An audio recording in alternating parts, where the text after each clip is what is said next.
moment has arrived. Io Sky, you will defend the Women's World Championship against Bianca Belair and Rhea Ripley. Tonight we're going to put the E in entertainment.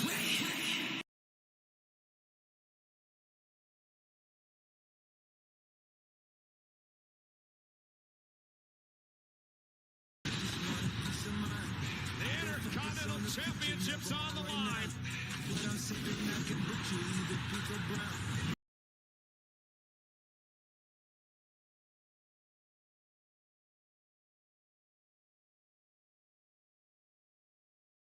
Finally up. And my finally now.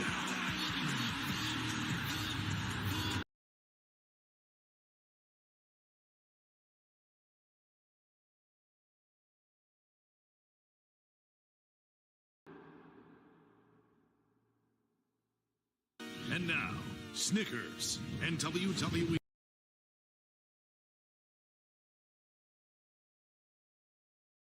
Wrestlemania. Take your time, get your life.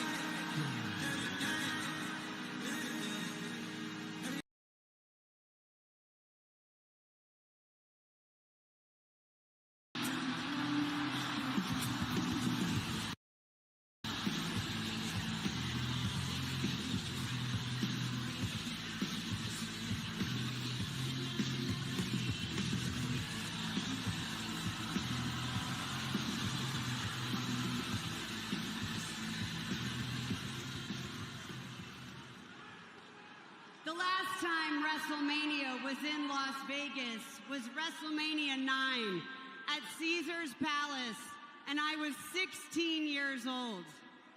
Here we are today at Allegiant Stadium for WrestleMania 41, and my middle daughter is 16 years old.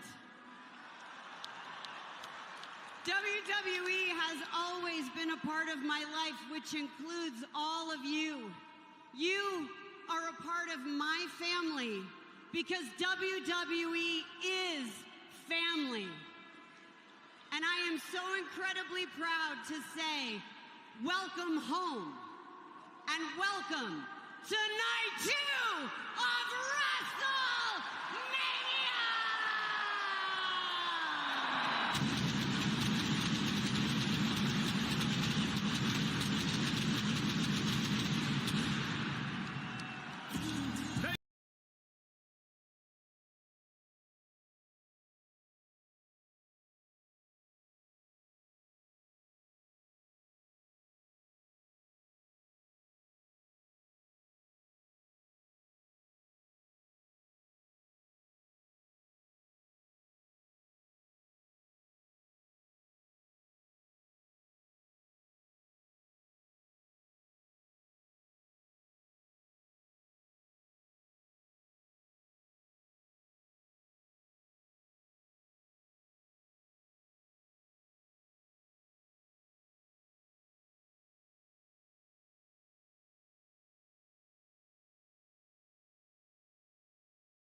To start the night, the Women's World Champion, Io Sky, who has never won at WrestleMania, but an opportunity to knock off 2 of the best tonight. That's what it's all about right there. That championship she has earned. She's going to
special guest referee a few weeks later.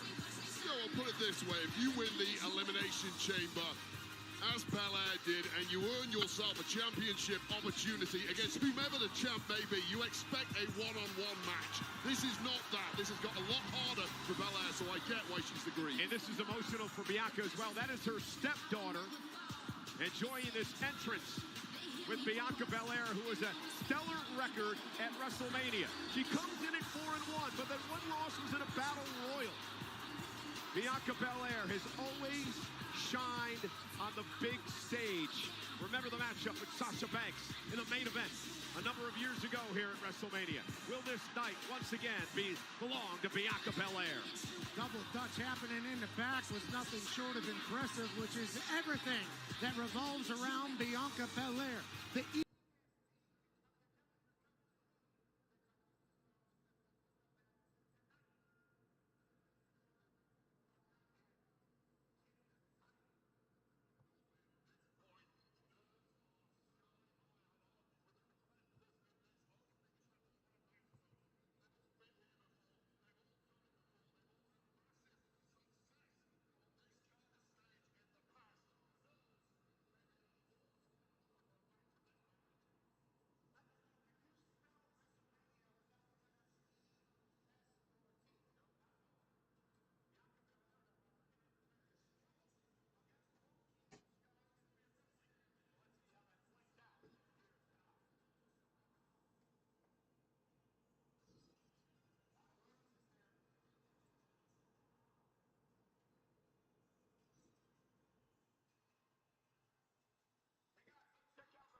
I asked Rhea Ripley what WrestleMania means to her. She told me home.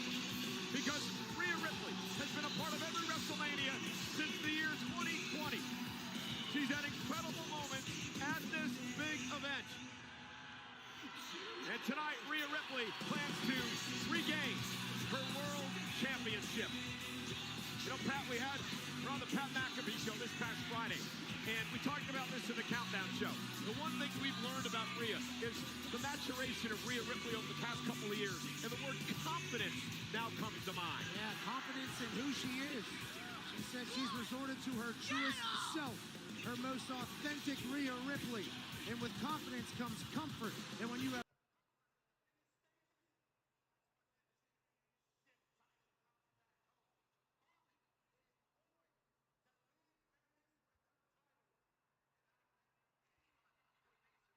from Riot City Wrestling in her homeland of Australia to a dojo in Japan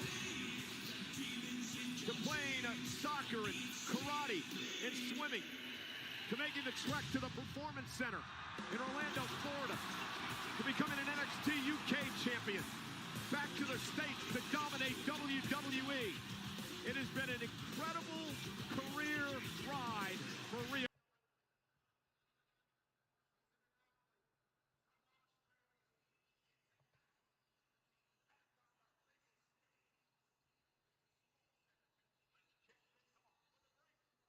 Alicia Taylor.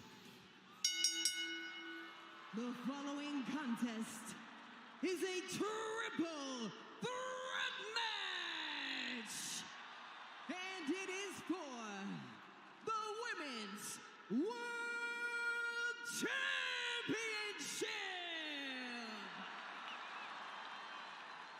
Introducing first, the challengers from Knoxville, Tennessee, Bianca Belair.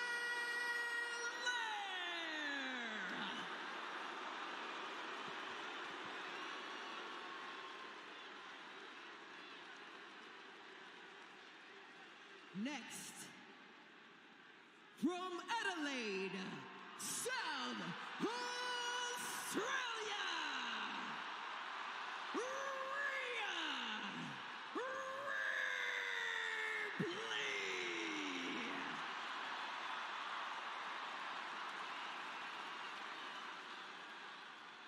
And their opponent, representing Damage Control from Tokyo, Japan, she is the Women's World Champion, Io Sky. The champion Io Sky with an incredible record against Bianca Belair and is also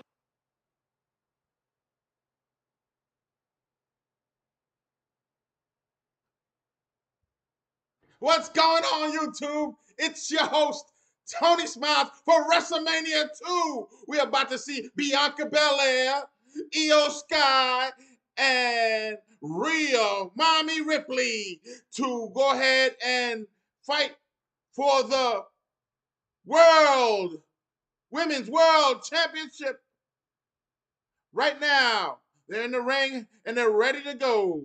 Let's go. And Rhea Ripley that has developed over the past couple of months, and they can't take each other out. That's where Io Sky. They got the face-off. All three of them are in the center of the ring. And Io Sky is, I told you, she's no longer going to be thought of as an afterthought. Io Sky slapping people now. Starting things off against Rhea and Bianca Belair. And now, Bianca Belair Io Sky putting hands on everybody. And there's the power of Belair.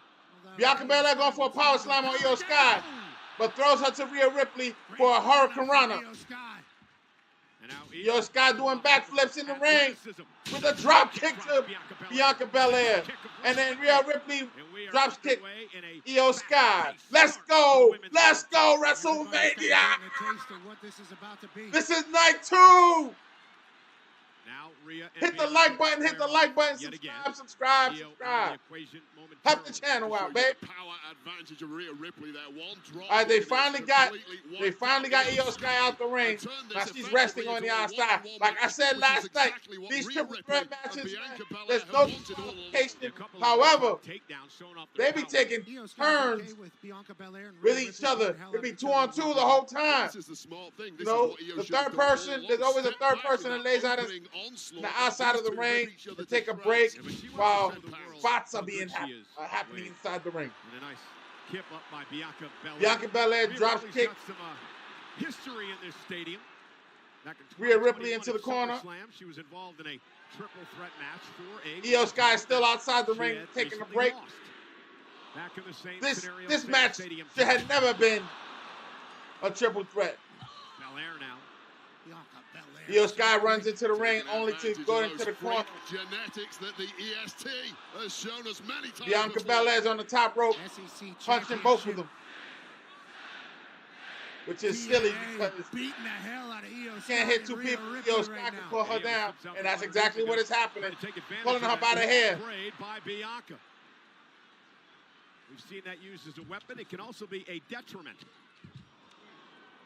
Into the corner, Bianca with the boot to first to the nose of Rhea Ripley. Rhea Ripley. Oh my goodness, double block. High flying from. Covered out by Io, stacks up both women in a kick out. What an exclamation point. Io Sky off the top rope. Comes down. Drops kick them both. Double blockbuster, did you say? Tries to pin them both, and now drops kick. And now Io targeting Bianca Belair. Launched out to the apron. Io Sky outside on the apron. Rhea Ripley's taking the break. She comes in and kicks Bianca Belair outside the ring. Outside of the ring by Rhea Ripley. So much Rhea Ripley flips off the top of the apron, outside the ring, on top of Bianca Belair. Io Sky does the same thing off the apron with the moonsault. Yeah! Let's go. Actually, she didn't do it off the apron. My mistake. She did it off the second rope. She used it as a springboard. Now Bianca Belair is outside wrestling while Io Sky and Rhea Ripley are in the middle of the ring. Cover now by Sky, hook to the leg and a kick out of 2. It is much warmer in their stadium tonight than it was last night. Will that have any effect on the performers, Pat? Yeah, the sun certainly has its fastball. We are in the desert. Bianca Belair runs in the ring and clothesline Rhea Ripley outside the ring. Now it's Rhea Ripley's turn to take a break outside while Bianca Belair and Io Sky take the center of the ring. The temperatures like this, endurance does become an issue. And Triple threat matches are not the bomb for me. But it could be chaos when there's high flyers. Pure endurance. Now Bianca Belair. High speed, though. You got to think Io's happy about that. Yeah, nice suplex by Bianca. But if it goes to a power game, floats through some into people another love triple suplex. threat matches. Bianca Belair showing Bianca Belair just suplexing Io Sky like 3-4 times. Marching around the ring with a vertical suplex. Put her up in the air upside down. Talk about showing off. And slams her. Now she's showboating. While Rhea Ripley's still outside taking a break. I know she ain't that hurt. I can see her. There she is. Rhea Ripley's back into the mix. Outside the ring. Io Sky's going on the apron, jumping off the apron. Tries to do a Hurricane Rana, gets caught. About to get slammed up against the side apron. swinging a bat. Well, Vegas gonna have a baseball team here in a couple of years. Yeah, good night, champ. Stadium just. Io Sky just got dumped on the side against the barricade. Let's go, let's go. Bianca Belair and Rhea Ripley are in the center of the ring while Io Sky is outside taking a break. Rhea Ripley now going to show off her power to Belair. Belair will land on her feet. Nice waist lock to Rhea. Rhea, of course, completely blames Bianca Belair for losing the championship to Sky in the first. Io Sky gets back in the mix off the top rope, does not do anything. And Rhea now. Rhea Ripley moves out the way. She got in the Razor's Edge. Threw her right into Bianca Belair. Bianca Belair rolling outside. Rhea Ripley tries for a pin. No can do. Io Sky kicks out. Javelin from Rhea Ripley, and somehow Io Sky keeps this match rolling. Now Rhea Ripley really starting to show that physical dominance she has over almost anyone on the roster. Nice takedown by Rhea Ripley. Turns things around now, and she's in full control of the Io Sky's legs. Oh, she's looking for the prism lock. Submission move used by Rhea Ripley. Can she get the champ to tap? If she does, you can't do a submission move in a triple threat when the other person's still. Oh no, Bianca Belair going for. Oh, she got. I thought she was gonna grab Io Sky. Rhea lands on her feet. Nice deep arm drag. Oh, this was a big I thought Bianca Belair was gonna try to pick both of them up. Face first. Both. For the EST. Both had the same idea. Now they all taking a break while the crowd enjoys what just happened. Absolutely a high flying incredible. cross in the middle of the ring. Rhea Ripley and Bianca on opposite ends of the ring in the corners, getting smashed by Io Sky. Io Sky says, "That's it, Cole." Io Sky jumping up to the top. And again, Bianca Belair's on the other side relaxing. Rhea now going to meet Io up top. Now they're both on Bianca top. Belair There you go. As well. They're trying to set up some crazy moves. It's a dangerous situation for all three women. Io somehow landed on her face. Rhea wanted Bianca down as well. Io Sky flips off the top rope. Well, Bianca Belair was The other two drop on their backs, from the top, making it look like a devastating car crash. A nasty landing herself. Io Sky clearly getting the worst of this, but now all three women laid out with the title hanging in the crowd is saying this is awesome. So they loving the energy. They loving the energy at WrestleMania Night 2, baby! All three women showing up and showing out when it really This is for the Women's World Who's gonna survive Championship. this and So this is become going to our go for a champion? minute. Bianca not allowing Rhea to get back to her feet, at least momentarily. Io Sky is somewhere outside the ring again, taking a break. Bianca Belair and Nice drop down by Rhea Ripley Bianca in the center of the ring. And Rhea Rhea Ripley hits her with a boot. Io Sky jumps back in with a drop kick off the top rope. Does a somersault, gets the crowd pumping. Who do you got winning this one? It could be anybody. Oh, Bianca speared Io Sky out the sky. Io Sky's so tiny, so when she jumps up in the air and Bianca Belair speared her, she like flew it backwards. It was like, oh no. Oh no. Bianca Belair going to the top rope. I don't know why, but she's going up there. She should have went for the pin. Whether it was giving herself flowers or looking another way, spears her. You know what? Oh, she did a 360 off the top rope for the pin. Rhea Ripley gets up quickly and stops the count. Riptide, Rhea Ripley for the pin. This can't be it. I got. Out of a riptide. This is Bianca Belair finding a hole. I got Bianca Belair winning this one.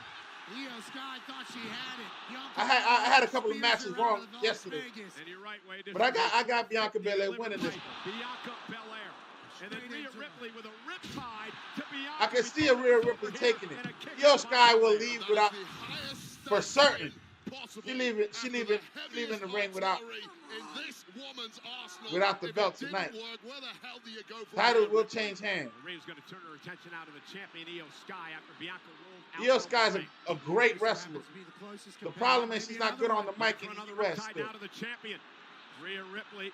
Oh, nice turnaround. Drop Rhea on her head. Yeah, definitely. Io Sky's one of the better wrestlers out there. Io now. Oh, ran right into a kick. What a move by She Ripley. sells. Like a capoeira She's kick right to she's the athletic. of the genius of the Sky, And she who is flows. groggy, propped up gingerly One against move the to another. ropes.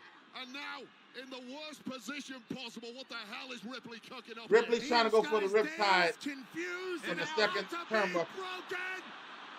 Now they're both on it. She's sitting on the top rope. She's gonna get it this time. But Bianca Belair's coming. Oh, I guess she didn't get it. Io Sky reversed it. Io Sky going to the top rope instead of going for the pin. She's gonna pay for this. What I tell you. She got 2 boots to the face. Bianca Belair comes out. KOD. 1, 2. Bianca Belair stops it. The referee almost getting knocked out. The crowd goes wild. The crowd goes wild. The crowd goes wild. The KODs. Over the moonsault was supposed to be it. Rhea gets her boots up. Perfectly timed. Io Sky rolls right into Io Sky getting a beating. It's so tiny they can, the other women, they can do stuff with her. So they be throwing her around, taking bump. Breaks it up with ease. This is Now they're all laying in the ring, letting it milk. Io Sky rolls out the ring to take a break after all those bumps she just took. Will Bianca Belair pin? Will Bianca Belair pin Rhea Ripley for the win? Because technically Rhea Ripley does not belong in this match. I don't care what you say. They just put her in there with no real reason.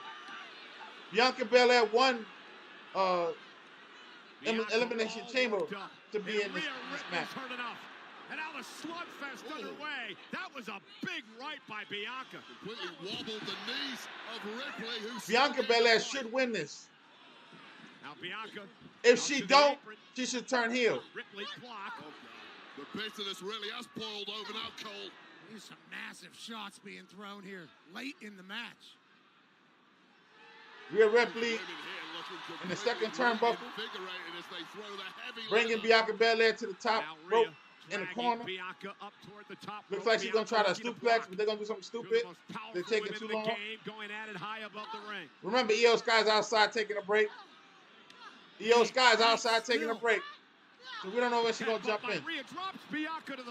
Bianca goes to the floor. There's Io Sky. What I tell you? Io Sky is fresh now. Just took a break. Now Bianca's taking a break. Triple threat matches, man. It's always like this. What the heck? Oh, that's not a good move. That could have went south. Bianca Belair going for EST. KOD. Man, that was this bump. Io Sky just took a bump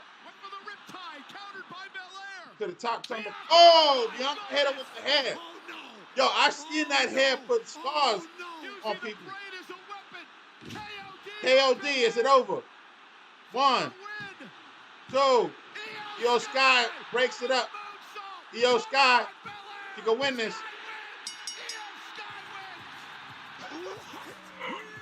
Oh, Io Sky took it. I didn't expect that. Yo, they let her keep the belt. That was a good move. That's a good move. You caught me with my mouth open. What a win. That was a good move. That was a good move. I did not expect her to win. I did not expect that. Io Sky retains.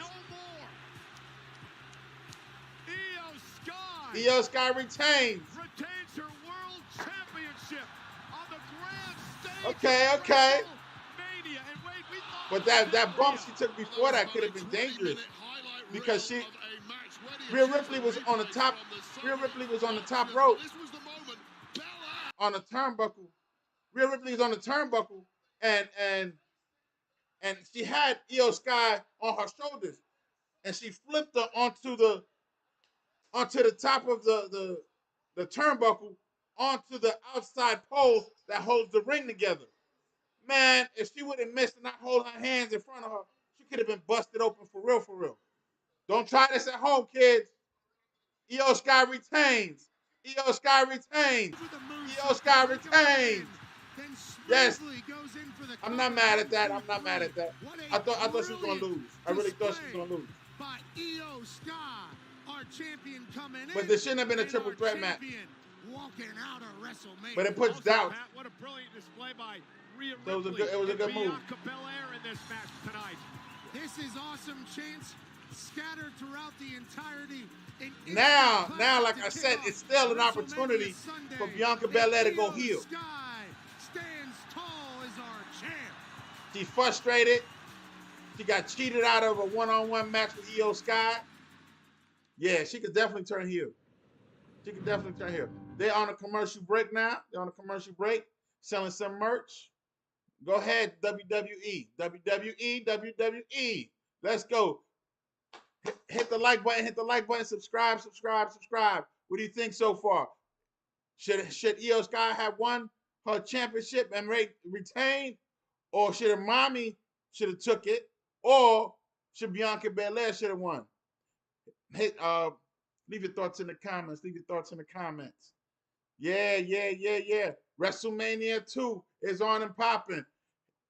Take the poll in the chat. Take the poll in the chat. Is John Cena gonna win tonight, or is Cody Rhodes gonna retain? Now, I've been wrong before. WWE's, Triple H giving me swerves. I was really good when Vince was on because I knew the promotion, how it was going. But I don't see Io Sky getting promoted like that. But it could be she is being promoted in Japan. So I don't know. Japan is a big thing, and WWE is trying to get back into Japan because you saw Dwayne "The Rock" Johnson on social media with a Rubik's Cube and New Japan Wrestling t-shirt on. So let's go. Flavor Flav is in the audience. Here they go with the, I don't know what he's up to these days. He's got to be like 80 years old. Yeah, they got some MMA fighters out there.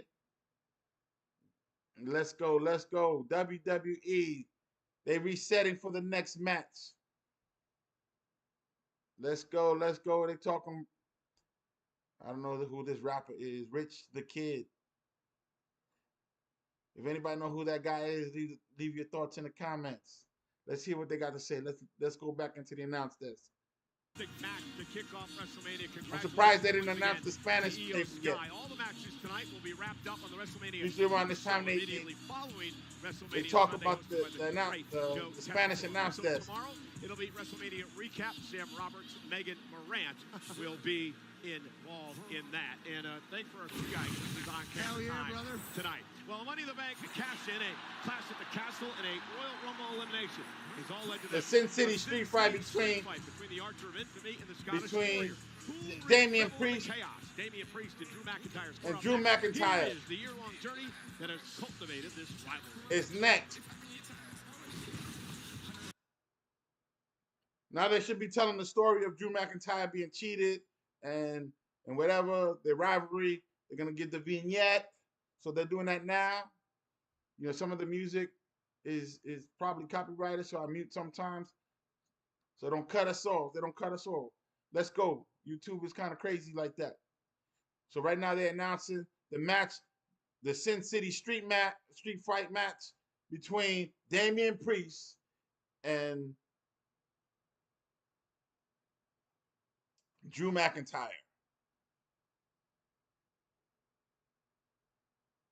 Let's hear a little bit of it. Let's see. Until it wasn't. And Damian Priest cashed in his Money in the Bank briefcase, robbing me of my moment.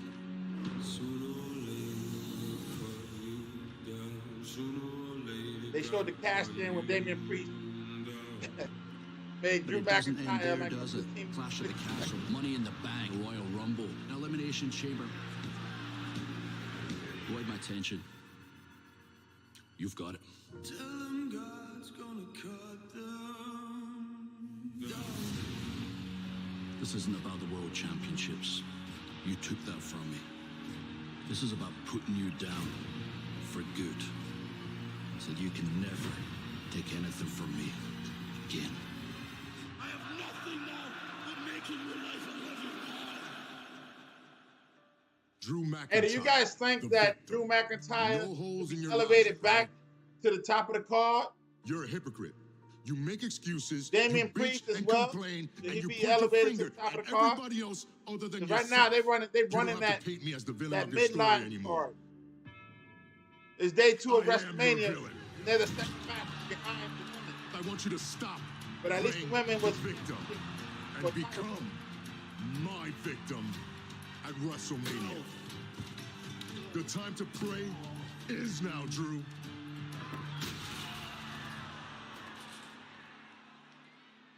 All I asked for was for you to verbally explain to me how I'm wrong. Maybe face me like a man. Drew McIntyre, man, he come a long way. No, from 3MB. You did what you always do. You hid in the shadows. You know what's crazy? 2 out of the 3 members of 3MB the shards of glass became world champions. Can you name the other guy who became a world champion WWE from 3MB? Leave it in the comment. Leave it in the comment. I'm not going to tell you. You can Google it if you want. I'm not going to tell you who that guy is. Man, people used to be so mad when he became champion. It was like, he shouldn't be champion. If you know 3MB, you got 2 guesses. You're 100%. I already gave you one, Drew McIntyre. You know Drew McIntyre was champion already. But who's the other guy who became world champion from 3MB? Because that was a mid-card act, if any. before Drew McIntyre left or got fired from WWE. Here we go.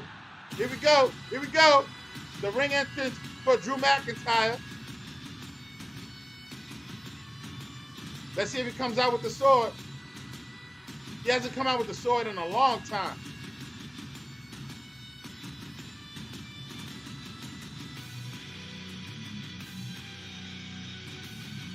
Oh, somebody's in the middle. Is that him? No, he's coming from the back. Yeah, he's not coming out with the sword. I guess he's not allowed to bring it out no more. Or he's tired of bringing it out.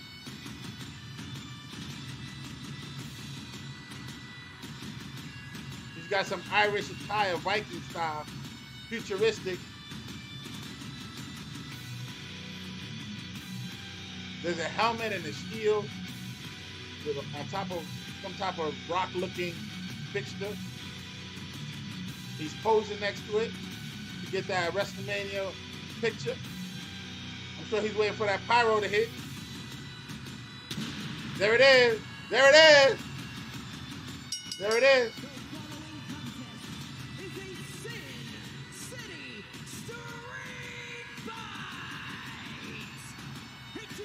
You would think he would come out with the sword.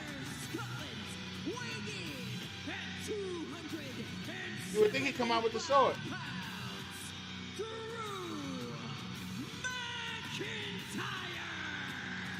It is only appropriate that this rivalry comes to us tonight as a Sin City street fight. The hatred wave between these two men is incredible. Yeah, well, Drew McIntyre's mindset over the past several months has been one of victimhood. He argues that Damian Priest has cheap-shotted him numerous times over the past 12 months, of course, starting last year at WrestleMania, when Priest cashed in his Senior Money in the Bank contract on the new, at the time, champ Drew McIntyre, and it's got worse from there. McIntyre is out for severe vengeance tonight. We have sacrificed numerous security guards over the past several weeks. So the first match was not disqualification, and this is definitely not disqualification. They got a roll going right now. They got a roll going. Hey, let me know in the comments what you think about last night, WrestleMania 1. Street fight. Jey Uso became world champion, On the streets of Las Vegas. beating Good. The possibilities are endless. The ring general. On the Sin City streets. Let alone whenever there's a fight to be had between two men. The New Day became World Tag Team Champions, breaking their own record. Dark Ages rated mature. Standard Fight is the unstoppable Doomslayer and a medieval war against hell. Available May 5th. They're doing some commercials right now. They don't sponsor me, so they got to get muted. Let me know what you think about WrestleMania 1 in the comments. Night one, WrestleMania Night 1. With like I said, Jey Uso becoming world champion. The New Day becoming world tag team champions. Jacob Fatu becoming United States champion. Let me know what you think about those guys becoming champions. And the betrayal of Roman Reigns and CM Punk by Paul Heyman, leaving with the only guy that's actually going to stay in wrestling for at least another couple of years. Because the last guy who Paul Heyman had is gone. Nobody wants to talk about him. It's Brock Lesnar. From Brock Lesnar, he jumped to Roman Reigns. Paul Heyman jumped to Roman Reigns, and now he's jumping to Seth freaking Rollins. So it looks like Damian Priest has a band playing for him. Well, at least a guitarist. I thought it was a band.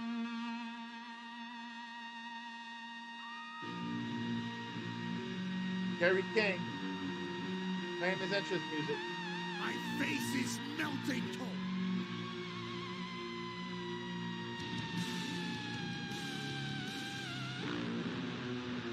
Are you not entertained?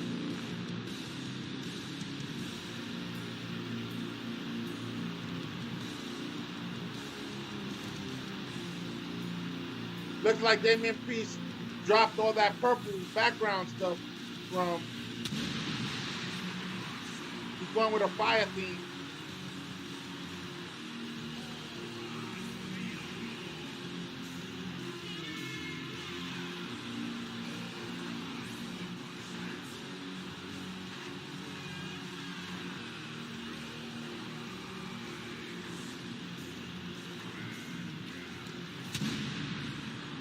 Oh, they gave him some pyro. They gave him some pyro. A little bit of pyro.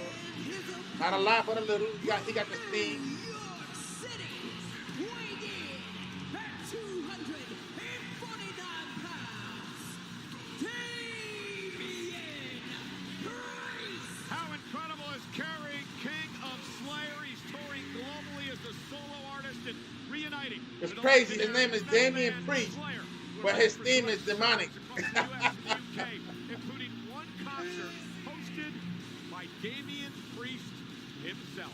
He got rid of the purple and he's doing the fire and black theme. Black background with the fire and red. Oh, there's a little purple there. Into a street fight against Drew There's a little purple in there. Has to be feeling like a professional wrestling god right now. Because he was trying to pick up, do homage to the Undertaker. Damian Priest. He uses a lot of the Undertaker's movesets nowadays. He uses the choke slam, the old school. So I guess he's gonna keep the purple theme. It's just, I guess, for tonight, where he started out with the fire and black, but he still got a little purple in there. So it's purple, white, and black. Those are his colors right now, which is a little bit better than just the purple and black, because he's not the Undertaker. I can understand giving homage to him, but he's not the Undertaker. Even the Undertaker himself changed his theme, to American Badass at one point. He wanted to move away, but all of a sudden, they brought him back in. And if you look, that Undertaker character evolved, like from the beginning all the way to the end. Costume changes, haircut and all of that. They're taking their sweet time to start the street fight. You got two guys that hate each other. They're gonna take a moment just to, This is a street fight. Anything goes. You only win via pinfall or submission. And McIntyre wasted little time going after Priest. Bell's underway. And here we go. Dan Engler, the official in this matchup. McIntyre misses wildly. Priest sends him over the top rope. And this is going to be an ugly one, folks. And I mean that in a great way. Priest now with an elbow takes out McIntyre.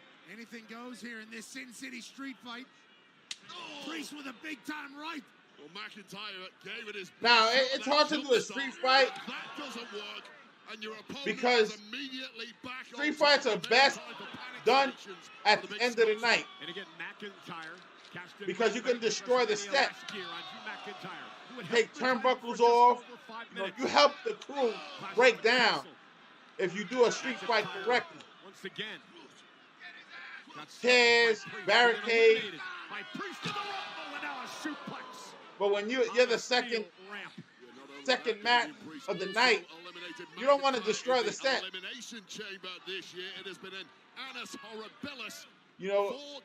In the past, you had guys take.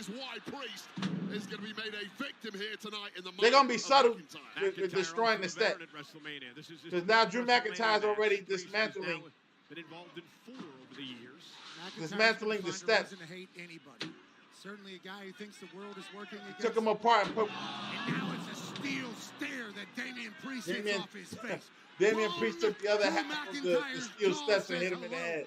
To some stairs. And now McIntyre stalking, I should say. But like I said, these type of street fights should be done as the main event or even as a dark match because it helps break down the set. Behind the hydration station. And Priest is thinking table and Priest is bringing the table out without no money. You're supposed to wait for the crowd to say, we want table. Priest brought the table out first. Had the upper hand. McIntyre with a right now bouncing Priest. So when you do it in the mid-card or at the beginning of the night, you can't really destroy the set that much. 280. Every shot because then it takes longer to set up for the next match. So far, they're tearing up the set easily. They can put it back together. The step, the steel step. They brought a table out. The barricades at stage. This is not going to be one of the greatest, what do you call it? Because I'm pretty sure they're not going to put them through the announce desk. Unless they put them through one of the announce desks. There's two of them. There's the Spanish announce desk, and then there's the main announce desk. Drew McIntyre is going to win tonight. Another stare to the spine of Damian Priest. Beating up his spine. But like they can't tear down barricades. McIntyre's in control. What is going on? Somebody gave him something from the audience. Oh, he took somebody, he took a picture. He's taking selfies. Drew McIntyre taking selfies. WrestleMania last year. McIntyre was screwing around taking selfies at ringside with his wife. And what happened? Punk attacked him, Priest cashed in. You think McIntyre would learn after what happened last year? Hey, if you're going to win, Drew McIntyre's a bitterest rival. Taking selfies. Do it in style. And that selfie, I guarantee you, has already gone viral online. Well, I think Drew was thinking to himself, it wasn't a mistake last year. I'll do it again. Oh, and now right to the ear. Right Here comes the chair. Here comes the chair. Priest with that chair. And this has all now become way too easy. They got the kendo sticks underneath the ring. I know they got them. Damian Priest looks like a Damian Priest bringing out 2 tables. At a Home Depot, buying 2 tables. And we've seen numerous shots already in this one that will. So that's, like I said, that's the only thing they can do. Put them on the shelf. Yeah, this match is still ongoing. McIntyre they can break tables, throw some chairs around, but they can't tear up the set. 4 different sets of stairs have been used. They got some Gatorade underneath the stairs. Have been lifted from under. Now, usually when somebody set up tables like that, they're the ones going through it. McIntyre's thinking crazy. Yeah, nice look, Drew. Only time I've ever seen the guy smile. And now Priesto with a right hand. And another one, McIntyre teetering on McIntyre set up 2 tables, and he's already teetering on top of Damian it. Priest and a headbutt. Let's go kiss by McIntyre. Goes to show Damian Priest had too much durability. McIntyre taking way too long setting those tables up, and he's lucky he got out of this one catching Damian Priest. This is not going to be a classic street fight, man. Like I said, the best time to do a street fight. McIntyre takes to the air and takes out Priest. Then McIntyre jumped off over the top rope, did a somersault outside it to the ring. Ate every ounce of that. The Flying Scotsman. How about a flying bus? That was unbelievable. This McIntyre's special. If Priest can handle all this, the toughness scale's got to be much higher. Drew McIntyre's asking for Vegas. The swaggering confidence of McIntyre, a man who has been to the top. You know, especially but you know what's right at home here. The fun part about at the end of the night when they do a street fight. Damian Priest throwing chairs. Drew dodged it somehow. Cover now. Hook of the leg for the win. Priest kicks out. Oh, God. McIntyre got so lucky there. Flinched at the right moment. That chair. Like you get 2 real big guys. Ugly angle. Like, that could have been way worse for Drew. Like McIntyre when they did, you get 2 big guys like Brock Lesnar or or the Big Show back in the day. And at the end of the night, you do some street fight like this, and then you tear up the ring. You know, you take the biggest guy and flip him back, drop him from the top rope, and when he drops, the whole ring collapses. Man, that's one of the coolest things. or the time Brock Lesnar came with a earth mover and just lifted the ring up and just broke it in half. That all was done at the end of the night. The Street King is looking anything. Referee bounced off the ring and everything. He is getting annihilated. Don't do it, Drew. That's too far. McIntyre. He did a choke slam when he was hurt. Cover now by Priest and a kick out by When he was supposed to be hurt. Impactful. But again, the choke slam is homage to the Undertaker. Delivery, a desperation strike from Priest when it looked like all was lost. Take a look at this chair. It was a glancing blow off the forehead of Drew, which is why he was able to follow it up with that Claymore. But here you go. Here's that choke slam. Actually, the Undertaker and Kane, they both borrowed that. Just about kicking out. This one swinging. But being that they're both gone. In the last 60 seconds. Well, the thing is, if a McIntyre hit that Claymore with that chair wrapped around Damian, the thing is, decapitated over. Damian Priest doesn't sell the choke slam now it's Priest. like the Undertaker and Kane. Did you hear that? Like he would do a choke, they would do a choke slam and like drive the guy right in, like try to drive him straight through the ring and then just stand over him, milking it. Cracking his back rack. Drew McIntyre takes it like a regular, you know, like a drop kick. Choke slam him real fast and then get up and grab something else instead of letting it milk, letting it breathe. Oh, and again. Now it looks like there's chaos. And Priest now ripping the protective pad off the turnbuckle area. Damian Priest, the guy who grew up in some of the roughest areas of Puerto Rico and the Bronx, struggling with gangs daily. Clearly, he can take a beating. Damian Priest the covers off the ring just to put the chair.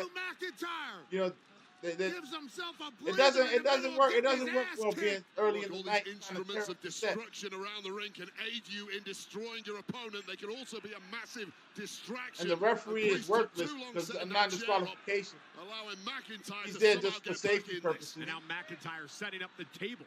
It is Easter. And again, every time somebody set up a table, usually they go through it. That's a McIntyre. So McIntyre's already set up 3 tables. Welcome to a Sin City street fight. What happens in Vegas? He got Damian Priest. And the way this is looking, the carcass of one of these two men is going to remain He put in Damian the Priest Harvey Desert for good. In the and corner. now McIntyre with Priest on his shoulders. Sheamus is furious, trying for that white noise. And now a blow to the back. He tried to do the white noise. Now with McIntyre. And guess who went through the table? Guess who went through the table? I tried to tell you. It's not over. Kick out by McIntyre. Those other 2 tables are still set up. Was the late, great Every time the person who sets up the table, they're the ones who go through it. So even though it's a Triple H era, that's a Vince move if you ever saw one. What more does he have to do to Drew? Survey says 2 more tables available on the outside currently. And there's plenty of other weapons of destruction strewn around the ring and the ringside area. Pick your poison, Damian Priest. And it's funny, most of these What's his weapons name? by McIntyre and now are From going the to be announce used desk, against him. he had to mention the 2 tables on the outside. It's falling on your own sword. That's the risk of Sin City. Mind you, they got a lot of tables still underneath the ring. He didn't have to stay there. But Priest now. he's forecasting. And now, He's forecasting that those other right to the eye, trying to poke those out other the 2 eye. tables are going to get broken. Gone for the eyes in recent weeks. McIntyre, of course, having to wear that eye patch at one point. McIntyre now hooks Priest. Future shock DDT. McIntyre may have hurt himself. And Damian Priest was the one who set that up. Nope. They still got a few more spots. The 2 tables on the outside and the table in the corner. I mean the chair that was set up in the corner. Let's see if Damian Priest set up the chair in the corner.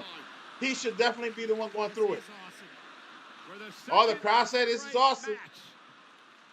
They don't see it like I see it. It's not that awesome.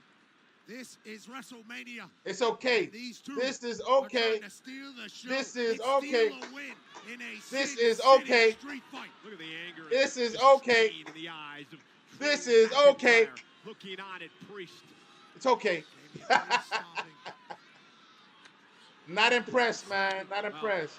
Complete disrespect by McIntyre, and Priest is going to show no respect either. And now the slug. They would have been better off doing a TLC or a ladder match. Ali against Foreman in there. Two heavyweights giving it their absolute best. Burning themselves out in pursuit. Somebody got to go through that chair that's in the corner. And a Glasgow kiss again by McIntyre. Oh, and a big and Damian Priest was the one who set it up, so he should be the one going through it. After that, how could you not? And you're right, Wade. This has the feel. And there's still two tables on the outside that McIntyre is supposed to go through because he's the one who set him up. This is the point both men know they should be home and dry. An opponent is not supposed to be able to take this level of abuse. But that hatred. This is okay.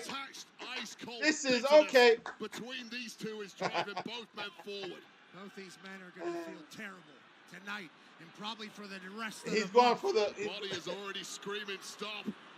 Damian Priest is going for the old school. Indeed, we are. Damian Priest, who also idolized The Undertaker. Oh! Damian Priest went through the table. I was expecting Drew McIntyre to go through it. That's what you get for doing old school.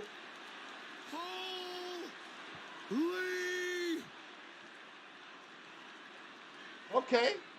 They broke the rule. McIntyre set him up. Drew McIntyre went through it. Priest is a beaten man. But how did Drew know that he was gonna do old school right then and there instead of the table? Pain here tonight as well. Damian Priest. Look at his eyes. They got to remember the story. They got to tell the story, man. Wrestling's about telling a story, and the story has to make sense. You can't just be doing spots just to be spots. Internal damage done to both of these men. McIntyre dragging Priest back into the ring, putting him now Drew McIntyre set up into the chair.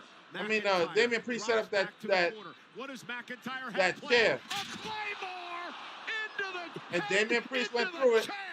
Damian Priest set it up, and he went through it. This should be it. Yeah, all the spots were already set and done. Drew McIntyre wins. And the crowd goes numb. And the crowd goes numb. And the crowd goes numb. Nobody really cares. It's all right. It's over. And the crowd goes numb. This was okay. This was okay. The crowd goes quiet. Who took full advantage of his surroundings and sent Damian Priest to hell. Drew McIntyre grabbed the referee to lift his hand up. McIntyre forcing the official Dan Angler to raise his hand in victory at WrestleMania. Sin City street fight. Like Drew McIntyre, the steps are still in the ring. So he had to, he stood up on it. And the referee's a small dude in comparison. Go old school, and he paid for it. Tables that McIntyre had set up earlier, he clearly had not forgotten. Once they hit their spots, that was the end of the match. With this Claymore, Priest's head sandwiched between a rock and a hard place. And that is just game over. Damian Priest lost clean to Drew McIntyre. This rivalry should be over. Where do we go from here? What do you do with Drew McIntyre? Creative. What do you do with Damian Priest? Telling the official I can't breathe. I need Damian Priest over here talking about he can't breathe. Dangler calling for the for some they're calling for some medic. McIntyre celebrates. McIntyre selling the kick to the head. The Claymore to the head with the chair he set up himself. Damian Priest set up the chair. He got put through it. Available May 15th on Xbox Series X and S. But now they got to clean up. Now they got to clean up. Now they got to clean up. Now they got to clean up. So they're gonna take a long commercial break to clean up and put all the stuff back where it belongs. They didn't tear stuff up too much, so they can put the little wrap thing around the turnbuckle.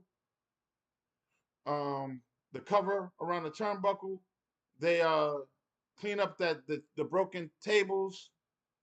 the chairs, put the steps back where they belong. So they didn't do too much of a mess. But like I said, a triple threat, what do you call it? A street fight should be done at the end of the night, either as a dark match, or for the paying audience, or as the main event, because you can tear up the set and you're actually helping the crew out to break down before the night is out. If you taking off turnbuckles, all of a sudden some of the ring ropes, and it'll look devastating. Some of the ring ropes fall down, and you got the top rope on the canvas. The other two ropes there, when they flip out, there's nothing to protect them, so it looks crazy. The two announce tables get broken down if you put them, because they're breakaway, so you put them through the two tables. Now you broke it down for them for the night. They're announcing John Cena's tour. I guess he's gonna be in Australia. WWE returns to Perth in this October. So I guess he's gonna go back to Australia. He should go back as champion. So I don't know. I have a poll up in the chat. Go ahead and let me know if you think John Cena gonna win. I think John Cena gonna win, because then Cody Rhodes can be two-time, and chase after the belt all the way to SummerSlam. All the way to SummerSlam.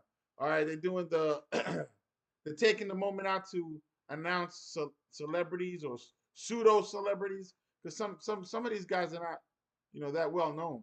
Even the guys from the UFC, they're not well known. Like this comedian they keep showing, he's on Netflix. If he wasn't on WWE, I would have never known who he was. Be honest, I ain't even lying to you. I don't even know who this guy is, and his name is Tony.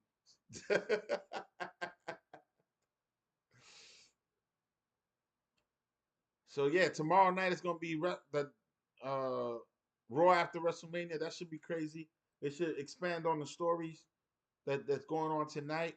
So Io Sky won the championship. They got to find her a new opponent. She won clean. All right, they got a commercial here.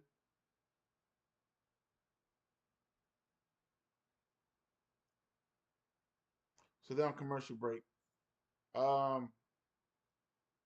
What else? Now that Seth Rollins won, the Fatal 4-Way for the Intercontinental Championship is up next. The Fatal 4-Way for the Intercontinental Championship is up next. Bron Breakker, will he retain or will he lose? After what I saw with Io Sky, I'm pretty sure Bron Breakker might retain. I was looking for Dominik Mysterio to win this.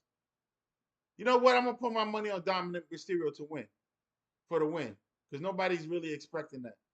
But I can see Bron Breakker retaining, because Triple H, he does a little bit different. Sometimes you want to keep the story going, so he'll keep the person in play. Like I was expecting CM Punk to win last night, and he didn't. So I was wrong on that one. Finn Balor, Finn Balor has become the Dolph Ziggler of this generation. He's just taking L after L after L. They give him one random win just to make it look, but he's been losing. And he's been in the WWE. He got T-shirts 10 years. I don't know if he's been in the WWE that long, but I guess he has been 10 years. He was the first Universal Champion, but that only lasted a day. So I'm thinking it's time for Dominik Mysterio to get a single title, and the Intercontinental Championship is perfect for him. Dominik Mysterio, he's come a long way. He grew up in the business. I mean, they had a storyline with him as a little kid between Rey Mysterio and Eddie Guerrero, and not for nothing, with that mullet that he has and that mustache, man, he looking like Eddie Guerrero. I don't know, man. I think they have to do that DNA test all over again. Who's the daddy? Who's the daddy? Who's the daddy? Who's the daddy? Penta. Dominik Mysterio. Finn Balor. Bron Breakker. Who's going to take it? Who's going to take it? Who is going to take it? All right, let's see if we can get some sounds in here. On for Penta to join the Judgment Day. Oh, and Dominik now with a top box in the back of the knee. That'll cause a disqualification. Breakker fighting back now from behind. Bálor with a steel chair. And do you think Dominik Mysterio should win? I'm going to say so. I'm going to give it to Dominik. They want an answer from Penta. I'd be shocked if Penta wins. He just got into the WWE. But if you heard last night, WWE bought AAA. The Lucha Libre wrestling company from Mexico, one of the biggest ones in Mexico, was bought out by TKO and WWE. So I wouldn't doubt if Penta won the Intercontinental Champion. Because Triple H does that, man. He did that with Motor City Machine Gun. Their first night in WWE, they got the titles. So I can see Penta winning it. He's a mid-card champion. Penta's coming out first. Got a little bit of music there. I'm gonna break it up a little bit. He got a little pyro.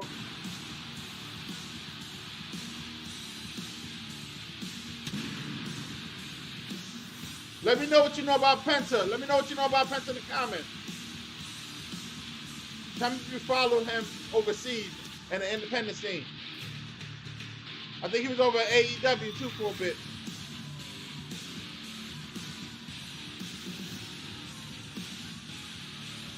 With his brother.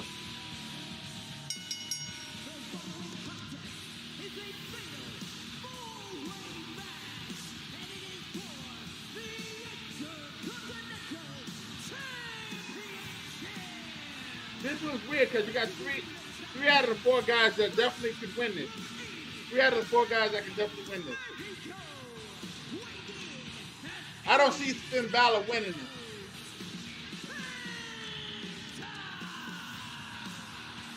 Ladies and gentlemen, it's the WrestleMania debut of the man who's Finn Balor's the Dog Ziggler of this generation. Since the beginning of the year. He come in, take bumps, move people over. Made the massive announcement yesterday that WWE has acquired the Mexican Finn Balor, I don't know if Finn Balor's ever going to get an opportunity to get to the top. There's too many guys coming in behind him. A bit later on in the show. But I bring that up. Look at what they're doing with Carlito. Carlito was at the top at one point. He came back. He's a mid-card comedy act. I think Carlito is the R-Truth of this generation. Arriving a couple of short months ago. Now, of course, his brother Ray Phoenix from the SmackDown brand competed last night, also making a WrestleMania debut, albeit in a loss against El Grande Americano. Can Penta go one better tonight? Let's see where they go with this. They're talking about a Grande Americano from the Gulf of America. Lord have mercy. So, you know, the ring entrances for WrestleMania take a lot longer. They go all out. Everybody gets a ring entrance. It drags on the night. Some ring entrances are cool. Others, they just, no. They're like, nah.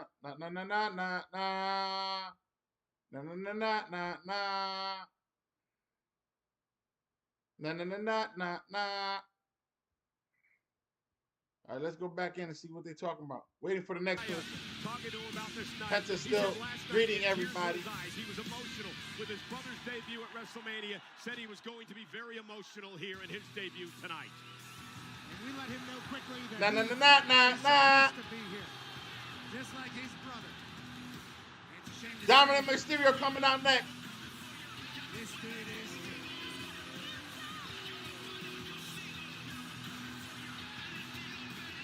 He got a luchador mask on, a white one.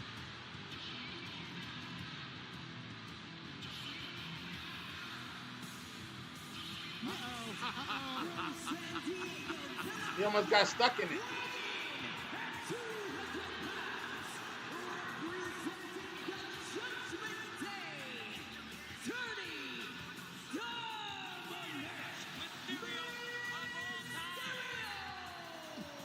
Well, it's a shame. I can see Dominik winning. I can see that. Let me know if I'm wrong in the comments.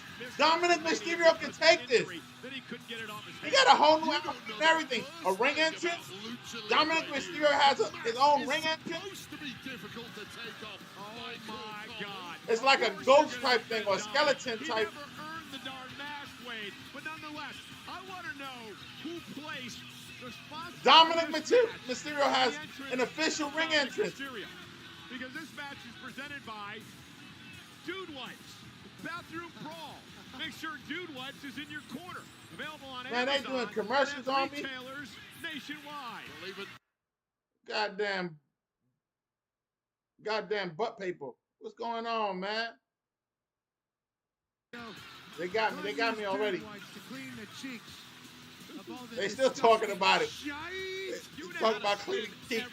What do you mean? It's just the truth. I'm an expert at lucha libre. I thought you were going to say you're an expert at using Dude Wipes. everybody dumps.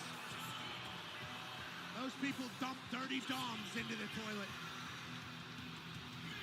Looks like he's been in the gym, doesn't it? Lord have mercy. What's going on? Yeah, I got Rey Mysterio. I got Dominik winning. It's time. It's time. It's time. There's too many people coming behind him. If he don't get it soon, somebody else going to overtake him. And he's going to drop down and stay in mid-card. Enemy. Finn Balor's coming out. He got a mask on, too. He's coming out with black and yellow. Black and yellow, black and yellow, black and yellow, black and yellow, black and yellow. But his mask looked like a garbage bag. It was yellow. It looked like a garbage bag.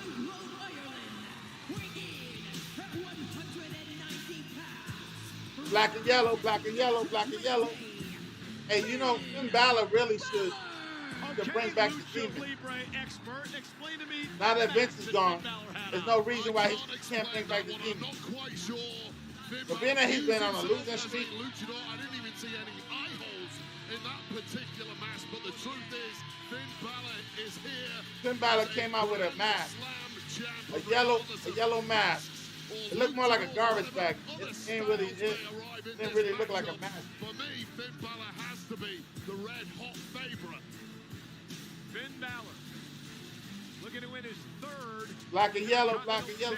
Well, it's black, yellow, black, yellow, and gray. Gray don't belong on it. You should have got a new jacket if you was gonna do black and yellow.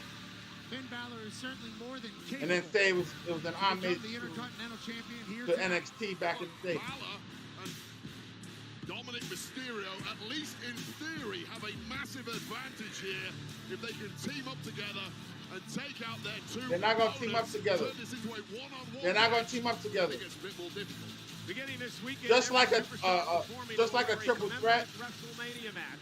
When you got a fatal four-way, 2 and 3 guys be taking breaks on the outside. Episode of WWE Raw, any debuting superstar will sport the main roster debut patch, which will similarly be featured in a future set of top WWE trading cards. You never know when you might pull WWE that patch card. Trading card.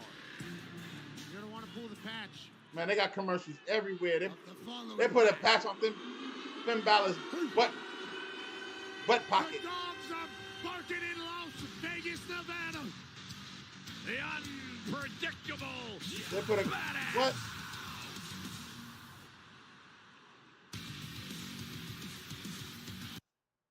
Bron Breaker's coming out.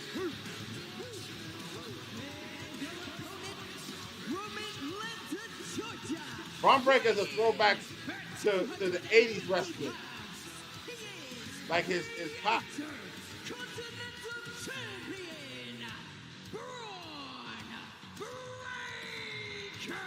Yeah, Bron Breakker is definitely a throwback. This is the first time in WrestleMania history. But to me, he got more an Anvil Neidhart type vibe.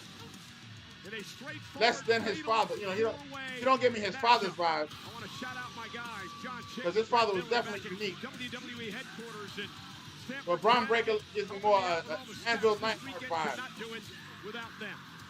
But Breakker has no champion's advantage tonight, Wade. If you know who I'm talking about. If not, Google him. Submission will pick up. I think it's Anvil Neidhart is Natty's father. The championship, so Breakker does not have to be involved in the decision, much like we saw earlier tonight in the triple threat rules. Yeah, and that's personally why I back Finn Bálor. He was tag teamed with Bret Hart. Gonna back Bron Breakker against anyone. The man is simply indestructible, but there's been a level of hubris to the young. Yeah, either Bron Breakker's gonna retain, which I doubt, because the thing changes because Jey Uso is champion now. Jey Uso may not hold that title long, so he's a transitional champion. If Bron Breakker loses tonight, he's gonna do what Gunther did, and he's gonna go for the world championship. He won the title back in October of last year. All four guys are in the ring. The bell's about to ring. Let's go. Hey, ring the bell. Ring the bell. Ring the bell. He has beaten Penta, Bálor, and Dominik. And there you go. And Breakker goes right after Dominik Mysterio, who many, Wade, consider the weak link in this matchup, so I don't find that a surprise. Yeah, you especially. They serious with the wife, man. Take a look at the Judgment Day lads. They've had a bit of tension of late, but they are back on the same page tonight. It's about business. Yeah, the champion knows that he's going to get attacked by the others. And here's the Judgment Day bums celebrating early. Finn and Dom working so they throw Bron Breakker on the outside. I guess he's going to take a break early. Even though that it wasn't a bump, he just pulled out to Mysterio. And Penta now with a Penta is now wrestling both out to the apron and outside the ring. Both Bálor and Mysterio. And it's time for Penta. Penta's high flying. He did a Drew McIntyre.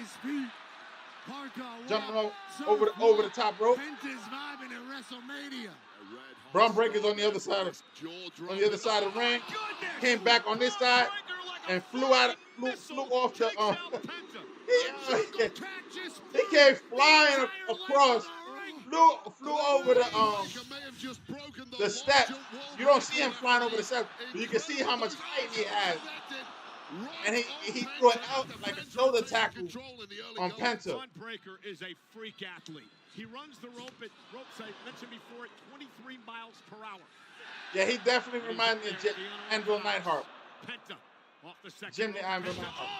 Oh, Breakker caught him in the air and slammed him with a world's strongest slam. Perfect timing for Bron Breakker. And Bron Breakker did an Ultimate Warrior on Finn Bálor.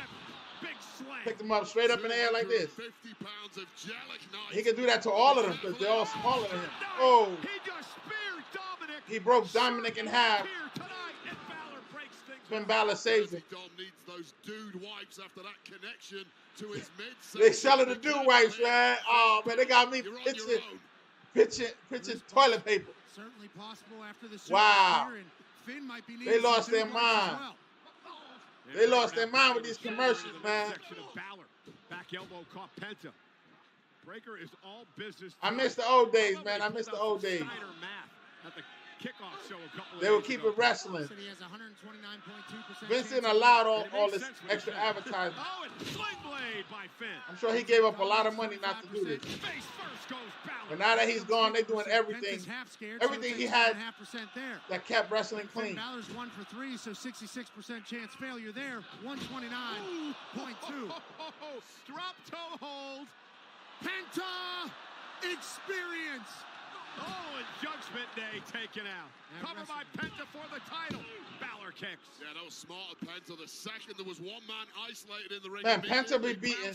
Penta's beating Dominik Mysterio and Finn Bálor by himself. Oh, love this. This is the second time I see this. It makes no sense. Penta calls it the sacrifice. Dominik looking mad weak. And I got him winning, so I don't even know what I'm thinking. Ligament in your shoulder. Braun Breaker is going to retain. Right there for sure for Finn Balor. And Penta with Bálor up. Bron Breaker now. Here comes a suplex, a double suplex. Look at the power, a double German. Oh, it didn't look well. He didn't get him off the ground. This guy's insane. He didn't get him off the ground clean. He should have practiced that. Should have practiced that. And he just gets better and better. Penta needed to jump, and because he had Finn Balor up in the air, now he's measuring Penta. So that double suplex didn't look too good. And he may feel Penta it didn't again. jump. Breaker into the corner, shoulder first. Great reaction move. Bron Breaker got hurt, Dirty Dom, that was a great move by gearing Dominik himself there. into Taking advantage up the over the turnbuckle. top. Dirty Dom laying in wait. And now Dominik. Dominik doing the unicorn stomp Like a hyena. and a drop kick. Now Bron Breaker's on the outside. I guess he's gonna take a break. Dominik's feeling it. Finn Balor's outside. And there's a congestion Now it's here. Penta and Dominik This seemed to be Mysterio. Mysterio's corner. Mysterio doing the three amigos. This is what I'm telling you. How was Penta beating two guys up? Made great by the Carlito's outside. Carlito's up. Carlito's there. Carlito's out. Carlito's at ringside. Shenanigans is happening. Ringside guys, eating an apple. They're beating now. Finn Balor and Dominik are beating up beating up Penta. Breaker back in the ring, double team now by Penta rolls out the ring to take a break, and now they're beating up Bron Breaker. All those tensions put to one side, the pursuit of victory. And Bron Breaker flips it. I'm gonna say it again, Pat. This guy's an absolute. See now, Bron Breaker, you can believe Bron Breaker can beat Finn Balor and Dominik. You can believe that because he's a big dude. But Penta's a little tiny dude. He's smaller than Dominik Mysterio and Finn Balor. Just a blast of kinetic energy.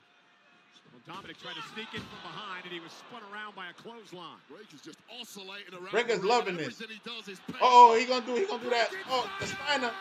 He did the Steiner thing off the top rope. I mean, spot the weakness on Breaker, the technique, the conditioning, the power, the explosivity, and of course, the high flying. Finn Balor gonna take the pin, man. I'm telling you, Finn Balor is the Dolph Ziggler of this generation.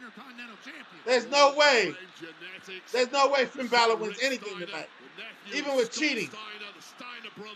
I can see Dominik getting it through cheating. Has it all. Because Carlito's in the ringside. Carlito came out of the crowd. He didn't even come down the ramp. Dominik with a drop kick to Penta. Bálor back on his feet, clears Breaker out of the ring. Dominik gonna turn on Finn Balor or what? When Penta's right there. And a drop kick puts Bálor in the position. Yup. For a 619. Dominik betrayed Finn Balor already. He tried to do a 619, but got stopped. Finn Balor got mad. And now Finn kicking away. He's doing a unicorn stomp. And Penta gonna take advantage. Penta. Oh. For the win. No. Bron Breaker's gonna break it up. Told you. Because he was outside taking a break. If you're live, you can see, you know, when the guy that's taking a break is about to jump in the ring, because he's like taking a break, but he's on the ropes looking at the mat. His opportunity took a shot at his own brother from the Judgment Day, but it backfired. Now it don't make no sense that they turn on each other this early. Finn Balor wasn't hurt, and Penta was still in the ring. Penta driver normally ends it. Bron Breaker with the quickness. So Bron Breaker and Penta are looking at each other. Now Finn Balor and Rey Mysterio, Dominik are outside taking a break. Breaker and Penta, two men have taken. Carlito's somewhere in the ringside. I don't see him no more. But he's somewhere on ringside. Penta in this fight. Oh, what a knee! Holy. So he's out there for a reason. And then a big kick to the face. Penta feels good. Carlito got involved. There it is. I told you.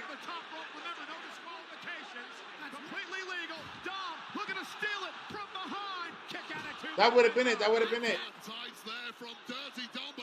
Bron Breaker tried to do something. Carlito got involved in the match. Bron Breaker's outside taking a break. Oh! Oh. Carlito again gets involved. This is a fatal four-way, no disqualification. Well, Penta had this thing won, but it was taken away by Carlito, who's not even involved. Carlito, they're about to break one of the tables. Lost the damn plot. The Spanish announce table already cleared off. Does not feel safe whatsoever at ringside. What are you doing? So is Dominik Mysterio going to pin Penta? Get the hell off the desk. He's looking to take Finn Balor's taking a break. You can see him taking a break. Here come Bron Breakker. Bron Breakker puts a spear through Carlito. That was the spot. That was the spot. Carlito's out of the match. Carlito's no longer effective. Carlito's done. I think Carlito's dead. Carlito's dead. Carlito's done. Carlito's done. Carlito was brought out for that spot right there. So he's not going to interfere no more. Finn Balor's in on the floor, right? In camera view. So Bron Breakker's going to grab him or jump in the ring, one of the two. Carly, that wasn't cool. There's no count out. Breakker, Penta, back in the ring. Bron Breakker's either going to retain or Dominik Mysterio going to take it. I don't see Penta, like I said. Penta's through though. Breakker with a spear. Dominik's coming back in, sneaking in. What he going to do? Drop kick. 619. It connects this time. He's going to the top rope. He is not going to pin Bron Breakker.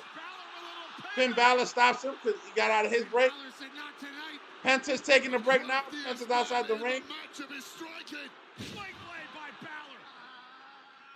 Sling blade by Balor. Dominik's still on the top rope. Dominik's still on the top rope. Ain't nobody saying nothing about Dominik. He's still on the top rope. When Finn Balor does this, all of a sudden Dominik's going to pop up. Here comes, what I tell you. Flash. Finn Balor took the pin. I told you! Oh! Oh! I told you! Did I tell you? What I tell you? Did I tell you? Y'all, Dominik is the new Intercontinental Champion, baby! What I tell you? And Finn Balor took the pin. And Finn Balor took the pin. Dominik Mysterio got his own entrance. You felt something building over the last few months with this young man. Dominik Mysterio tonight did what he had to do, and he won the title by stopping his... Dominik Mysterio is now your new Intercontinental Champion. Oh! Every man for himself. Lie, cheat, steal, do whatever you have to do because Finn Balor's out. Finn Balor's gone. He's fired. For you, Michael Cole has proved every salty hater on planet Earth wrong. Finn Balor's done. Real deal.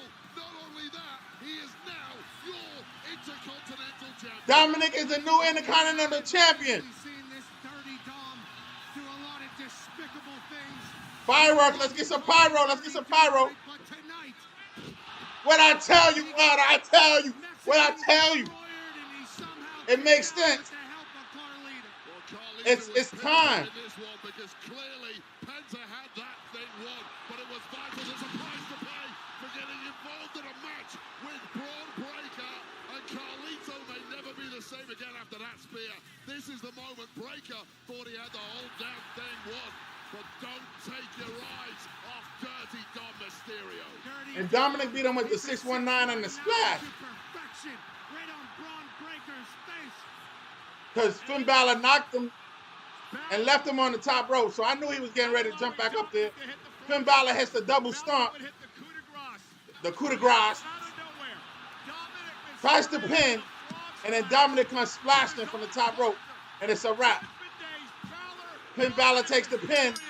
And he becomes the new Intercontinental Champion. Bron Breakker did not lose the match because he didn't get pinned. He lost the belt. Somebody else got pinned. Oh, he's running back in the ring. He's running back in the ring.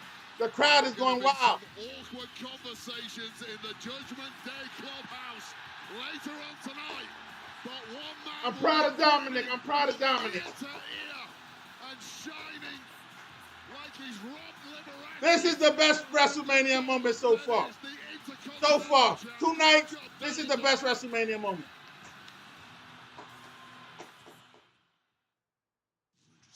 this. Carmelo, you're next. You ready?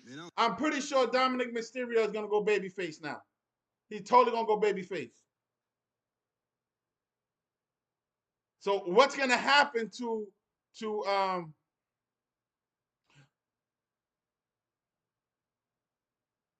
the team? Because Finn Balor's got to go. Finn Balor's got to go.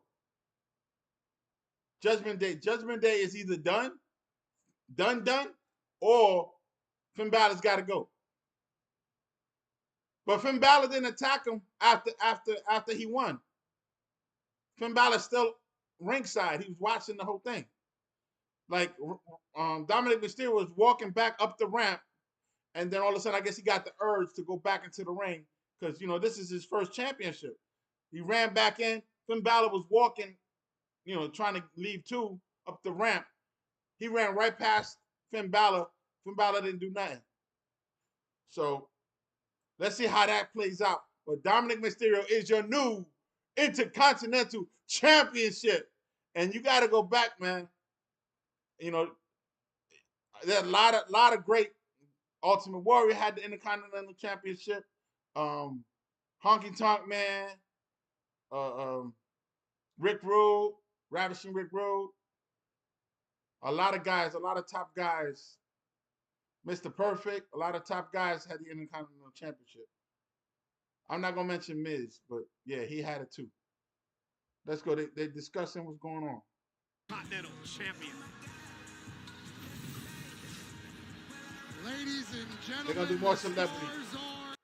They're doing more celebrities. A lot of UFC fighters, so I know why they're doing that.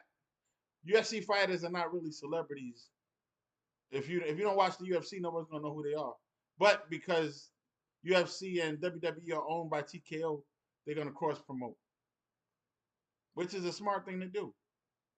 You got 60,000 people, and then you got a worldwide audience. Why promote all these other actors and like Law and Order? Come on, man. Get off my screen, man. You old fart. Never seen you in wrestling before. All of a sudden, you pop up for WrestleMania. Please. And I watch wrestling. This dude ain't never been ringside that I know of, or even, on TV. All of a sudden they show up to promote Law and Order. That show don't need no promotion. 22nd, tickets on sale now via Ticketmaster. All I can say is, this is the destruction from Bron. And this Breakker is why, as he completely decimated Carlito moments ago. What a bloody mess. I hope someone got insurance on this thing. Cracks. The announced desk got. Yeah, this desk is certainly crushed. much more expensive than the old desk, but Bron Breakker took off from the Spanish announced desk, traveled 15 feet over here, busted Carlito in half, and then all hell broke loose in the ring, and now Dominik Mysterio is our Intercontinental Champion. This thing is metal. Let's be clear on that. Unbelievable. Ladies and gentlemen, up next we're going to celebrate 20 years of WrestleMania for that man, Randy Orton. The next match is Randy Orton versus a mystery opponent. Now, they're going to probably debut somebody who, or bring somebody back. It's going to be something like that. Because there's no reason why there's going to be a mystery opponent. But either way,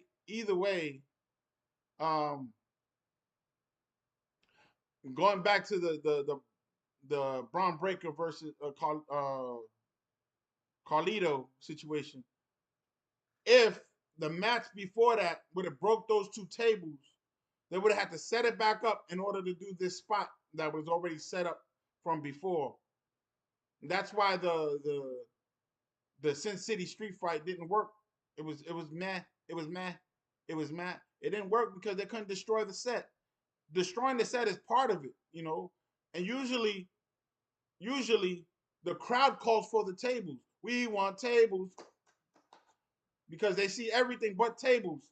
And then you bring the tables out, the crowd goes wild, and then you put people through tables. But they brought the tables out immediately, because they couldn't break anything else. So what ended up happening? They broke 3 tables. They broke 3 tables and got hit with the steps. They just dismantled the steps only to for the set team to put it back together. So now they're giving the history of Randy Orton. So they're giving a vignette. Randy Orton has come a long way too. Now he's a veteran. It's crazy because I watched his career come up. But I used to really watch his father, Cowboy Bob Orton, who never really got. Cowboy Bob Orton was always like a henchman. Cowboy Bob Orton was never like the top guy. He was always like a henchman, you know, always working for somebody. And then at one point, he allegedly broke his arm. I don't know if it was kayfabe or not, because back then, you know, we didn't give up those secrets. But he was always in the cast and hitting people with the cast. Like, you don't see that nowadays. You know, somebody gets hurt or some type of injury, they're off wrestling. Back then it was a lot tougher. So now they're showing Randy Orton from, I think, last WrestleMania, where he was beating up on one of those influencers. So he's about to come out. It was going to be Kevin Owens versus Randy Orton. Kevin Owens, I don't know if that's a real injury or it could be kayfabe for whatever. Whoever's coming out is going to tell the truth, because they could have took Kevin Owens out in order to put this mystery opponent in to make the crowd pop. And if it's Aleister Black, me personally, it's a meh. If it's Aleister Black, it's meh. Aleister Black, okay. He's never been a top guy. Even in AEW, he wasn't really a top guy.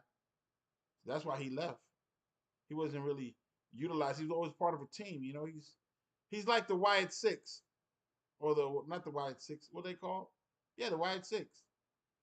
Wyatt Six is they're not doing anything with them. They can have good storylines with them, but they're not doing anything with them. Wyatt Six is being wasted. You know, they're still doing a vignette. They're doing a long vignette. I guess they're fixing that table. They're putting that table together probably, because they need that table back up. They put the Spanish announce team had that table yesterday, so I guess they switched tables today, and the American team, the WWE main announce table, came out. Let's see if the crowd sings.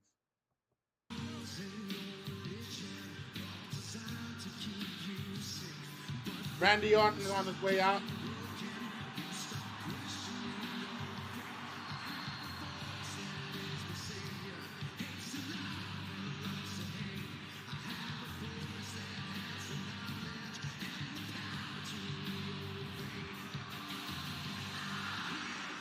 Yeah, the crowd's singing.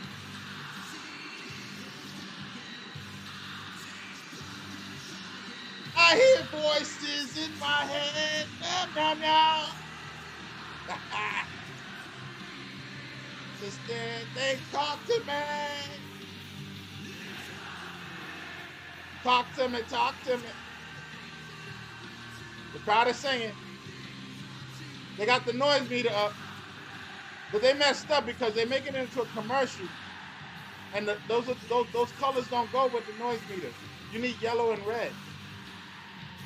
And the noise meter is purple and white. I'm not gonna mention the company it is. If you watch it, you know what I'm talking about.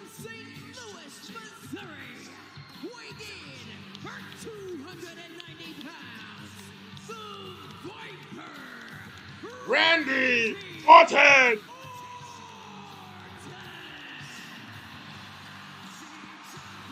Ladies and gentlemen, from the so I take it Randy Orton's gonna beat this mystery opponent.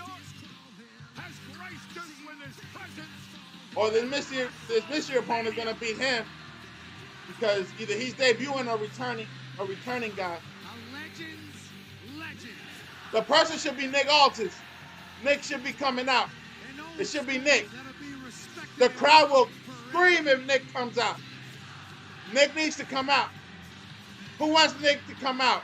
Hit me up in the comments. Hit the like button, subscribe. Let's go. Woo! Pieced together by the wrestling gods. Randy Orton's in Las Vegas. Randy Orton got one of the simplest entrances. He just walked out and do this. That's it. Man, these commercials are killing me.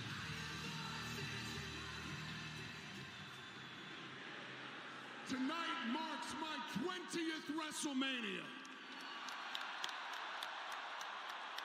Ladies and gents, I said that I would be here. They put Randy on the mic. They put Randy on the mic. The only question now is who is going to come through that curtain. Well, I'll tell you one thing. Whoever it is going to get their WrestleMania moment, and it's going to be courtesy of the 3 most dangerous letters in all of sports entertainment. R.K. Guys in the locker room, don't do it. It's not somebody in the locker room. It's gonna be some returning person. They're gonna try to get a pop out of it. If it's Aleister Black, it's a man for me.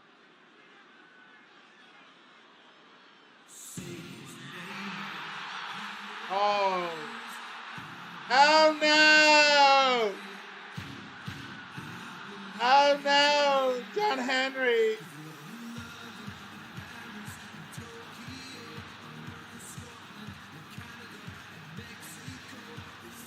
But he got the title. He got the TNA title. And the crowd is pumping. Okay, that's not too bad. Say his name. Well, I believe in John Henry. It's Joe Hendry. I believe in John Henry. TNA champion. Impress me. Put the title on the line. Impress me. Imagine Randy Orton get the TNA championship. The TNA World Champion is here to challenge one of the all-time greats at Randy Orton. They probably called Joe Henry last night, yo. Or the night before that, on Friday night. We need you to come out. He's like, all right. Yo, it should be for the championship. Make it interesting at least. He took NXT by storm late last year. As I mentioned, the current TNA World Champion. If you're Randy Orton, Wade, what do you think? Yo, John Henry and TNA on WrestleMania. This is WrestleMania. Vince would never do this. And the belt is there. The TNA belt is there. Vince McMahon would have never done this. Even when he owned WCW, he didn't do this. Who may well have just signed his own death warrant. To revisit the action moments ago, Dominik Mysterio. Is the belt going to be on the line? Put the belt on the line. I assume this man. Randy Orton don't got to fight him. He can roll out and leave. Can you imagine? He had his WrestleMania moment. On the 20th anniversary of WrestleMania for Randy Orton. Put the belt on the line. A massive upset. Put the belt on the line. The belt's not on the line. The championship's on the line. I think that should be something. Henry Orton one-on-one. The belt is not on the line. Joe Hendry became a viral sensation. So Joe Henry loses. Catchiest songs ever. And he looks tiny next to Randy Orton. Has dragged the Scotsman from Edinburgh all the way to this marquee matchup here at WrestleMania. Henry made a debut back in 2013. You know what Joe Henry remind me of? Anybody know who Mr. Kennedy is? Great moments on the stage of Joe Henry remind me of Mr. Kennedy. And went for an RKO early. Henry rolls him up, shoulders down. Orton kicks it too. Yeah, make no mistake, Joe Hendry is no slouch whatsoever. Won championships around the world, decorated amateur wrestler. He is a veteran of over 15 plus years. Great, that's all great, Wade. But I'm not mad at this. I'm not mad at this. This is Randy Orton, bro. Randy Orton beat John Cena. This is a mid-card act. A triple threat match at WrestleMania 24. He beat Bray Wyatt at WrestleMania 33 to win. I'm telling you, Randy Orton looks like a giant next to Joe Henry. Trying to convince me. Joe Henry looked like a little tiny man. Randy Orton has beaten me up more than anybody else on the roster. I know full well exactly how dangerous the Viper is. I was trying not to bring that up to embarrass you, but you're right. Orton misses wildly. Neckbreaker by Henry. What the hell is Joe Hendry doing in WrestleMania? It's the element of surprise here. It's caught the Viper cold. Oh, no.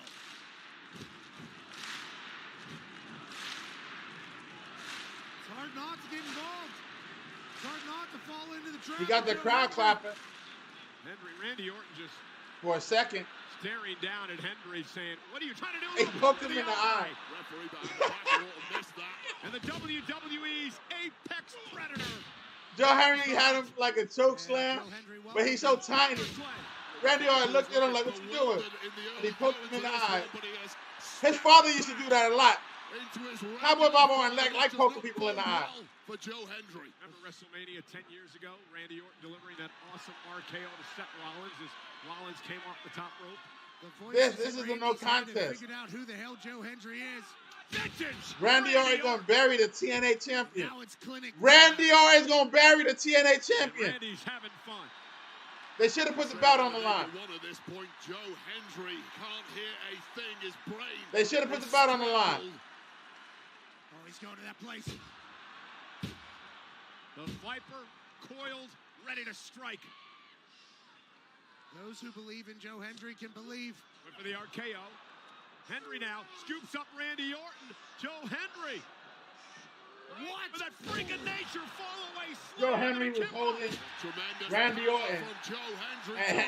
And Randy was so big next to him that he was able to hit that. It looked like he was getting a standing ovation earlier on. RKO! There you go. Smile at the camera, Joe Hendry. Thanks for coming. There's your WrestleMania moment.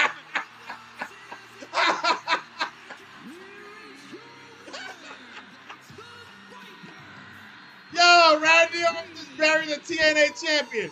Randy Orton just buried the TNA champion. Yo, this was funny. Yo, I'm telling you, he picked Randy Orton like this. He threw him back.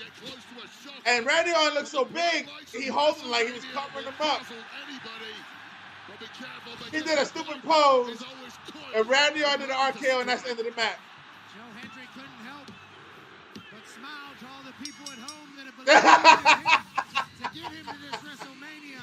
Yo, this is the second best one of the night. Yo, this is funny, bro. I'll take that neck if you don't Yo, tonight is going better than last night. This is funny, bro.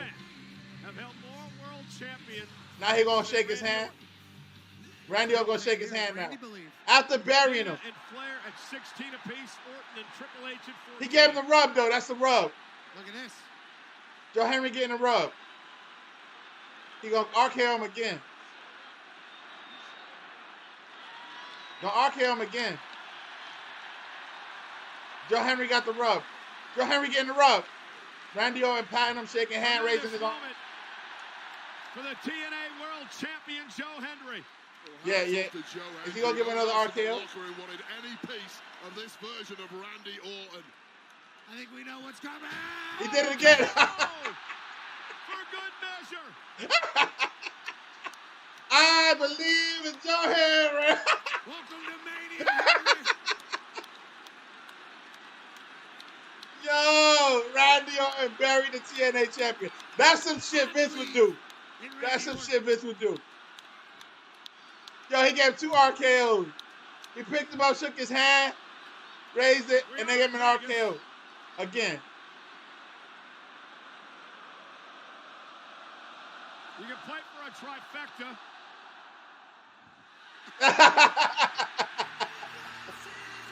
Randy Orton.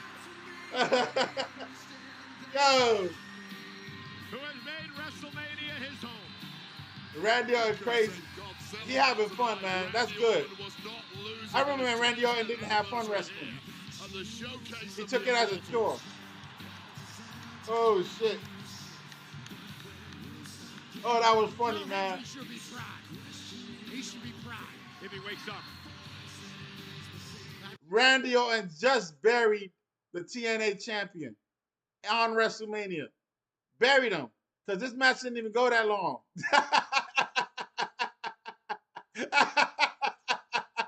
Yo! Yo, they brought Joe Henry out. And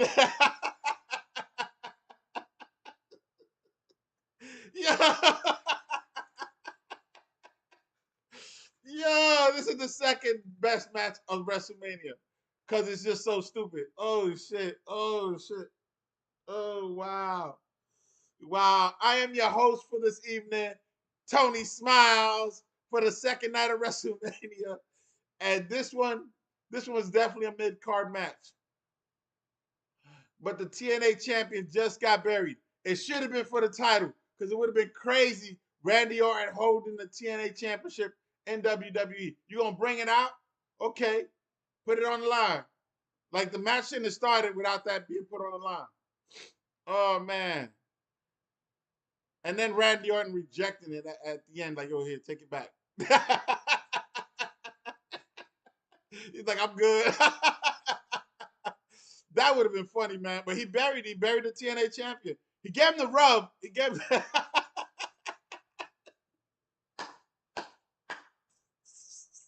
Yo, that's some shit Vince would have done. Yo, no chance. You got no chance in hell. You got no chance.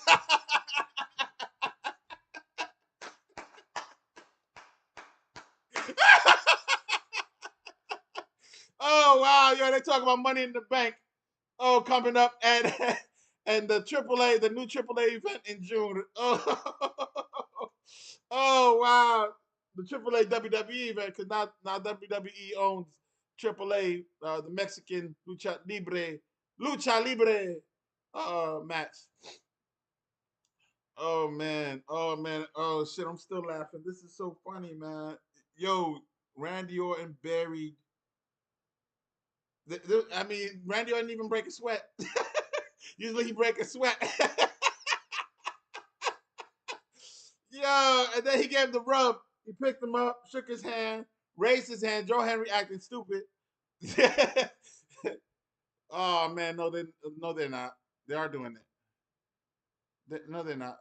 This better be a commercial. Travis Scott, a part of the WWE family. His Cactus Jack collection is must buy and available now. He was part of a WWE world. That's a commercial. Wow. They should have fixed the table by now, because they have plenty of time. So they announced that should be fixed again. The two sides, the two polar sides. The next match is gonna be AJ Styles versus Logan Paul. This one is an easy one to call. This is also a mid-card match. Logan Paul gonna beat AJ Styles. AJ Styles, he's been given the rub to a lot of talent.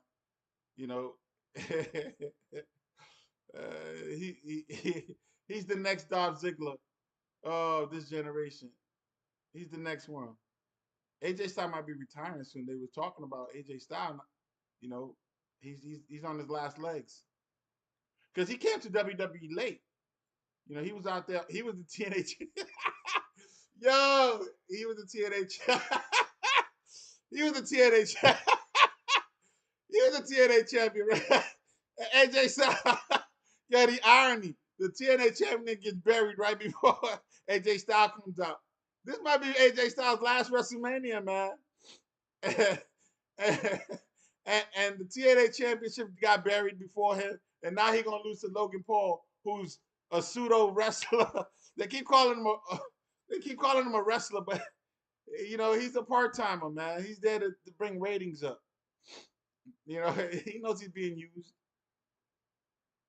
And he's using the WWE to sell, that piss drink. And I said it's a piss drink. It's trash. It's trash. It's trash. It is not healthy. They say it's healthy. Drink water, man. Drink water. Beat the heat. Beat the heat. Drink water. Don't drink that piss. Stop drinking piss. Oh, shit. Yo. AJ Styles gonna lose after the TNA champion got buried. that's an irony within that. AJ Styles is gonna lose. I don't see AJ Styles winning because they're trying to get Logan Paul over. He's still gonna be in the WWE in and out because he got his own little podcast and other stuff going on. So he's not a full-time a wrestler. He only comes around for WrestleMania or SummerSlam. That's about it. So you can't really take Logan Paul seriously. But the match is happening, so I'm gonna call it. But AJ Styles, they took away his team. Every time he starts having good traction, they slow him down or he gets injured and has to take time off. And then the comeback, AJ Styles is back. But like I said before, he came late to the WWE. He was already, older by the time he joined WWE.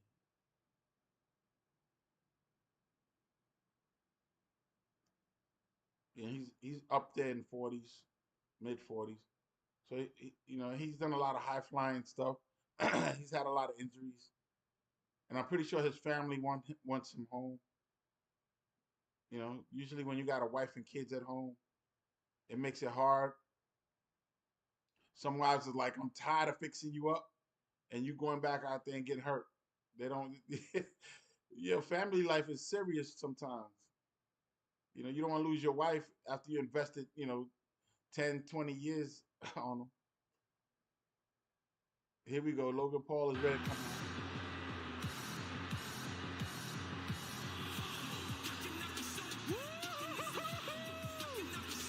Just to review, the TNA champion, Joe Henry, got buried by Randy Orton. Rey Mysterio is your new Intercontinental Champion!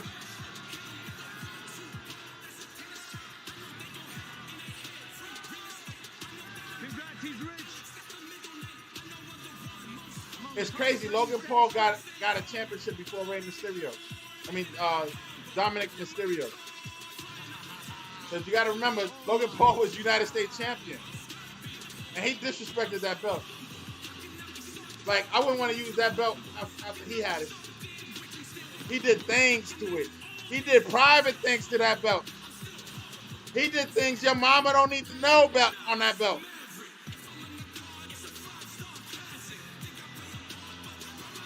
Like, they should change it. Put it back to what it used to look like. Because technically the new United States belt was debuted by Bobby Lashley. There was a different style before that. There was a spinner belt that was U.S. Championship when John Cena had it.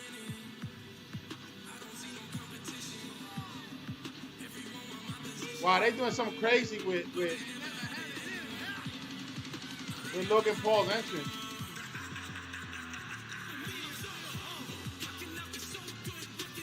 I don't know why they did all that.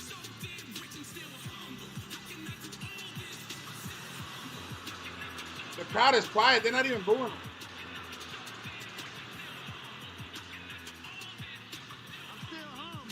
I'm still humble. Just catching a drone out of the sky. He got a drone. That's what it is. The following contest is scheduled for one fall. Introducing first, from Dorado Beach, Puerto Rico, by way of Cleveland. Logan Paul came out with a drone. That's what that was. 220 pounds, Logan. That drone had a good camera on it, though. Respect. And this match tonight is presented by the General Insurance. The General. I don't want to hear that commercial. They keep getting me with those commercials, man. Oh, my God. This is going to be a high-flying thing. It might go 20 minutes. They're taking their sweet time with the entrance because I don't know why. Nobody's cheering for Logan Paul. This is definitely a mid-card match, and he's going to win. So they'll probably break another announce desk. They probably fix the other one so they can break it again, because that's Logan Paul's thing now.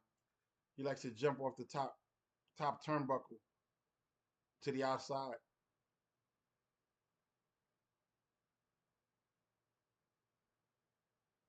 The Spanish announce desk was still up. So again, this goes back to that first match. That second match couldn't, that Sin City Street match couldn't go full out in full destruction mode because, the match is behind it. Like, they can't be fixing that desk all the time. So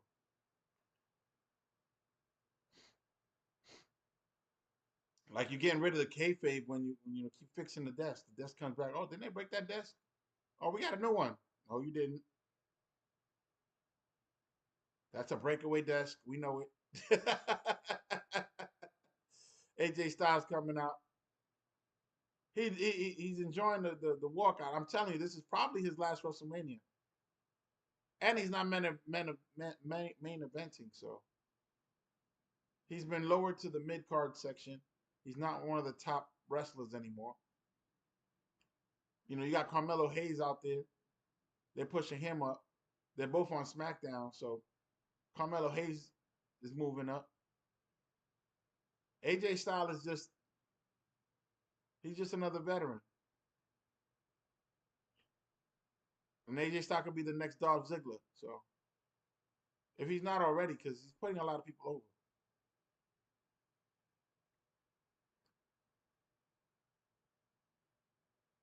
His whole team is gone. The Good Brothers are gone. Mia Chang, she's doing her own thing. She's being mid-carded.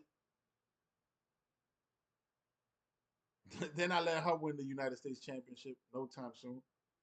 She fought for it a couple of times. Chelsea Green is not even in WrestleMania. And she's doing more. She's doing more than the Intercontinental Championship. But the Intercontinental Championship is not even for the women that just got. The women's Intercontinental Championship is not even being defended on WrestleMania. I think they got the Fatal 4-Way coming up tonight.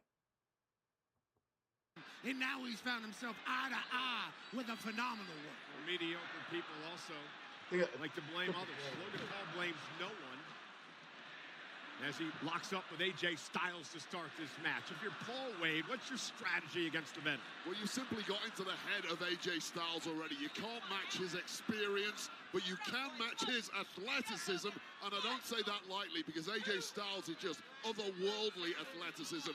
Logan Paul is as gifted as they come. You're not going to push AJ Styles around, though.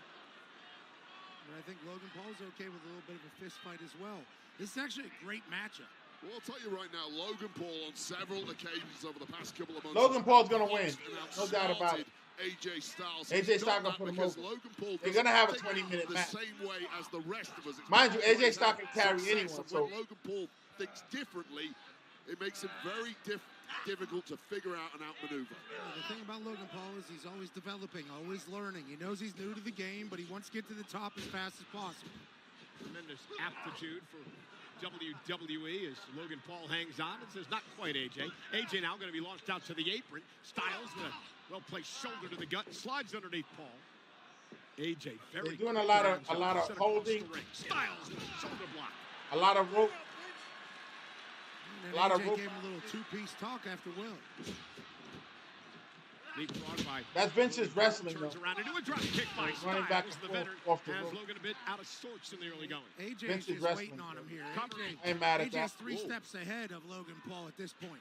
We talked a little earlier about how you're supposed to be coming up the hard way, paying your dues, earning it. The old there hasn't really way. been AJ did all of yet. that, and it must be vexing to him.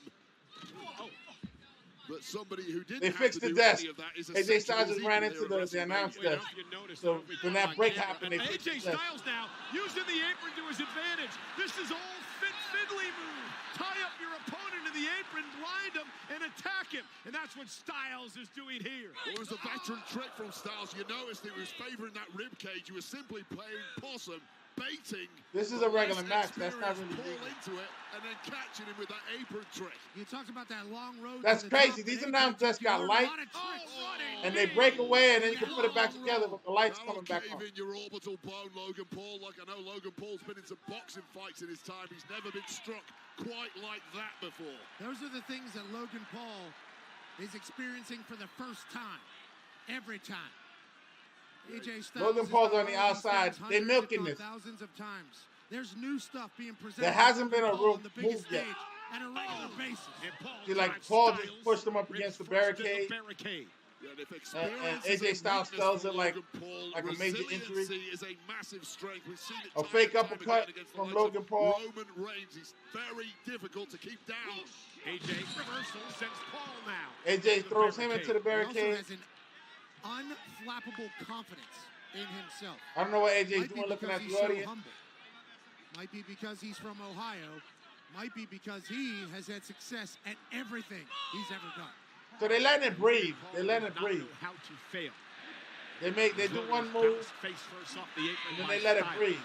Referee Jessica There's Cole no way Logan in Paul control is of hurt this matchup tonight. this early, but Partisan crowd here He's- completely backing the he's acting like it's phenomenal been a 20-minute match. Logan Paul, great move, stepped out of harm's way, sends AJ into the post. And I've never seen a man And to the other side, a whip into the post by Paul with authority. He might have dislocated his shoulder right there. just smart there from Logan Paul using what was available. I've never seen a man so resilient and impervious to negative energy being thrown his way from a massive audience. There should be some high-flying stuff coming up. It's almost like fuel to Logan Paul. I was going to say, he feeds off it. Music to his ears. He was born and raised on the internet. There's not a lot of positive things said on there. If you can't handle a couple boos or some negative comments, you'll never make it. The announced it. There it is. Punches himself. There it is. He started with the high flying stuff. That athleticism you see, He just jumped over the top rope onto AJ Styles. With ease, AJ Styles is crawling for some reason. Selling the AJ bit. Styles is a man at times grappling with I his know own he's career crawling to. mortality. Oh, he's crawling to the Spanish announce desk. AJ who? His last name's Styles. Sends AJ off the apron of the ring. Styles knows the So he sands crawled of over time there, are so- running out on his own career, and he has to make every grain. So Logan count. He Paul badly could, needs a victory here could tonight. smash the Great desk move by on the Paul desk. to roll back into the ring and break the count. What are you gonna do with the drone? He's eyeballing his drone that he caught earlier Yeah, today. he literally caught that out of the air. Like a pet, he's been hanging this thing. Oh, look at Logan Paul is acting like the cameraman. Well, you know, this is AJ Styles still on the ground, selling. Oh, he got hit by that, Wade. Nice Wow, breeze to the it. drone took off. Buzz the tire a little bit there, drone friend. And now look at this. Logan Paul now using the apron to his advantage. And that's the aptitude we've talked about with Logan Paul. He's a The quick drone learner. has He not- never makes he's the same using mistake the drone. twice, and he turns AJ's offense around on him. You can He's see also the competing against actual very the best. actual Every time cameraman. you see Logan Paul being in filmed right now by the WWE drone. and learns the best tricks from all of them, Giving a absorbs different them visual. into his own movesets. And here we come now. So he's Paul gonna top jump rope. off the top AJ rope. in trouble. The Paul from Grace connecting. Cover for the win. Styles kicks out. It genuinely felt like Logan Paul just found out that you're allowed to use the apron on the side. Logan Paul is just as natural a high flyer as you will ever see. He'd go air to air with the best, including He did a frog splash. AJ Styles. AJ Styles is selling Beautiful it like execution it's a there. devastating move. Styles is in trouble. AJ Styles is a real All-American hitting the professional Paul now, from Grace. Logan Paul rolling. but this could be his last WrestleMania. That's the name of their show on Max, currently available. And I like that as describing him. As we send AJ across the ring into the corner. And this is that flip side of Logan Paul, from the entertainer to the bully and the thug in the blink of an eye. He understands what it takes to be great in this business. He wants to be great at this business. There's a time to perform. There's a time. AJ Styles tries to go for a power The bomb. overbomb by Paul. I mean, For the Paul win. tries to go Hooks for the leg. a power Styles just grab the bottom rope. Yeah, and anytime you can't kick out Did because some you're type so of flip. beat up, you have to reach for the bottom rope. you in dire straits. That was so well executed by Paul once again. That was a weird move. Of Styles bouncing off the mat. Uh-oh. Logan Paul is asking for... Logan Paul doing a Hulk Hogan with the ear. This isn't going to get him any cheers. Brother. That's why he said brother, you see? Look. And a big boot. Yeah, he's doing a Hulk Hogan bit. Now he did like this. With a big leg. Cover. And a kick out. Only Ty Schmidt could do it better. They're stretching this out. They're stretching this out for big moves. Which flip out the ring. So they stretching this out. AJ Styles doing a good job. But showing here. And now some jabs coming from Logan Paul. That boxing background you guys talked about earlier on. This is one of the biggest punches we have seen in WWE. But getting a little too cocky. And AJ woken up something inside AJ Styles. Yeah, Styles gonna take the fight to Paul. Well, there was nothing cute about that from Styles. Simply muscled Logan Paul back to the corner and let him up. Logan, second rope, moonsault. AJ taken out, cover now. Logan Paul did a second arm moonsault. AJ tried to catch Logan Paul in midair, but too much has been taken out of the phenomenal one. Now they're both taking the rest. They really milking this. Like he's running on fumes. Smooth move by Logan. Like they've been on a 30-minute match. They're really milking it. Logan Paul's playing to the crowd a lot. I guess that's what he likes. Knocked the Styles a bit out of sorts. The moon pulp. Nice. Oh, kidney shot there from Logan Paul. European uppercuts. Couple uppercuts now by Paul. Just shows the range of offense that Logan Paul has available to him. And Styles has no answer to any of this. Do the wrestling uppercut. Logan Paul's biggest asset has always been that surprise factor. The cat came out of the bag a long Logan time Paul's ago.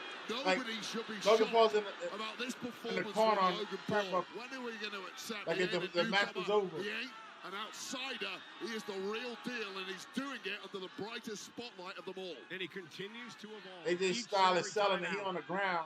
He's not scared to take his time and celebrate himself, though. And that might be the kryptonite. The biggest AJ Styles needs to give some offense to give credibility. Styles stops himself. AJ now picking up the intensity.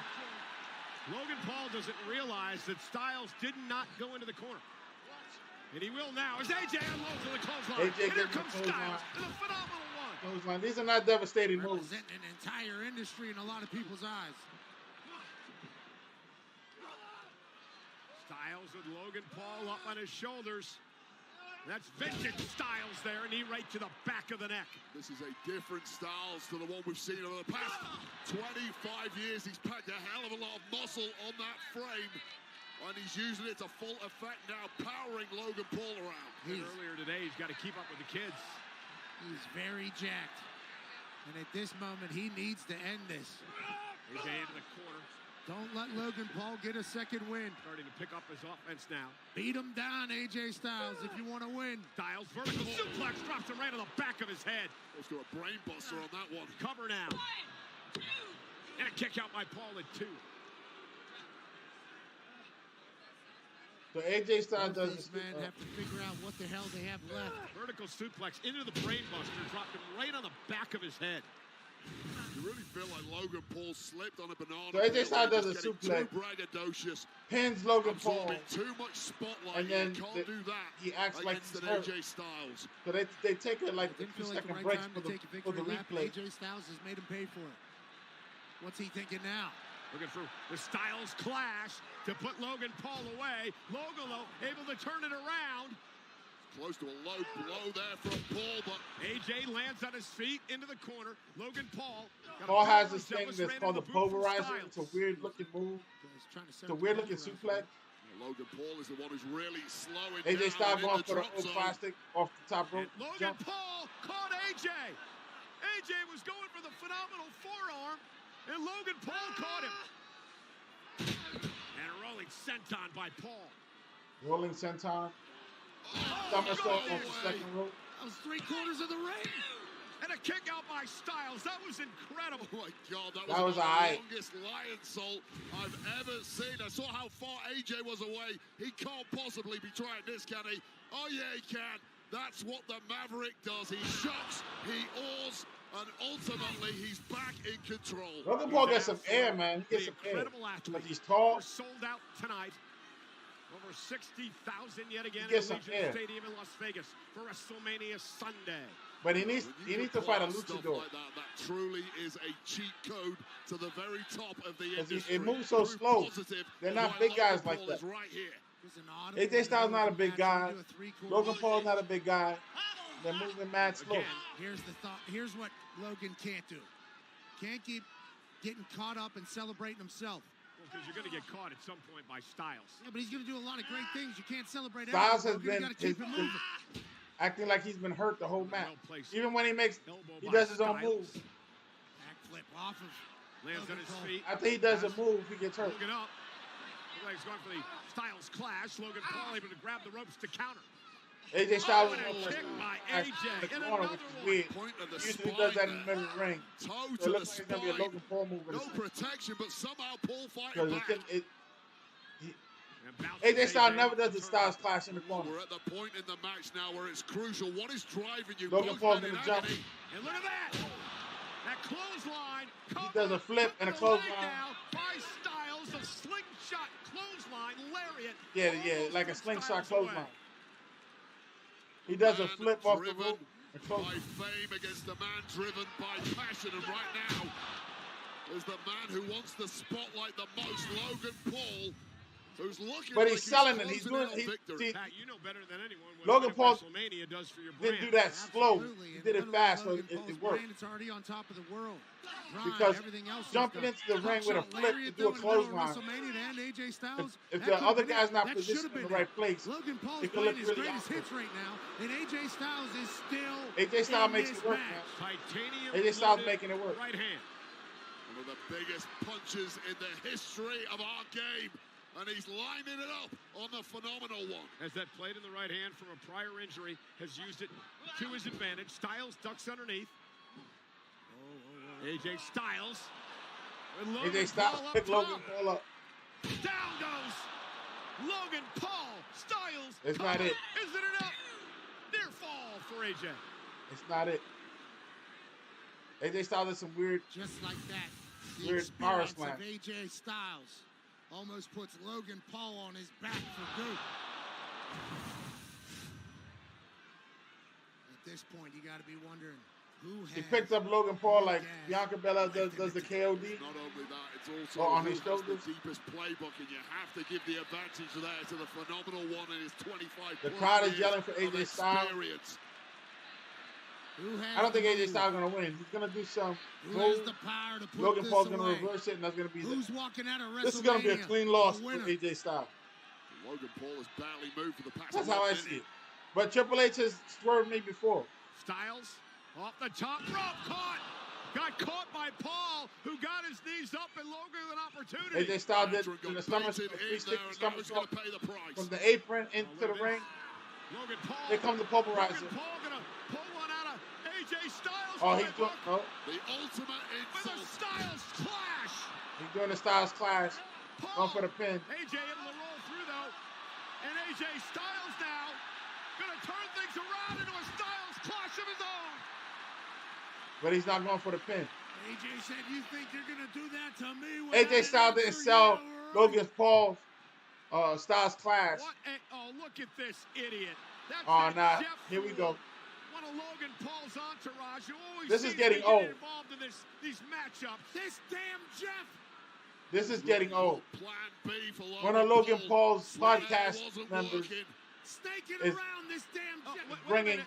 He's got brass knuckles, but Karrion Kross has got Jeff. Karrion Kross is out here. Do it to him, Karen. Break Jeff in half. And now AJ Styles gonna send Jeff toward the barricade. Jeff just saw his life. Karrion Kross has brass We knuckles. told this story on Monday. That Logan Paul's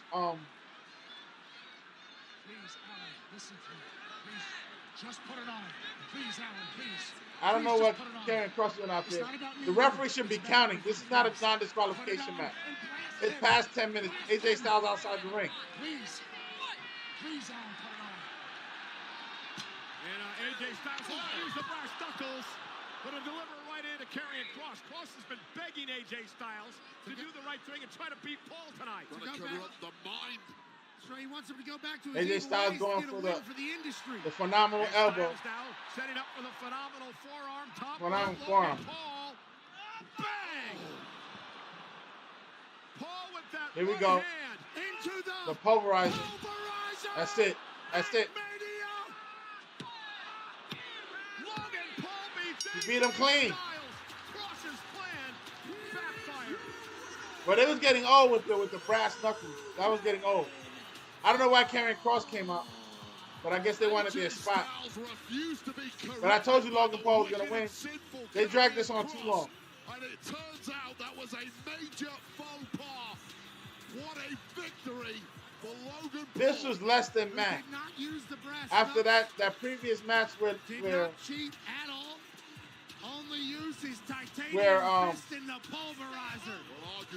Randy Orton buried Joe Henry and the TNA champion. That at least was funny. This is bad. Deep Logan Paul could pull. He was down, he was out. And I told you that AJ Styles was going to go for a move, and Logan Paul was going to finish him with a reversal.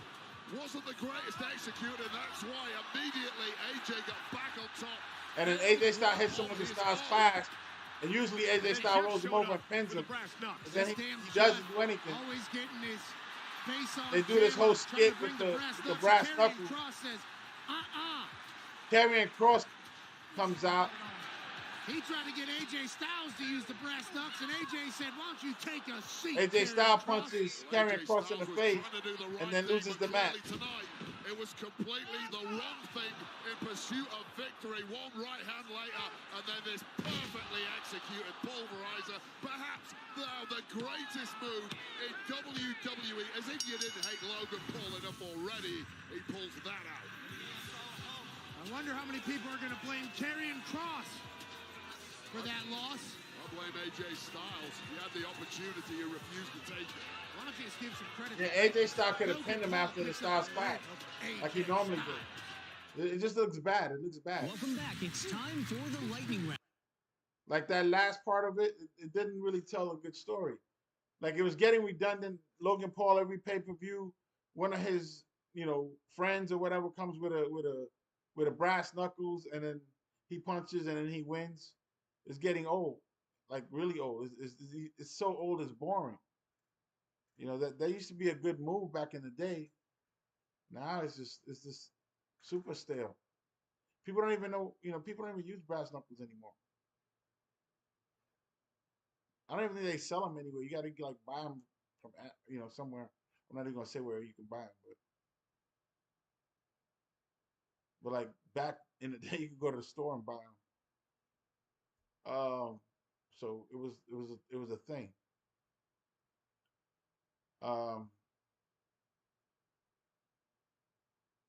Yeah, that was bad.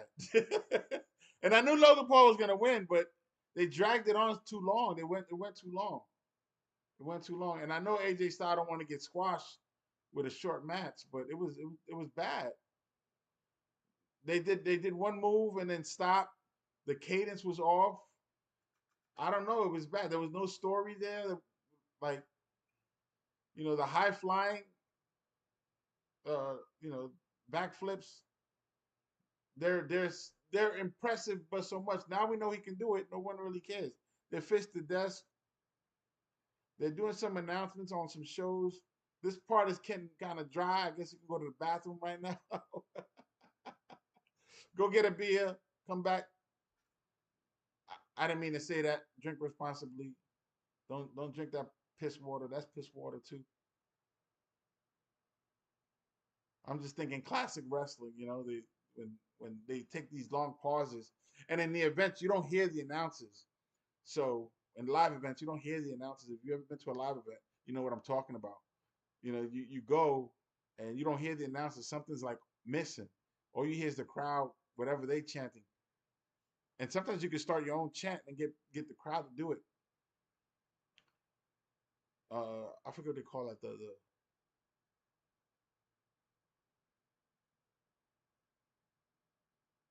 people's mic or something like that. When you get the crowd to chant. They're showing celebrities again. So, I guess, you know, when they take a break, I don't know what they got to do now. Uh-oh.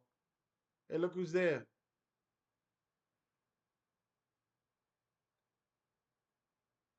Terrence Crawford.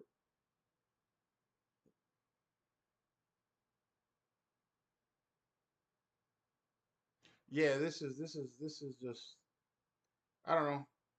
They're getting ready for the next match. There's really not much they should be preparing right now, because AJ Styles and them, they didn't break anything. Nothing major happened. They're doing their little commercials. They're about to announce the next match. At least discuss it before they give a vignette. Once they start with the vignette, then it should come out. There's a rhythm to this. Okay, yep. They're doing the women's tag team championships between damn, I'm forgetting their names. Valkyria, who doesn't have an opponent, and they're using Jake Cargill's silhouette, which is crazy. So let's see what happens, because we have a mystery opponent. Liv Morgan and Raquel Rodriguez Gonzalez. So they changed her name from NXT. They didn't like the Gonzalez.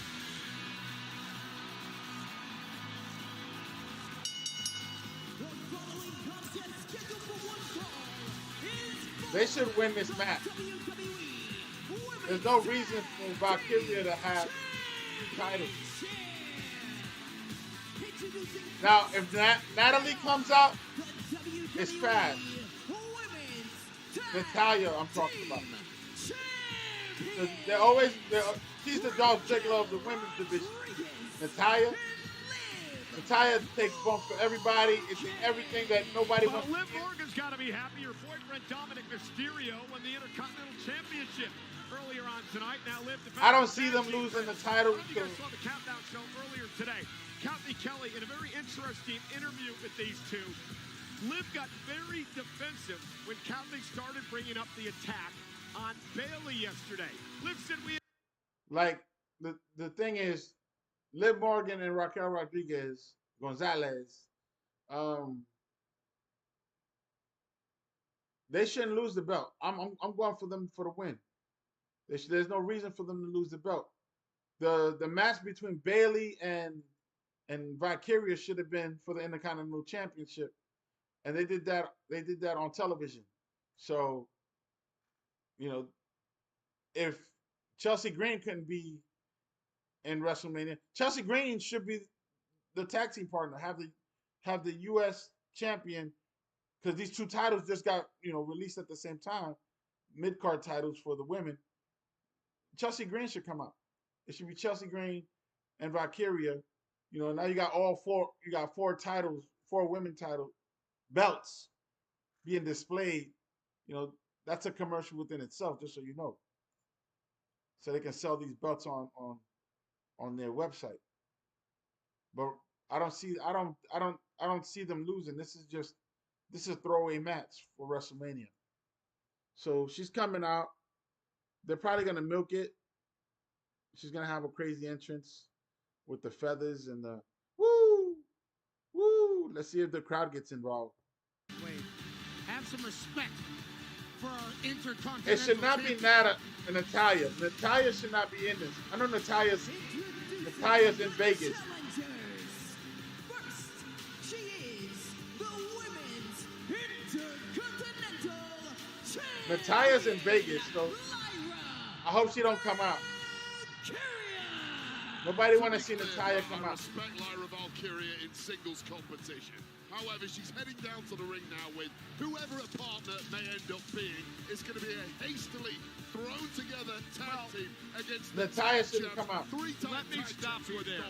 Lyra and Bayley were a hastily thrown together tag team, and they went on to win a gauntlet match to qualify for this tonight. You got me there. Lightning did indeed strike. Now, what they could do is bring somebody who's been out, like, you know,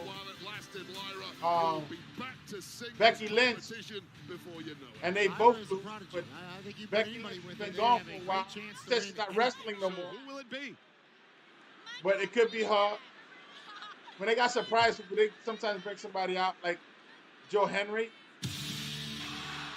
But I tell you, I just said that. I just said Becky Lynch. They were swerving. I just said Becky Lynch. Did I just say Becky Lynch? Rewind the tape. I just said Becky Lynch. How do you feel now, Wade? Becky Lynch is coming out to lose.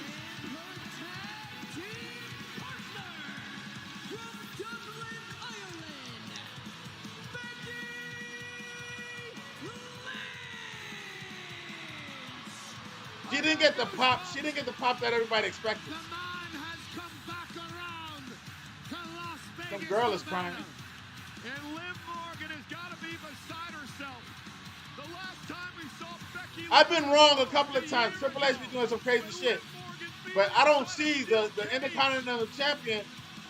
They be disgracing the tag team division and the women's division. That she retired Becky Lynch.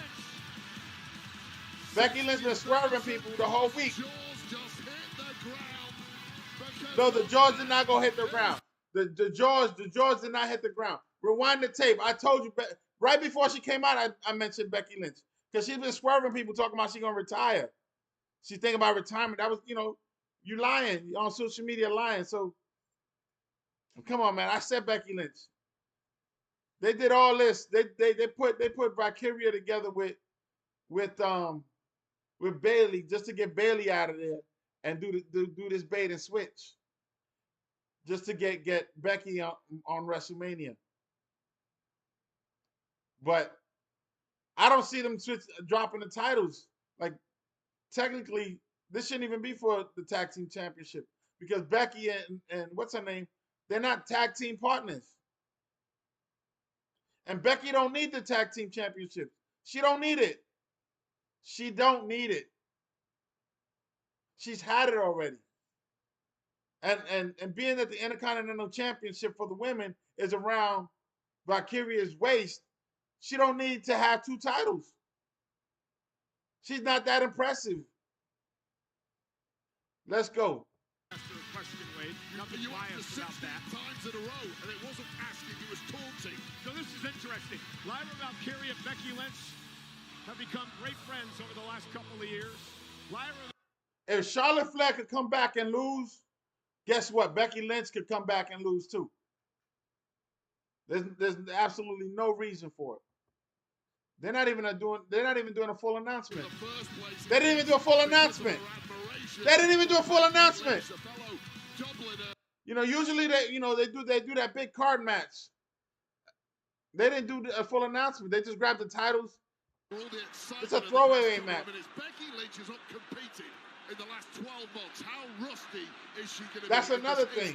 You know, she's going to come off the bench and win a title. Looks to start things off against Becky Lynch. Again, I mentioned the history between these two. Liv took the title from Becky Lynch back in May of last year thanks to Dirty Dom, and now the tag will be made to the powerhouse, Raquel Rodriguez. And Raquel Rodriguez looks like a giant next to Becky Lynch. Becky Lynch lost more weight. Becky with the right hand. Becky Lynch has been a tremendous performer at WrestleMania. Remember, she was one of 3 women to become the first woman in history to main event WrestleMania back at WrestleMania 35. And now Becky's quickly trying to choke out Raquel Rodriguez to start this matchup. A lot of people have talked about everything that Becky's been doing since her last match. Tag. Not only does Becky Lynch lose this match, but she should also take the pin. Intercontinental champion who is now legal. You shouldn't have Valkyria, who's the Intercontinental champion, take any pin. Lyra beat Raquel with the title on the line a few weeks ago. Lyra's been a great champion as she delivers the step up. And then this match shouldn't even be that long. Nice deep arm drag, and this is the WrestleMania debut. This should be a 5-minute match. What a nice entrance into the match that was. No. signs of nerves whatsoever for this youngster. Lyra now with a big kick. Lyra Valkyria should not win the tag team title. Becky Lynch by your side must be a massive confidence boost after that initial loss of Bayley. I'll tell you, Wade, after watching Lyra since her debut at Monday Night Raw, she has... Lyra Valkyria should not win this. I'm going to tell you right now, this is not good. The Intercontinental Champion, she shouldn't get pinned either. Becky Lynch should get pinned. Raquel covered. Alley oop to the boot. And this referee, Jason, is a little too slow on You don't want one of the tag team champions to pin the Intercontinental Champion, because then you're going to be like, yo, he deserves a title match. Becky Lynch distracting the ref so he couldn't get the 3 count. Then the Judgment Day will take her belt. Right into the boot. She hasn't really had a good reign with the Intercontinental Championship. They're not doing her justice. And I know Triple H likes Valkyria. The bank winner, and here comes Raquel Rodriguez. We mentioned the 3 tag team title reigns with Morgan. She also held a tag team. Plus the women's tag team titles, man, I think they jinxed. That makes her a 4-time tag team champion. Absolute tag specialist, no matter who the partner is. But I'll tell you this right now, 2025 has been the Liv Morgan World Domination Tour in large part because of that presence of the powerhouse Rodriguez. Yeah, Raquel Rodriguez will do anything for Liv Morgan. Tag team champions now have isolated and beginning to dominate the Intercontinental Champion. And this is what happens. Becky Lynch chose not to goes up against a hastily stay in the ring too long. With no chemistry, he took a couple of bumps, just a little bit of friction. And let Valkyria go. Much like Dominik did earlier, Liv this time actually connected with the 3 amigos. It could be a glorious evening in the Judgment Day clubhouse, and now Becky Lynch completely losing the plot. And our tag team champs are taking advantage. Raquel Rodriguez and Liv Morgan got Lyra isolated. There's a rush of blood to the head to Becky Lynch, who has been out of action for a significant amount of time and is now getting frustrated as the minutes go on. Power of Rodriguez, cover to retain. Raquel Rodriguez needs that. Let me say it again. Raquel Rodriguez needs the tag team. Lyra Valkyria is in big trouble. It's a duck hunt out here. Becky Lynch don't need it. Valkyria don't need it. Even Liv Morgan don't need the tag team title. But Raquel Rodriguez needs the tag team title. Raquel Rodriguez needs it.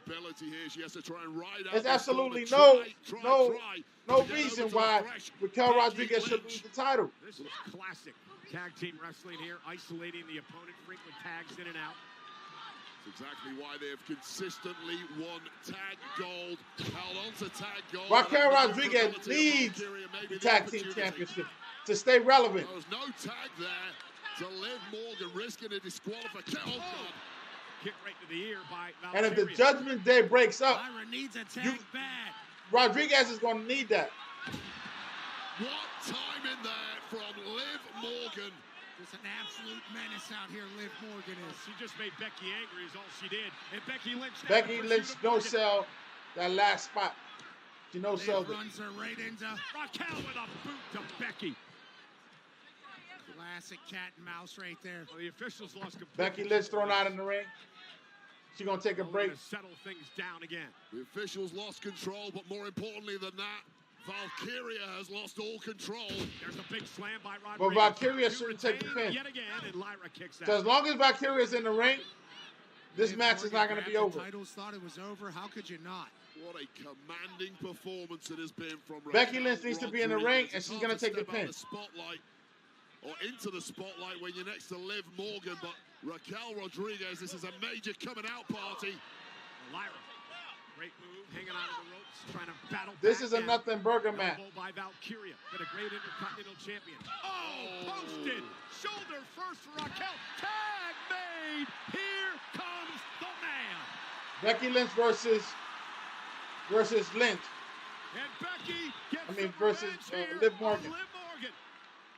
Been almost a year. Becky Lynch versus Liv Morgan. Absolutely. The WWE Universe has been waiting as well. Step up into Gary, caught her on the shoulder.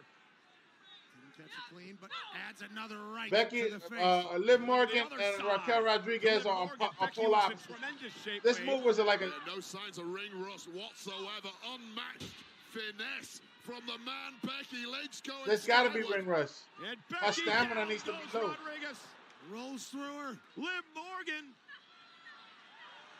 Becky Lynch is calling spot. Becky Lynch is calling spot. Becky Lynch is calling spot. Well, depends how you look at it. Got victory in the main She's event. visibly calling spot. Baseball slide takes Morgan out. Becky Lynch is in mid-season form. Potentially acquired. So they're giving her this WrestleMania moment. Becky now takes out Morgan. You're not gonna win the titles on the outside of the ring. So they're doing all these bumps and stuff. This match should be over now.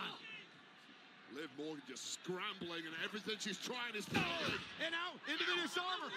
Looking for the disarmer now. Morgan though able to turn it around. Didn't quite. Liv Morgan shouldn't get the shouldn't get the win either. To the disarmer. Becky's got it locked in. Becky's got it locked in. Is Morgan gonna tap out? No, she's not. And a boot right to the face. I'm telling you, it should be Raquel Rodriguez pinning Becky Lynch. Raquel got out of control, sent over the top rope. Morgan looking to capitalize. Smart by Lynch there, using their Looking momentum. for oblivion. Good night, Becky. This is it. By Morgan. Valkyria breaks it up. Just enough left in the Liv Morgan shouldn't be pinning. Intercontinental champ to keep this one alive. I have no idea where Lyra came from. Perfect Lyra timing Valkyria for is not the Becky legal person in the ring, legal woman in the ring. So why is she in there? Again. Lyra Valkyria. The referee's supposed to take her out. Oh, Raquel taken out with an DDT. Tornado DDT on the outside. Morgan drops Lyra Valkyria. Becky back on her feet. She's got Morgan. There it is. The manhandle slam. Becky and Lyra win the gold.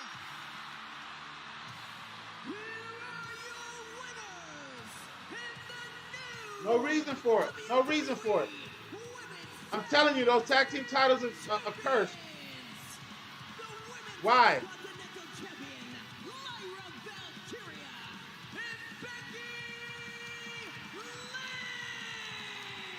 Welcome back, Becky Lynch.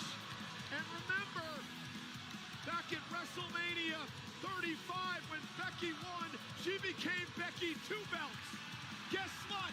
Lyra 2 belts here tonight at WrestleMania. Yeah, but this industry changes in the blink of an eye. But Becky Lynch had the World Championship title, the WWE Championship. Valkyria has the Intercontinental Championship. There's no reason for her to have keep up. And then Becky with her patented Mind you, she didn't even score the pin. It was Becky Lynch pinning Liv Morgan. She wins her second. So Valkyria doesn't get the props from winning the title. It's still messed up. Man, thumbs down. Thumbs down. Thumbs down. No, it's not well deserved. This is bad.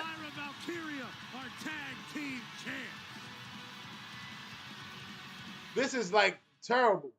No storyline, no nothing, just some random, mystery opponent, and they take the titles. Now what they're gonna do with it? What are you gonna do? Is like Valkyria's she's gonna defend the tag team titles and the Intercontinental title? Is she gonna be that good? Is she gonna get that much airtime? No, you just messed up. Triple H is messing up. There's absolutely no reason to do this. No reason. But he did it. Triple H, he's been swerving me. The last 2 nights he swerved me. I did not expect this. And then the finish was terrible. You got Becky Lynch pinning Liv Morgan.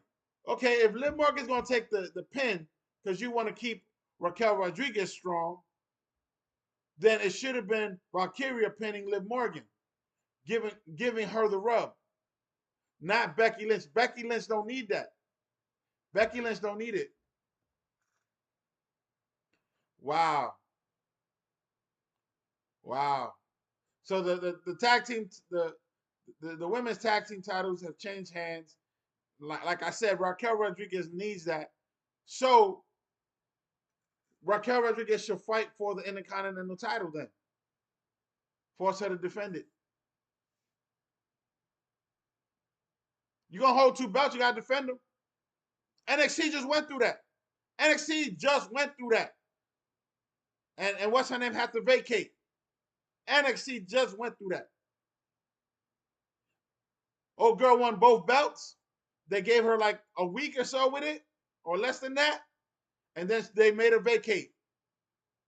They made her vacate.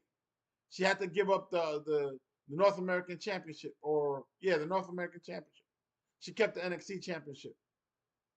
Got to vacate. You can't defend both of them. Because what you gonna do with the tag team title? You took them off Jade Cargill and what you call it, Jade Cargill and Bianca Belair to give it to Liv Morgan and Raquel Rodriguez again, because they've been tag team champions before. You give it to them to then give it to Becky Lynch and Valkyria, who's the inaugural Intercontinental Championship. Then she needs to drop the Intercontinental Championship. There's no way that she's going to defend both titles.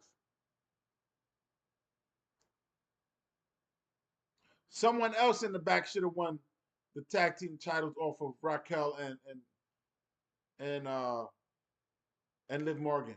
But now that Dominik Mysterio is the Intercontinental Champion,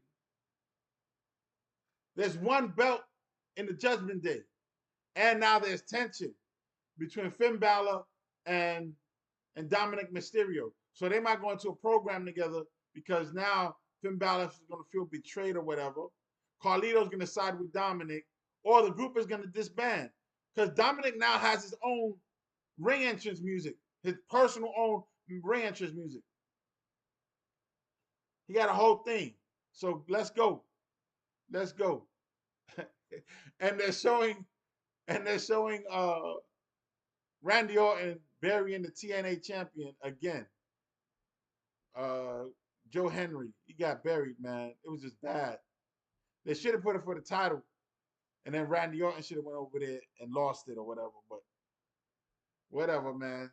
He buried him. They're showing footage from military base overseas where some soldiers are watching it live. Well, it's not soldiers; they're airmen. They had an Air Force base with a jet fighter in the back. Let's see what they got.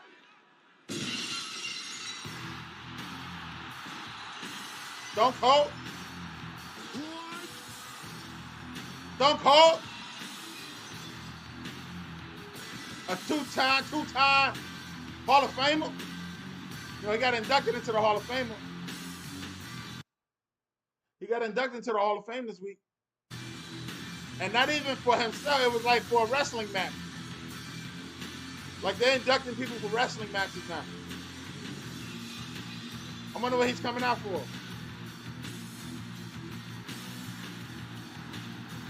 He got a 4x4. He ain't even walking to the ring. Oh, hell yeah. Stone Cold on a... Hey, you think The Rock is coming out? You think The Rock is coming out? Gives me nightmares. It gives me... But he likes driving that 4x4. Oh, he almost flipped. He took that turn too quick. The Texas Rattlesnakes at WrestleMania. You never had him chasing. Oh, he crashed. He crashed into the barricade. He scared somebody. He apologized. He's going too fast around the turn. He almost flipped, but this time instead of flipping, he crashed. He crashed into the barricade. I don't think he hurt that girl. He probably scared her though. Some of you heard me, some of you didn't. I said if you're having a great time at WrestleMania, give me a hell yeah. Oh, I know what they're doing. They're going to do the attendance. They're going to do the attendance. Hey, I'm not here to announce tonight's attendance of Night 2 of WrestleMania. And tonight's attendance is officially... It should be the same. 63,226. Now, I've been in a lot of buildings just like this, and it seems like there's more than 63,226 people here. So I demand a recount. Sometimes when you want a job done right, you've got to do that job yourself. So I want everybody to sit down and remain still. Here goes. 1, 2, 3, 4, 5, 6, 7, 8, 9, 10, 11, 12, 13. It's going to take a long time to get around this stadium. 15, 16, 17, 18, 19. All right, that's bullshit. 63,226 here tonight, and that makes for a total of 2 days of WrestleMania, 124,693 solid-ass cats. That's a lot of money. That's a lot of money. That everybody makes it home safely, and that we see you again. Tonight you got 100,000 people, 120,000 people out there. That's the bottom line. Stone Cold said so. Not the beer, not the beer. And it is time for some Steve Weisers. Do you spare a couple over here, Steve? Drink responsibly, man. He don't even drink it. He wears it. He just pours it down and just gets on his clothes, and it's a mess. He probably get a couple of drops in his mouth. Don't drink beer. It's piss water, man. Drink water. Drink water. Drink water. Beat the heat. Beat the heat. Save your money. Invest it. You start spending money on beer, it gets expensive. Don't drink that crap. Yeah, I said it. Yeah, I said it. I'll say it again. Don't be coming up with no studies trying to say that product is healthy now. Ain't nothing healthy about it.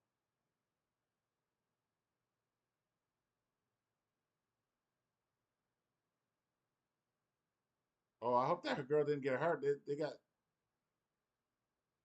They got people over there talking to the girl. Stone Cold in trouble.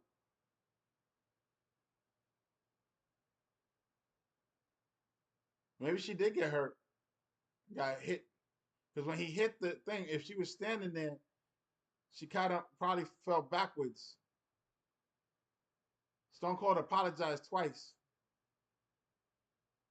But when he took the turn the first time, it looked like he was going to flip over. I know I said it. Rewind the tape. Rewind the tape. Rewind the tape. And then he came back around in the same spot and crashed into the barricade instead of making that turn. He was going to back up and try to turn, but then because he saw the girl, he apologized to her and then left. But 120,000 people, you do the math, man.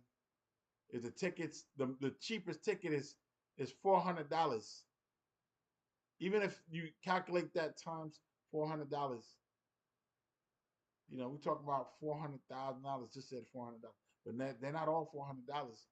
People paying, you know, $3,000 or $4,000 a ticket in you know, for the lower tiers and for ringside. So soon it's gonna come out John Cena versus Cody Rhodes. I think is the next match. Let's see what happens. Yep, the next match is for the Undisputed WWE Championship. I've been swerved the whole night, and last night Triple H has gotten me. I didn't expect Valkyria to win the championship, especially with Becky Lynch. Becky Lynch is going to be the new Natalie soon anyways, if she stays in.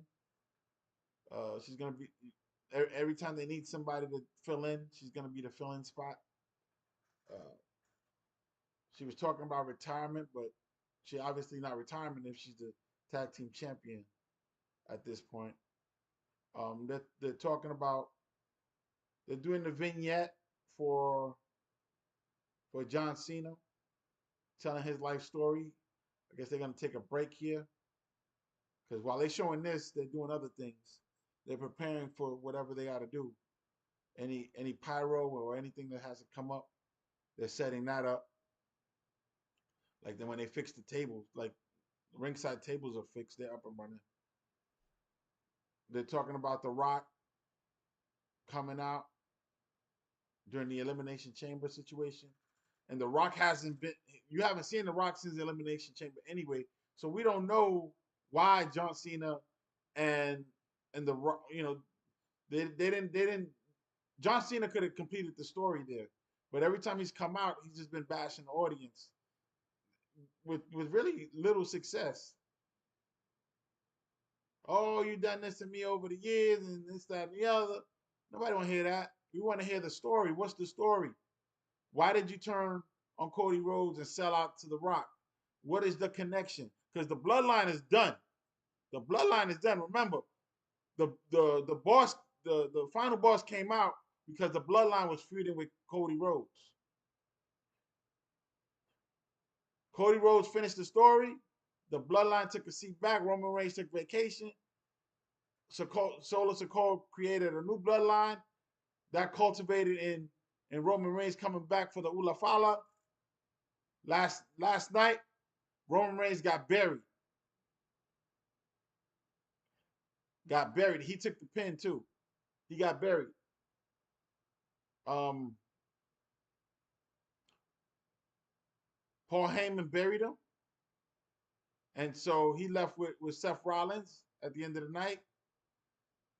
So we don't know if The Rock is going to show up. Let me know in the comments if you think The Rock is going to show up tonight. I doubt it.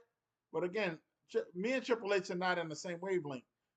So I don't even know his style just yet. I'm going to figure it out. Because he does have his favorites. Like Valkyria is one of his favorites.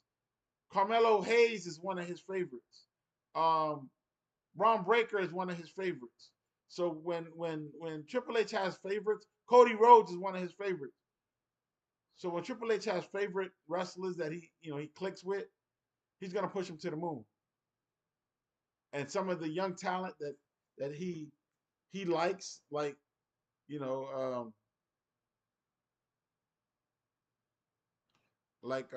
Valkyria, he likes her, so he's gonna push her to the moon whenever he gets a chance. So now they're showing the betrayal from John Cena. Let's see what they talk about. Wrestling for everyone. This stays with us. The good storyline would be that John Cena wins his number 17. But again, Triple H is running this, and that number 17 has been that number 17 title hold has been protected. They don't want Ric Flair to lose for some reason. They don't want Ric Flair to lose that record.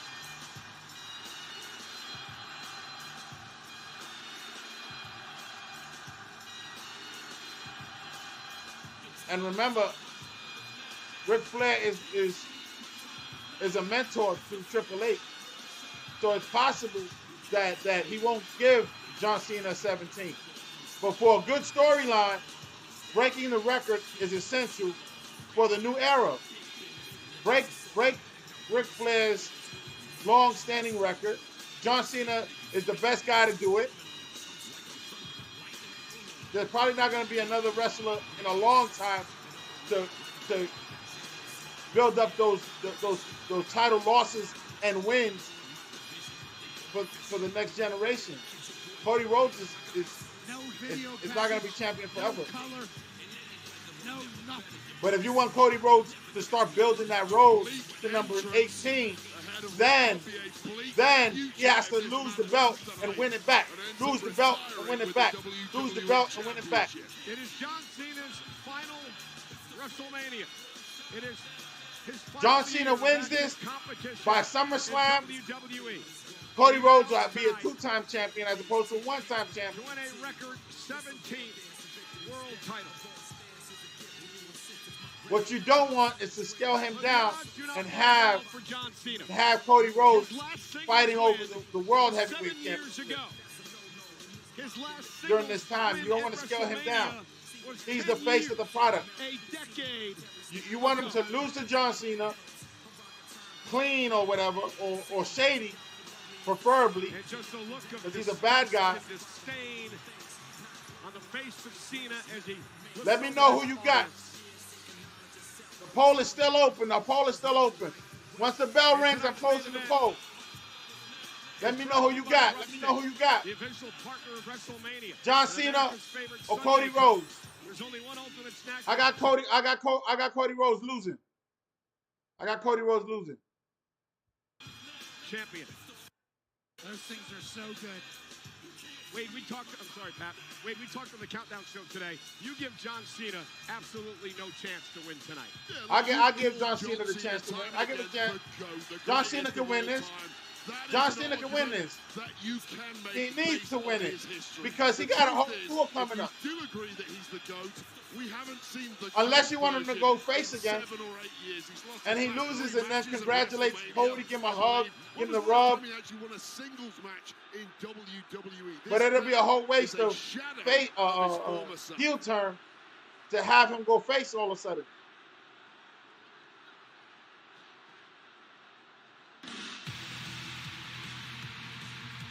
Cody Rhodes is on his way out to the ring. He should have a mask on. Oh, he got motorcycles coming out. This should be a ring entrance. This is what they were preparing for during the break. He got dirt bikes. He got dirt bikes.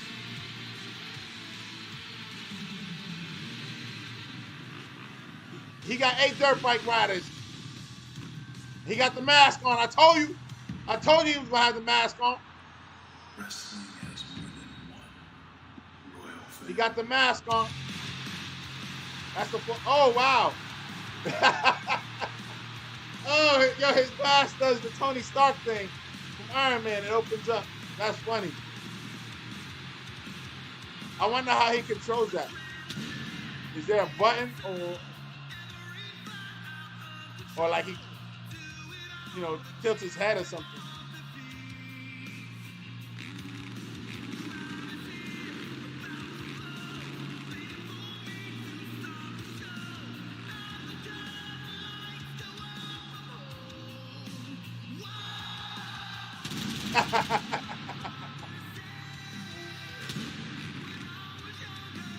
Yo, there's got to be some shenanigans.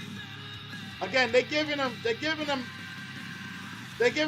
minutes of wrestling. So this is just like last night. The main event's getting 50 minutes. It would technically be an hour, but the ring entrances are taking so long. It's already 10 minutes into the hour. And he hasn't gotten to the ring yet. He's still on the ramp. The music is halfway in already.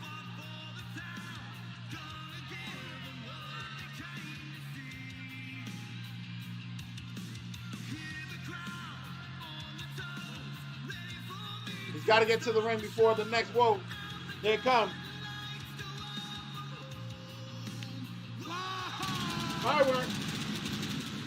Firework. Pyro. Well, ladies and gentlemen, the drumstick squad has taken over the rest. Let me know who you got in the poll. Let me know who you got in the poll. Drumstick coat. He's dancing, he's dabbing, and he's dripping in deliciousness. This Las Vegas crowd can't get enough.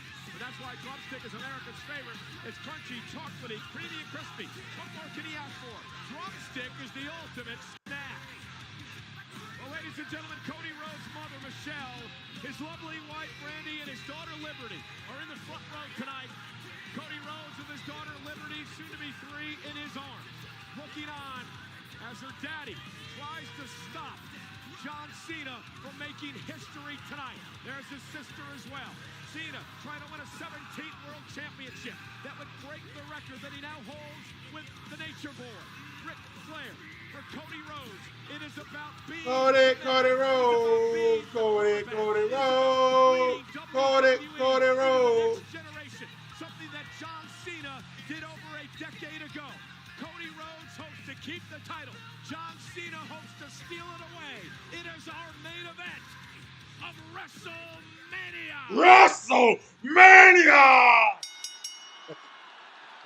The following contest scheduled for one fall is for... This is what they didn't do for the tag team titles. The women's tag team titles. WWE Championship! They didn't do this for the women's tag team titles. Introducing first, the challenger from West Newbury, Massachusetts, weighing in at 251 pounds, John Cena! He didn't do it. He didn't do it. He didn't do it. Cody Rhodes laughing. His opponent from Atlanta, Georgia, weighing in at 222 pounds. He is the undisputed. Yeah, I'm proud of Cody Rhodes. I ain't even gonna lie. From Stardust to now, he's come a long way, man.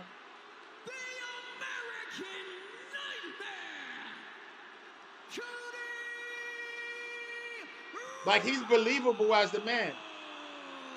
Ladies and gentlemen, I want to start my call this matchup tonight by saying I plan to be very unbiased in this match. Everyone knows the relationship I've had with John Cena for 20 years. Cody Rhodes for 20 years as well. I was very vocal on the night that John Cena did what he did to Cody. But this match, one of the biggest in the history of WrestleMania, deserves straight down the line commentary. They didn't sell this match the way they could have. The Rock should be involved. Main event in the city that makes champions, Las Vegas. The Rock started this. There's no reason why it ended at Elimination Chamber. John Cena's final WrestleMania. Will Cena set the record? Will Cody keep the title? It happens right now. In order for Cody Rhodes to start going to 18, because John Cena said he wanted to be able to shake the hand of the man who gets 18. That's the only reason he wants to break Ric Flair's record. The only way Cody Rhodes gets to that, he has to lose the title. And he has to lose it to people who are viable that are not going to bury him. Him losing to John Cena is nothing. They can be like, it's John Cena. Losing to John Cena is not a bad thing. Today, Cody Rhodes is the hot ornament of WWE, and John Cena, especially if it's going to pay off and you getting a second title match or a rematch at SummerSlam, or even at Backlash, if you don't want to take that far, at Backlash, and Cody Rhodes wins, he destroys John Cena and sends him packing. Pat, can John Cena pull off what many think is the unthinkable tonight? Because John Cena has to have a retirement match with somebody. The Undertaker had it. The Heartbreak Kid had it. Even Bruno Sammartino had a final match. Ric Flair had his final match. If this is John Cena's true last, him losing to Cody Rhodes is going to elevate him later. It's going to elevate Cody Rhodes to the top, higher, to legendary status. And it was that night I talked to JBL. And he gets his second championship. He looked at me and Michael, he said, this guy's name is going to be He has to lose in order to gain it back. He is going to be massive in big events for the rest of his career. Because for the whole year, he's been dominant. Do it one more time tonight. There has to be vulnerability to tell the story. You got to tell the story. It's got to be a new story now. You got to have a new story to tell to finish a new story. Cody Rhodes and John Cena are in the ring now. Nothing has happened. You would think Cody would have a lot of That's the kind of energy is going on right now. We haven't met this John Cena in the ring once. Seemingly, John Cena still playing to the audience. I don't like this. Like he's been doing for the last couple months. Historically, the high-pitched voices used to cheer for John Cena. The deep voices would boo him. Now they seem to be in unison. Screw John Cena. John Cena in his 9th world title match at WrestleMania. For Cody Rhodes, this marks his 4th straight main event at the big show. John Cena's not scared to use the ropes, to take a break, not scared to step outside, get a timeout. John Cena can't do what he used to do. I'm going to tell you right now. It's interesting.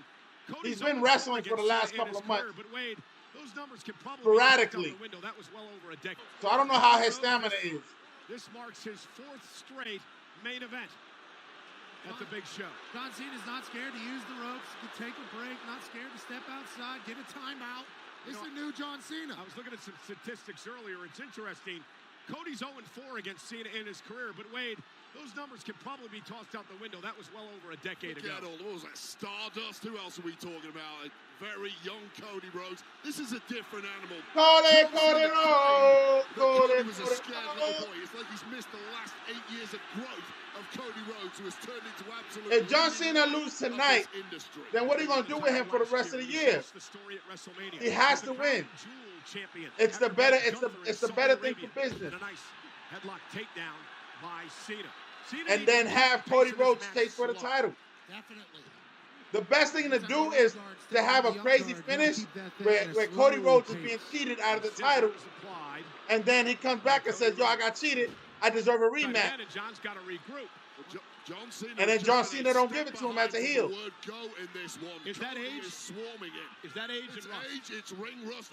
The Rock needs to come out and interfere. And Cody with a suicide dive, and Cena's taken out. And Cody Rhodes is fired up tonight. They're taking it really slow right now. They're taking it really slow. It could be because of John Cena, or it could be because they just want to milk the moment.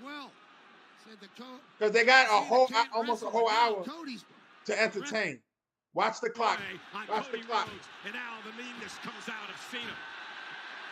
Whatever has set him off into this current state, it eats Cena up inside as Cody is driven into the corner. I mean, despite 11 o'clock is the deadline. That John Cena is the GOAT. That he is the greatest of all time. They got plenty of time to tell a story in the ring right now. If he became the all-time leader in title reigns, John Cena with a boot have to say he's the GOAT. to Cody Rhodes will put him down. Deep down, he cannot beat Cody Rhodes in a good, clean fight. He has to turn this. Cody Rhodes is selling everything. Every shot is a devastating shot. Cody Rhodes is selling everything. He knows how to win matches. Cody Rhodes is selling everything. John Cena. Body shots from Cody Rhodes. Headshot. It'll be the last time that we see John Cena at WrestleMania. Stomp right to the leg. A stomp, and Cody Rhodes fell down again. He took a knee to the head from John Cena. He's selling it heavy. Cody Rhodes going to be able to go post to post with it, but what if I beat Cody Rhodes down a little bit is the question Cena's asking. Well, Cena's also been through it all. He's seen it all. He knows all the tricks in the And remember, John Cena has a couple of submission holds too. They can milk that for like a good 10 minutes. Irish whip, trying to break the back a little bit. He put the STF on him. Still has that immense power. That's like one of the good things John Cena did back in the day. He ended up getting not trying to get himself all tired and out of sorts early a submission move. Endurance, you're always going to back the younger guy in that kind of situation. John Cena just in the ring each and every week. Did days a week.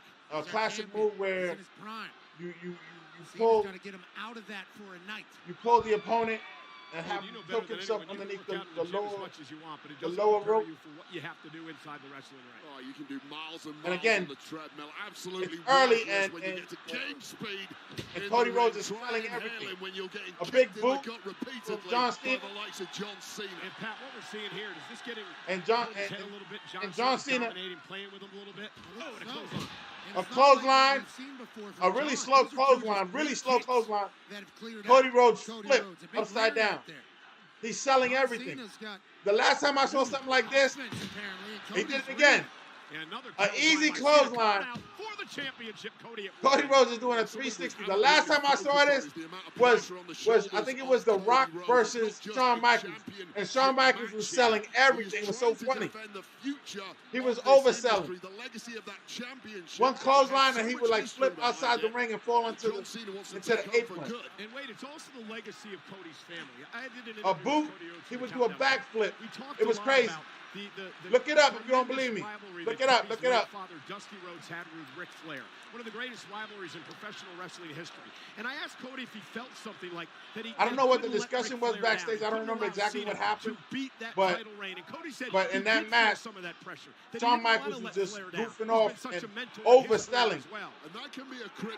And I think that's what's happening right now with Cody Rhodes. And he feels solely I think Cody Rhodes is overselling. Side slam by Cena. Cover. Championship up for grabs. And Cody kicks out. And what I'm seeing out of Cena now is the confidence. It's not a cockiness right now. It's a confidence. John feels like he's back in this thing. Yeah. He feels like he's at home. That's because he's back at home. Exactly. John Cena got the hair club for men. That's where John Cena spent most of his life. Yeah, opening 5 minutes of this match, John Cena looked like a dead man walking. This is turned around. He got the hair club for men. He fixes his baldness. He knows exactly what he's doing, where he's doing. John, he didn't do a Hulk Hogan and keep it. As well as he takes a seat on the top rope and watches Cody make it to his feet. There's the big axe handle right across the top of the John head. Cena with the axe handle. Cody Rhodes falls back, takes the bump, about the pressure on John Cena's shoulders. huffs and puffs while he's laying. If he loses this match, what happens? If Cody Rhodes not starts showing offense, man, this is going to be a boring match. For good? He kind of has to win here. I don't think that's the case. I think if he wins in his last one against Cody Rhodes, who hopefully has another 15, and again, he's going to feel great about himself. Cody Rhodes is overselling John Cena and, said the and last not being. time is now. It has to go back and forth. You can't do this. Wade, so you can't do this. It's been a pretty perfect match for John Cena. Yeah, he rode out an early storm from Cody Rhodes, and now he's dictating the pace and turning this into the kind of fight that Cody Rhodes. John Cena, but just a little too slow on those ropes against the best on planet Earth. A boot to the stomach, and now they come back to punching. So Cody Rhodes is taking it light. A poke in the eye from John Cena, and all of a sudden, Cody Rhodes is on his back. I'm telling you, he's overselling. Kick out. John Cena just tried to steal a little bit of a cover there because I think the eye gouge had Cody Rhodes is overselling. Completely out. The eye poking, he's just being dramatic over it. On that pin, just pressing his way right on the chest of Cody Rhodes, making Cody Rhodes work. Then he's giving John Cena his back. So John Cena just kicked him in the butt. It's a wear down. He literally kicked him in the butt. I'm not even lying to you. Down the endurance, the spirit, the will of Cody Rhodes. John Cena waiting for the crowd to get involved. Let's go, Cena. Cena suck. John Cena's ring IQ is just second to none. The crowd is getting involved. The crowd is getting involved, so that's good. Whipped across the ring by Rhodes. Rhodes runs into a boot again. John Cena. Tornado DDT. Tornado DDT from John Cena. This is not a finisher. That is not a finisher. But Cody Rhodes is selling it. John Cena lifts the boot, then a tornado. I'm telling you, man, Shawn Michaels went all out when flipping all over the place. Every move, every hit. This is what Cody Rhodes is doing. John Cena laughing. And you don't think about this smile, right? And the laugh. Like, what time is it? What? He asking for the time. Cena can't wrestle, so did the WWE. Why is he asking for the time? I think Cena's proven a lot of people wrong tonight. And John Cena, is that a spear? Shoulder tackle. We've seen this before. Cody Rhodes is selling like he got destroyed. Shoulder tackle, he's still on the ground. He needs to show an offense. I don't understand this. Another tackle by Cena. You have to think, is Cody Rhodes' mind moving back in time at this point to his past as Stardust or dashing Cody Rhodes when John Cena would eat him alive? Dashing Cody Rhodes, and then he got a nose busting real mask. The mental games that John can play with Cody. Cody, in some way, probably never thought he could ever match up to what John Cena was all about. And Cena may be proving no that offense, tonight. no offense, no reversal. And this has gone horribly wrong. A slow slam from John Cena to Cody Rhodes. A slow slam from John Cena to Cody Rhodes. Cody Rhodes didn't even try to fight it. We all know where this is headed. Shoulder tackle. Shoulder tackle. He's not going to do it. Well, he went for the "you can't see me." Cody Rhodes poked him in the eye. John Cena didn't sell it. Little taste of your own medicine, John Cena. Now Cody Rhodes is finally going to show some life. Finally. Disaster kick from Cody. Finally, Cody Rhodes showed some offense after 26 minutes. You understand the reaction from the WWE Let's say 20 minutes. Tonight. Many of them wanted the greatest hits from Cena. Cody Cutter. Cody Cutter. Rhodes cover to retain. John Cena's not going to take it. John kicks it too. I knew it. That should have been the finisher if they wanted to end it. The Cody Cutter. Cody Cutter has ended matches before. Couldn't end one tonight, but it was hit. So finisher after finisher. Cody Rhodes is finally alive. Cody. John Cena selling some of it. Great American dream. He's not overselling. Little bionic elbow, but John Cena didn't allow him to have it. Drop toe hold. He tried to go for the ATFU. And Cody Rhodes creates space. Cena again. Looking for the AA to Cody. Cena an attitude adjustment. Cody kicked out at two. That close. John Cena is definitely reversing the move. John Cena is not selling, not overselling. Just when Cody was trying to build up ahead, he is reversing moves. Connecting, and the kick out from Cody, which Cody's not doing that. Not enough yet, taken out of the if John Cena does something, Cody Rhodes doesn't. Championship change here. I'm beginning to believe too, Wade. John Cena has turned back the clock a decade. The last five-knuckle shuffle of WrestleMania, perhaps. Cody Rhodes is on his feet. He's got Cody up again, looking for another attitude adjustment. Cody finally reverses Cody finally reverses John Cena's move. And a right hand by Cody. He did the Shawn Michaels thing. He got thrown into the corner and flipped around it. Shawn Michaels did that a lot. And a great move by Cena. Wonderful move by the veteran. Yeah, I can't knock him for that. That was the right move at the right moment. You don't like it. It's not something John Cena didn't let him get on top Cena would have turned to, but these are desperate times in the final year. Cody Rhodes is selling John Cena. The spot where he got hit in the manhood. He's still hanging out on the top rope, so I guess something's going to happen. John Cena taking a sweet time getting up there. I don't get this, man. Hoping to put an exclamation point on the main event of WrestleMania Sunday. Attitude adjustment from the top rope. Cena with an AA, middle of the ring for the 17th world title. Kick out by Cody. Cody kicks out, finally. Super AA, followed by panic. Cody Rhodes needs to start John Cena being more offensive, and John Cena needs to start selling. Confidence goes away with this avalanche AA from the this is not competitive. They gotta at least look competitive, man. What are you doing? And this is the moment the master plan starts cracking in the mind of John Cody Rhodes Cena, needs to start winning. The Rock needs to come out and interfere, and then John Cena wins because of interference or some crazy shit. It didn't work. He's underestimated the resolve of Cody Rhodes. There's still 20 more minutes of this match, so they gotta milk it. John Cena hasn't really even broken a sweat yet. What is it going to take to put Cody John Cena has not broken a sweat. Cody Rhodes hasn't broken a sweat. Cody Rhodes caught him, stacks him up. Kick out by Cena. That was weak. Well, let's just answer the question. John Cena jumped off the top rope, John Cena and it just rolled into a pin. When he's on defense, when he's taking heat, when he's beaten around the ring, and that was a massive, massive impact high on the neck and shoulders of Cody John Rhodes Cena, is taking it and he easy had on an John answer, Cena. but how much longer? Well, that's the problem. The longer You know, John Cena does have a Hollywood contract, but he can't get hurt. Cody Rhodes. Top rope for Cody. Cody cut it. He caught Cena to retain. There's still a lot of time on the clock. Watch the clock. Watch the clock. Watch the clock. All wrestlers watch the clock. All wrestling fans who know they got to watch the clock to actually see how it's going to finish. They're not really telling a story right now. There's a little bit of back and forth now. They need to start picking it up. They got a half hour left to show and prove. Let's go. Let's go. Let's go. Watch the clock. Watch the clock. It's not TV time. Let's go. Cena's been in Hollywood. Oh, looking for crossroads. John Cena turns it around. Cena with Cody up again. Looking for another AA. This is like the 5th AA. John Cena needs to come up with something else. That's TFU. This is what I'm talking about. Now he can hold this.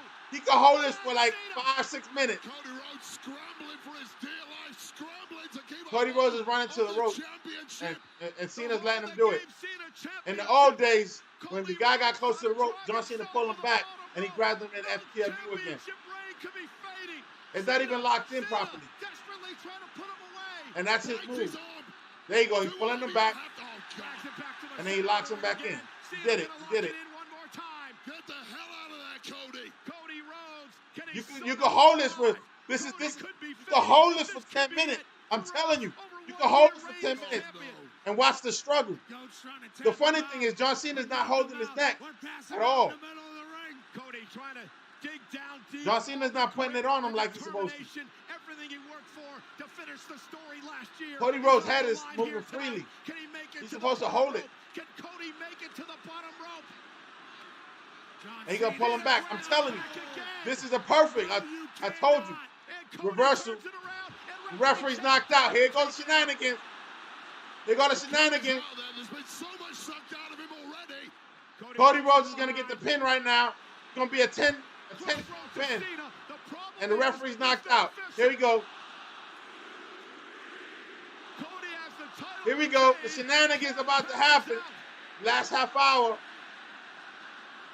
So Cody Rhodes can say he won this match, but the referee wasn't around.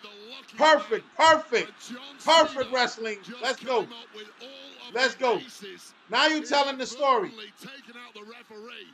Cena was a beaten man there. And Cody now trying to. Now definitely I think Cody Rhodes going to lose. There's going to be some cheating. Shenanigans is coming. Turnbuckle has been removed. John Cena has exposed the steel turnbuckle here. Ripping the pad. But he ain't going to do nothing with it until later probably. John Cena says, I'll do whatever I Or I've seen it happen where the guy who removes the turnbuckle takes the bump off the turnbuckle. Oh, it happened already. Never mind. And a second time off the steel. Are they going to show blood? Hammer to the head. And Cena now. It's too early. It's too early. Patton's back in it. It's too early. Cody kicks It's too early. Watch the clock. Watch the clock. I need a time check. I need a time check. I need a time check.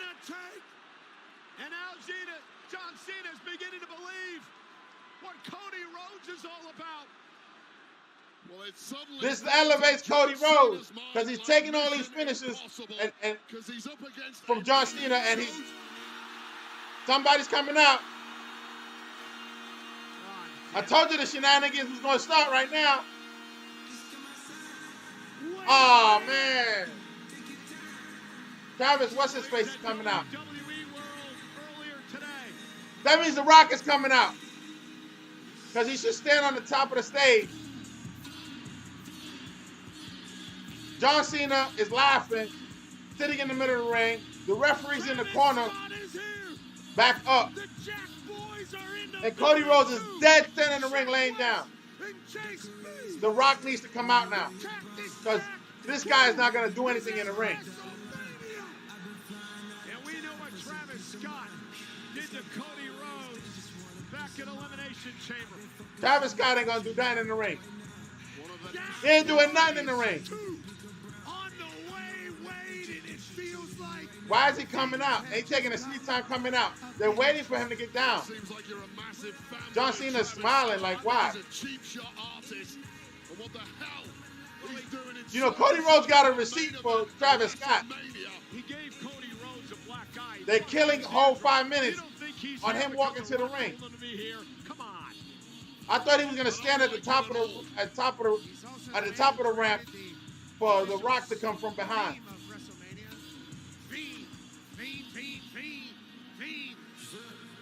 And Scott just slowly. He is not a threat.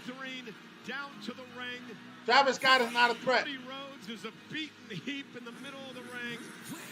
And John Cena all smiles for the arrival of Travis Scott.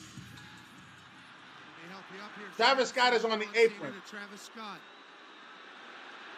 I don't know what this is about.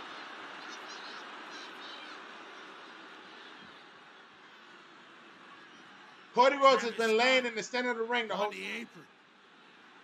Calling the shots. If he hits him, it's a disqualification. Dangerous situation here. Cody Rhodes still fighting back. Cody now went after Scott, who dropped to the floor. And now Cody Rhodes goes back to Cena. Cody Rhodes looking for a crossroads on John Cena. Crossroads on Cena. Here's the cover. It's too early. It's too early. And Travis Scott just pulled the official. That's a disqualification. He pulled the referee out. Patton is out again. Travis Scott pulls the referee out. Referee Chad Patton couldn't make any sense. Cody Rhodes got a receipt for Travis Scott. There's no referee. Travis Scott don't get in the ring. John Cena rolled out the ring. John Cena taking a break. This is a triple threat match. Travis Scott about to get slapped. He's actually going to walk in the ring on Cody Rhodes. Travis Scott gonna get slapped. Travis Scott's gonna get slapped. Cody Rhodes got a receipt for his ass. Oh no! Cody Rhodes isn't going to let that happen again. Rhodes has got him in position. Crossroads. I get those goosebumps every time. Cody Rhodes hits that. He's going to slap him? Travis Scott gets crossroaded. The crossroad is not a receipt. Meanwhile, guys. Cody, turn around, Cody. Turn around, Cody. John Cena's in the ring with the championship. John Cena got the belt. It's still early. It's still early. With the championship. It's still early. And Cody Rhodes. The referee's out. It should be a disqualification. John Cena should not win the title at this point. Travis Scott putting his hands on the referee. That's a disqualification. John Cena acting like a coward. Do it, Cody. Be a good guy or be a bad guy. What is Cody Rhodes going to choose? Oh, he kicked him in the personals. John Cena kicked him in the personals again. John Cena kicked him in the personals again.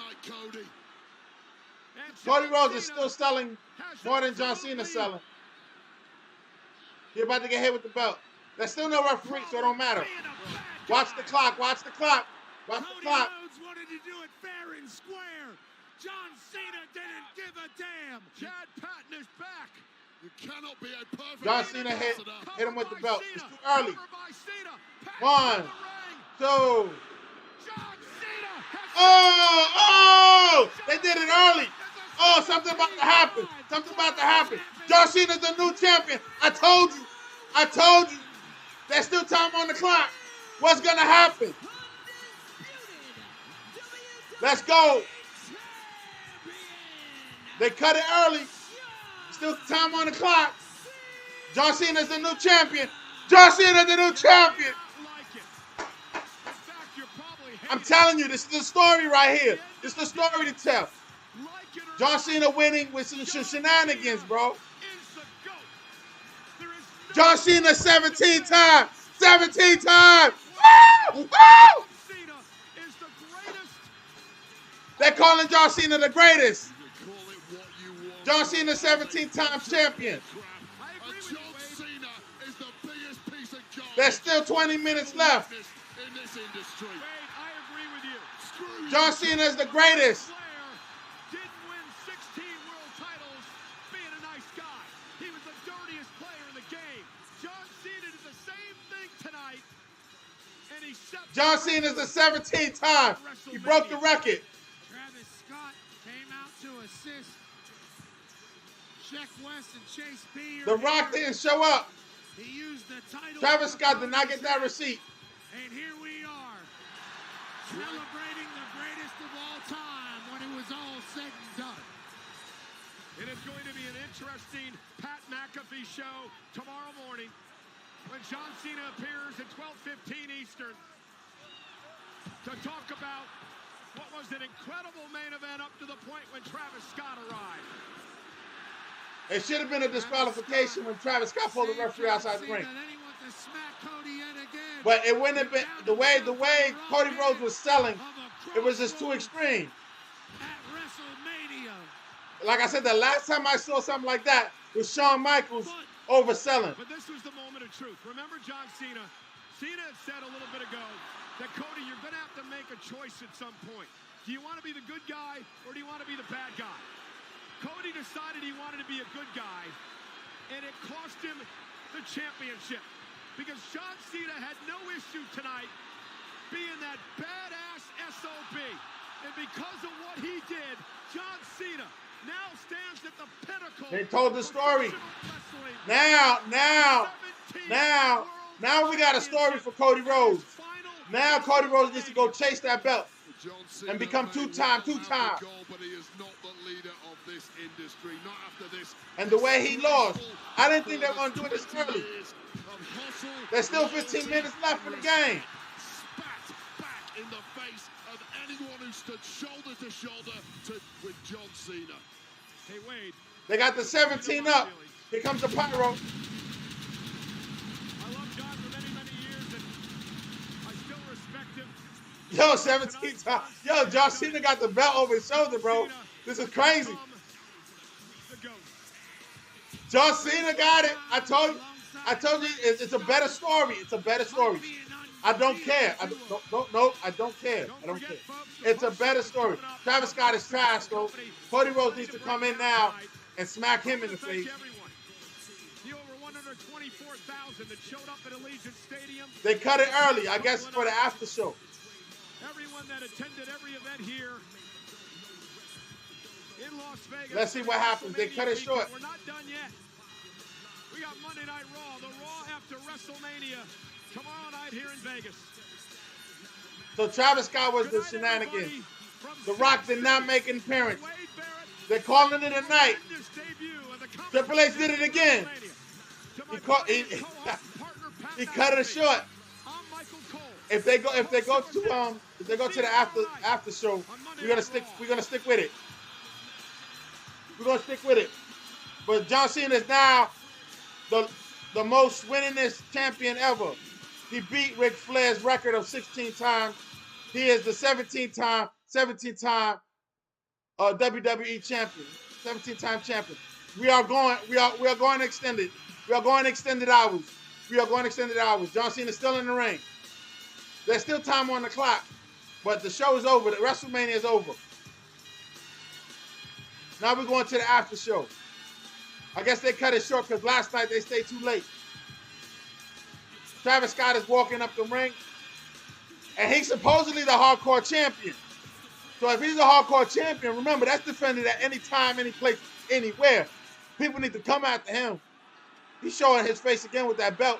They need to come get it. John Cena's still in the ring. Let's see if he gets on the mic.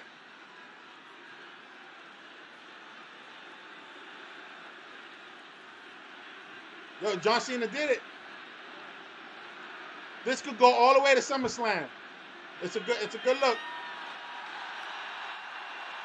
They cheering for him.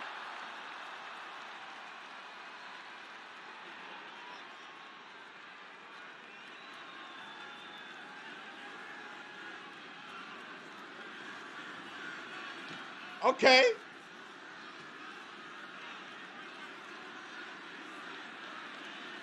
John Cena putting the belt backwards.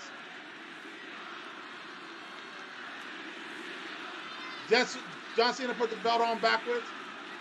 So I guess he's going to keep walking straight. They're saying thank you, Cena. This is his last WrestleMania. He's laughing, though. He finally broke a sweat. It's not a big sweat, but it's a little sweat. But you could tell Cody Rhodes going to lose. He was overselling. He was doing the Shawn Michaels thing.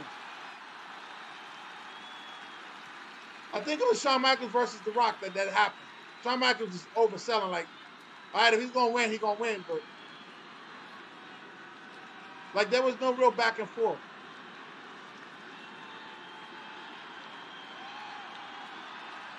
He did an Undertaker.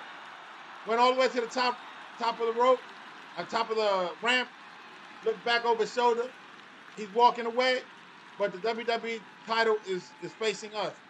He put it on backwards. John Cena is the WWE champion. He is 17th time, and they're already calling him the greatest. They're already calling him the greatest. And the fact that Roman Reigns is on his way out the door, that 17th time is going to last a long time. Cody Rhodes is going to have to lose it another 17 times to make 18. Cody Rhodes is going in order for him to become the next. But I don't think Cody Rhodes is going to get there. Stone Cold didn't get there. Hunter Hearst Helmsley didn't get there. So let's see. This is the after show. They switching up. You should see Big E and them coming out here shortly. But WrestleMania is over. This is the scene high above Las Vegas, live above WrestleMania. WrestleMania is over. WrestleMania 41 is over. We are getting ready for WrestleMania 42 as we speak. History was just made. The WrestleMania post show is presented by Xfinity. They're doing commercials. We're not going there. We're not going there. John Cena is the 17-time world champion. Let's go over all the champions. Oh, let's go back to the desk. Let's go back to the desk. Defeating Cody Rhodes in what will go down as controversial and for some distasteful fashion. Big E, we're going to dig in for the better course of the next hour plus. We will hear from everybody from the podium. We hope to hear and get a report on Cody Rhodes, as well as listening in to what John Now says we got a different picture because the final right boss did not show up. Biggie, as we do, So will the final boss come back and challenge John Cena for the belt? And then we set up WrestleMania 42. He wasn't here to Cody Rhodes versus the final boss to finish the story. Is win the WWE Championship and unseat Ric Flair and become a 17-time world champion. This was earlier in the match. Back and forth they would go. This was a critical moment as Chad Patton, the referee, was knocked down. I can see that happening. You got the final boss comes back. And we thought things would just be fine for a title retention, but there was no. To say like John Cena didn't do what he asked, what he asked John Cena to do or whatever. Cody hits his cross. They go at it. John Cena loses the belt to The Rock. The Rock loses the belt to Cody Rhodes in WrestleMania 42. We were losing count of how many there were as time. Because it's not going to be Roman Reigns. Cena would put Cody right. Roman Reigns is going to be the last option if The Rock can't do it. Look, it seems like Cody cannot catch a break. Here comes Travis. But that entrance taking his from sweet time to screw Cody Rhodes out Travis, of a title that he Travis deserves. Scott took 5 minutes just to walk down there. At the moment when John Cena turned against Cody Rhodes, it was Travis Scott by the final boss's side. The Rock gave the order, and it was Travis Scott has officially joined WWE champion. He returned tonight in the middle of the championship. A Hall of Fame contender because of his interference in this match. If I see Travis Scott, I'm getting that receipt. He got it. Hit him. Travis Scott could become a Hall of Famer because of this. Gets the last laugh. I have to say, guys, never envisioned Travis Scott because it's an epic moment in wrestling. Championship being involved. Cody and I don't even know Travis Scott's music like that. The referee Chad Patton out of the ring. So for if it wasn't for WWE, I wouldn't know who Travis Scott was. I ain't gonna lie to you. And at that moment, Cody Rhodes had had enough, and Travis Scott was and he's a pencil. He's a stick figure. And Big E, Like here's the he's receipt. no threat to nobody. And Cody was very open about that receipt that we be given here tonight, and he did just that. But at what cost? Then the moment of truth. That wasn't a real receipt for Cody Rhodes. As he should have slapped him back. Travis Scott. He had the championship in his hand, but instead of hitting John Cena with it, it was a low blow kick by Cena. And here he is once again trying to use the title to hit Cody to win. They grapple with it a little bit. Finally, John takes control of it, hits Cody Rhodes in the head with the WWE Championship. And Joe, unfortunately, that was all that was needed.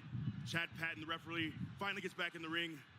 And John Cena, we got some new champions out of this WrestleMania season. As he said he would. We got new tag team champions. We got a new Intercontinental champion. And a championship belt shot to the head. We got a new WWE champion. And a win. And with that, we got a new women's tag team champion. Is the undisputed WWE champion. Let's go to Kathy Kelly. Yeah, we had the post show. Joe. I am standing outside the bus of former undisputed champion Cody Rhodes. That is so surreal to say. He has really held down this company for the last calendar year. I mean, even going back further, holding that championship for 378 days. That is until tonight. You know, this man spent years trying to finish his story, only to watch it unravel at the hands of Travis Scott and John Cena. Cody, Travis Scott is definitely going to be a Hall of Famer. All he got to do is keep his nose clean. What's next? Totally understandable. Well, that is the Cody Rhodes. Cody Rhodes is leaving the stadium with his wife. I know you're very close with Cody. While he's going to his bus. Because, you know, he got a whole bus. Yeah, he's going inside his bus. With you. I mean, like, he don't need a locker room because he got his own bus. He is devastated. He is still processing all of this. I mean, we talk about how hard he fought to get here and to watch it just lose everything. No, lose it's everything perfect. that he's worked for, perfect. lose everything that he's built, lose everything that he loves. He come back and win it for just SummerSlam. Because of John Cena and you gotta have Scott. some adversity I think to I'm still become processing great. it. I can't imagine how he feels. Ric Flair lost it 16 times. 15 times to win it back 16 times. With Cody Rhodes. Very understandable, though, that he has to gather himself right now. Listen, first of all, let's take a look at the all-time. Triple H is in the top 3. Ric Flair. Randy Orton's in the top 17 3. championships for John Cena and getting there. Hulk Hogan lost it. Now listen, guys. 11 times only to win it back 12. The Rock is not even on the list. It will not. It was a clunker in many ways. But guess what? Charlotte Flair got 7 for John Cena. Roman Reigns got 7. Fans all those years. Let's go Cena. Cena sucks. And tonight he made a decision. I'm going to make those fans miserable. I'm going to ground and pound. Double axe handles, moves we've never seen, and in the end, you can see. When I'm at 7 wins. what the people thought. 7 There's wins no in celebration. There's no big anything. John Cena, whether it's disgusting or not, gets his poetic moment. Right, and to your point, I don't think he cared to have a match that was worthy of being put in the loop. Look, he said, I'm not going to make any changes to the way I look, to the way I come out. That WrestleMania entrance was one of the simplest, most minimalist entrances you'll ever see. All black, simple. He was just there to win. He wasn't there to entertain. He wasn't there to put on a classic. All he was there to do is win. The final boss is just going to disappear. At the incredible match that took place to get a record that was broken, a record that has stood the test of time. And you look back at this match, and like you said, this is not a match that we're going to look back at fondly 20 years later. But he didn't care. It wasn't about that. On a weekend where we did have matches that were absolutely sublime. Yeah, beautiful. They were fought and competed at a level, but this is what this year and this story is about. It's nasty, it's ugly, it's unexpected, and it's a result that not everybody's going to be happy about. They cut the main event short. Is the undisputed WWE champion. He passes Ric Flair in history for the most titles. We're going to hear from everybody involved in what was an amazing WrestleMania 2 days. Over 124,000 people were here in Vegas. Let me know what you think in the comments. And now they're all gathering outside. Did John Cena would have won? We'll take a short break. Did he have won or not? Live. They're gonna do a little commercials. We go ahead and review on what happened the last 2 nights. And Io Sky retained her championship. I think one of the two. Io Sky retained the championship.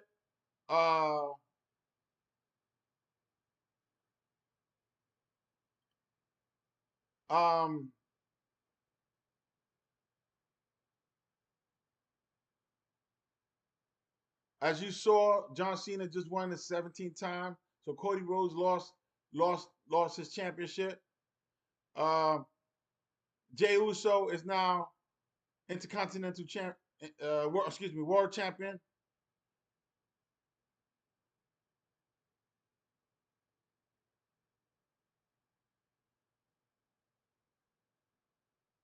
The women's tag team titles, Becky Lynch and Valkyria became new champions. So that's how there was a couple of swerves for me.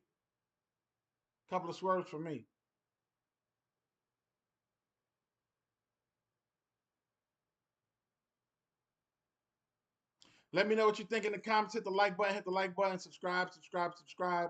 Let's see if we can get those like numbers up. This been a long night. WrestleMania season. We're waiting to see who's gonna come out in the post press conference.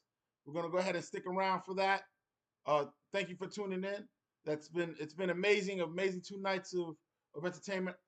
If you like me doing wrestling, let me know. We can do some more PLEs for the next coming year. Not keep it going. If you want me to do some Raw or SmackDown, we can do that live. And any of the big overseas tours, because right now they're gonna do Clash in Paris, I think. Clash in Paris and Backlash should be next. But the Raw after WrestleMania is tomorrow, and that should be off the chain, because they're gonna, they should be doing it in Vegas with all these tourists that came from overseas. Plus, the ticket prices for Raw should be a lot cheaper than WrestleMania. So a lot of people it should be a packed venue. It should be a smaller venue too, but they're not gonna use a football stadium to do Monday Night Raw. So it should be a sold out event. For some reason, they're reviewing the women's tag team match. The women's championship match. Let's hear what they're talking about. And dismissed throughout the build to this championship match. It was always about Bianca as the braid whip came in, and Rhea. They were taking all Bianca should have won out of the room. But in the end, guess who rose up and got it done? But I'm not mad at Io Sky winning. What an incredible finish. I am not mad at Io Sky winning. She needs to do more promos in Japanese and do the subtitle thing like they do with Shinsuke Nakamura. Peter Rosenberg and Big E with you live from Las Vegas. That way we get the emotion at least. Post-show. We have a new undisputed champion. It's John Cena on a night filled with action, including this guy, Logan Paul. Why is Logan Paul? Logan Paul's going to be the first one for the post-press conference. Forearm was a miss instead of big right hand and the pulverizer, and Logan Paul is victorious again. Let's listen in. This is usually for champions, but Logan Paul, welcome to the press conference. Match wasn't a the floor is now championship open for our first question. Logan, how you doing? Carl Lamar, Billboard Magazine. Since you've entered the E in 2022, you've wrestled the likes of Cody Rhodes, Roman Reigns, Seth Rollins, and now you got your WrestleMania moment. There should be like 3 questions. AJ Styles. Talk about your evolution the last 3 years and how big of a win this was for you tonight. You said your name was Carl? Yep. Carl, I disagree with your thesis. I think I've had many WrestleMania moments. I think every match I have, there's a moment, and I think That's why fans know that I am the future of this business. While it was an absolute honor to be in there with a legend like AJ Styles, you know, I've been here before. I've fought the best in the world. I've risen to the top tier of every industry I've ever conquered, and this one is no different. You know what? I'm not gonna write him off. When I entered, it was clear to both myself and the WWE fans that I was born to wrestle. And so incremental progress was a goal of mine. And today, remember, Brock Lesnar came back and was a part. Screw kayfabe or whatever, but man, I felt like I was in my zone. I felt like I was flowing. I felt like I was at home. It's one of the few places when I'm inside that squared circle that, man, I just feel like everything is perfect. Man, his match was I'm in my boring. element, and I was able to just perform and be the best that I could possibly be.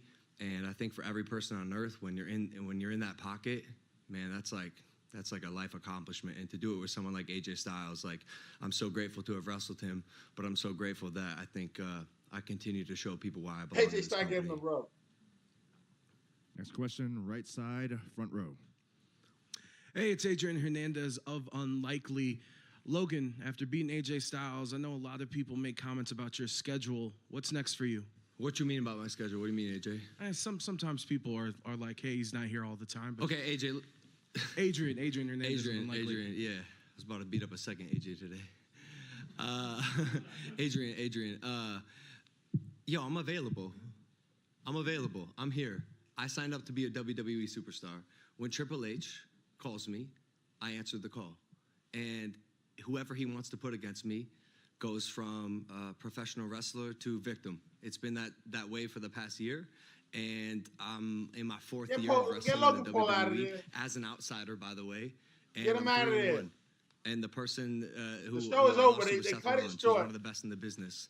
I put on 5-star matches every single time, and whoever. No, he don't. No, he don't put on 5-star matches.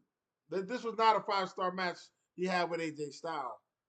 The crowd wasn't even into it, just for the record. So we're gonna wait for the next. They got to get Logan Paul out of there. They got to get him out of there. This is the post press conference. They got to get him out of there. They got to get him out of there. We don't want to hear this crap. We don't want to hear this crap. He's a part-time wrestler. Respect that. Okay, go ahead. You know, they need the numbers. He brings some numbers. So I'm not mad at that. But, you know, he's not going to sit there and say that he's the greatest. No. Down under? Come on, bro. I'm worldwide. I'm global. Logan Paul is global. Australia loves me. And that's just me being humble. You know, I'm going to keep it humble with you. I'm a global superstar. Everyone loves me. My intro song, Still Humble, is indicative of my entire... Jesus Christ. Yo, I mean, yesterday they asked the World Heavyweight Champion, Jey Uso, less questions, that Jey Uso even had to say, hey, let him ask more questions. That's how that went. They need to get Logan Paul up out of there. Like, he's a straight filler right now. He's not saying nothing that's relevant. He ain't a champion right now. You know, he's gonna go away. If he shows up tomorrow for Monday Night Raw, that'll be lucky. But he's gonna go away until the next PLE maybe. He's a part-timer. We know that. But he's not gonna sit there and make all the wrestlers that I grew up with shit on them because he wants to say that he's the greatest. Come on, man. You remember those dude wives they were talking about? Jeff You need to Johnson. go like this with it. 2 first names. Jesus Christ. Can't trust a guy with 2 first names.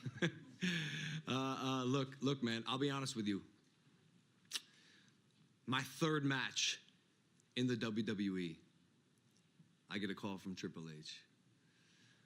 He says, Logan, I want you to wrestle Roman Reigns to headline Crown Jewel in Saudi Arabia. My 3rd match ever. And, of course, being me, I accepted the challenge. And I was excited to get in there with who is, in my opinion, the GOAT. And I did. Halfway through the match, I tore my MCL. Halfway through the match. okay? There's still 50% to go, and I knew that.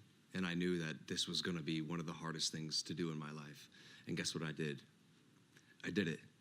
I completed the match and gave the audience a 5-star match.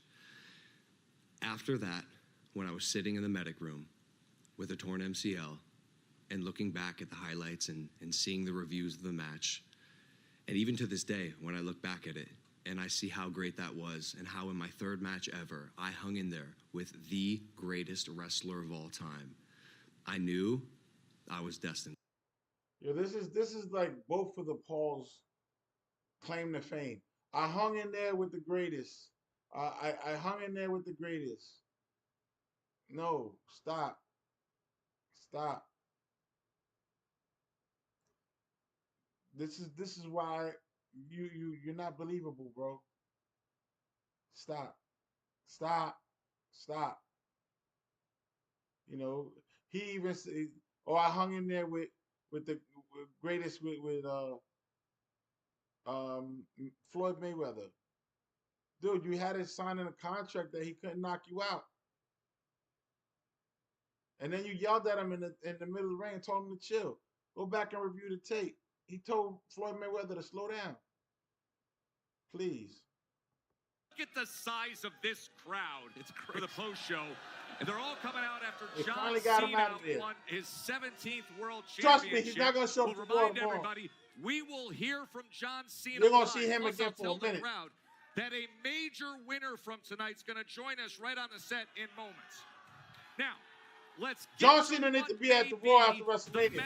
He's the champion now. And that is Io Sky retaining in the triple threat against Bianca Belair and Rhea Ripley. Look, Tess, respectfully, there is no maybe. I wonder why they keep talking about this match. There was other matches. From beginning to end, incredible action, incredible. Was the Rhea Ripley versus Bianca Belair versus Io Sky the best match for you tonight? Let me know in the comments what the best match was. Let me know in the comments, because they keep talking about this one particular match of the night. In the end, though, Io Sky, knowing what this moment means for her legacy, her career, 3, that's your and still Io. They keep talking about Io Sky, Bianca, and Rhea Ripley. Was this the best match of the night? Are they going to claim this as the best match of the night? I don't know, man. I don't know. I laugh with the Randy Orton thing. The Randy Orton thing was entertaining. That shit was entertaining. Really, it was.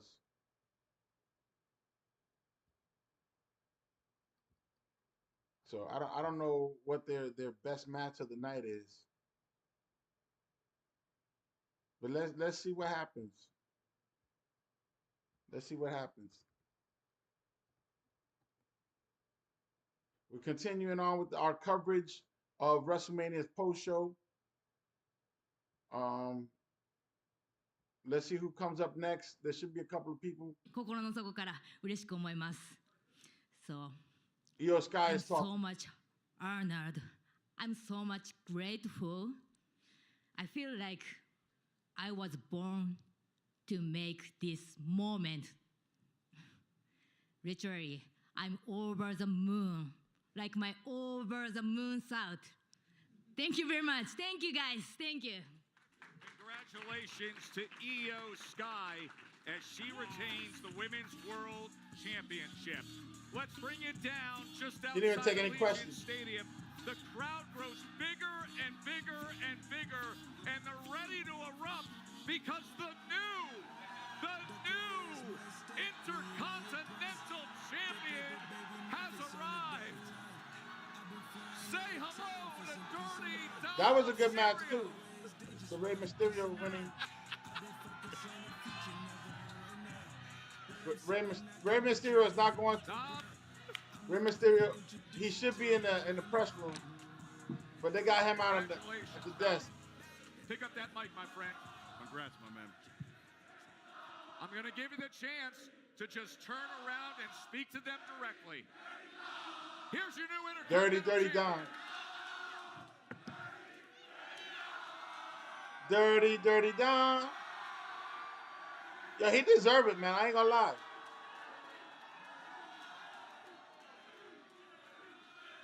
Why isn't he in the press room? Winning the Fatal 4-Way and doing it by way of one of the unique closeouts to a Fatal 4. Let me know if you think that. How would you characterize that moment when you hit that frog splash? I mean, for me, it was life-changing. Judgment Day. Is Judgment Day done? I see a body down there. I see an opportunity. Frog splash, and we got the new greatest Intercontinental Champion of all time. I got to ask you, are you surprised at all, as we watch the close here, which was incredible, are you surprised to see the way the crowd reacted in there, the way this crowd is chanting for you right now? Yeah, it's kind of crazy. I usually, they don't let me talk. I get booed, so this is a little different for me, This was the moment where you drop-kicked Finn. You went for the 619. Things got real tense between. He's coming a long way, man. You gotta give it to Dominik Mysterio. At this Mysterio. point, the massive spear by the now former Intercontinental Champion, Bron Breakker, and then you went to work, Dom. Yeah, beautiful. Oh. Finn with the coup de grace. Finn was in position to earn the championship, but no. And he pinned right Finn. on top of the stack. Looks good to me. I don't know. I'm just watching this guy grin from ear to ear, watching the moment back.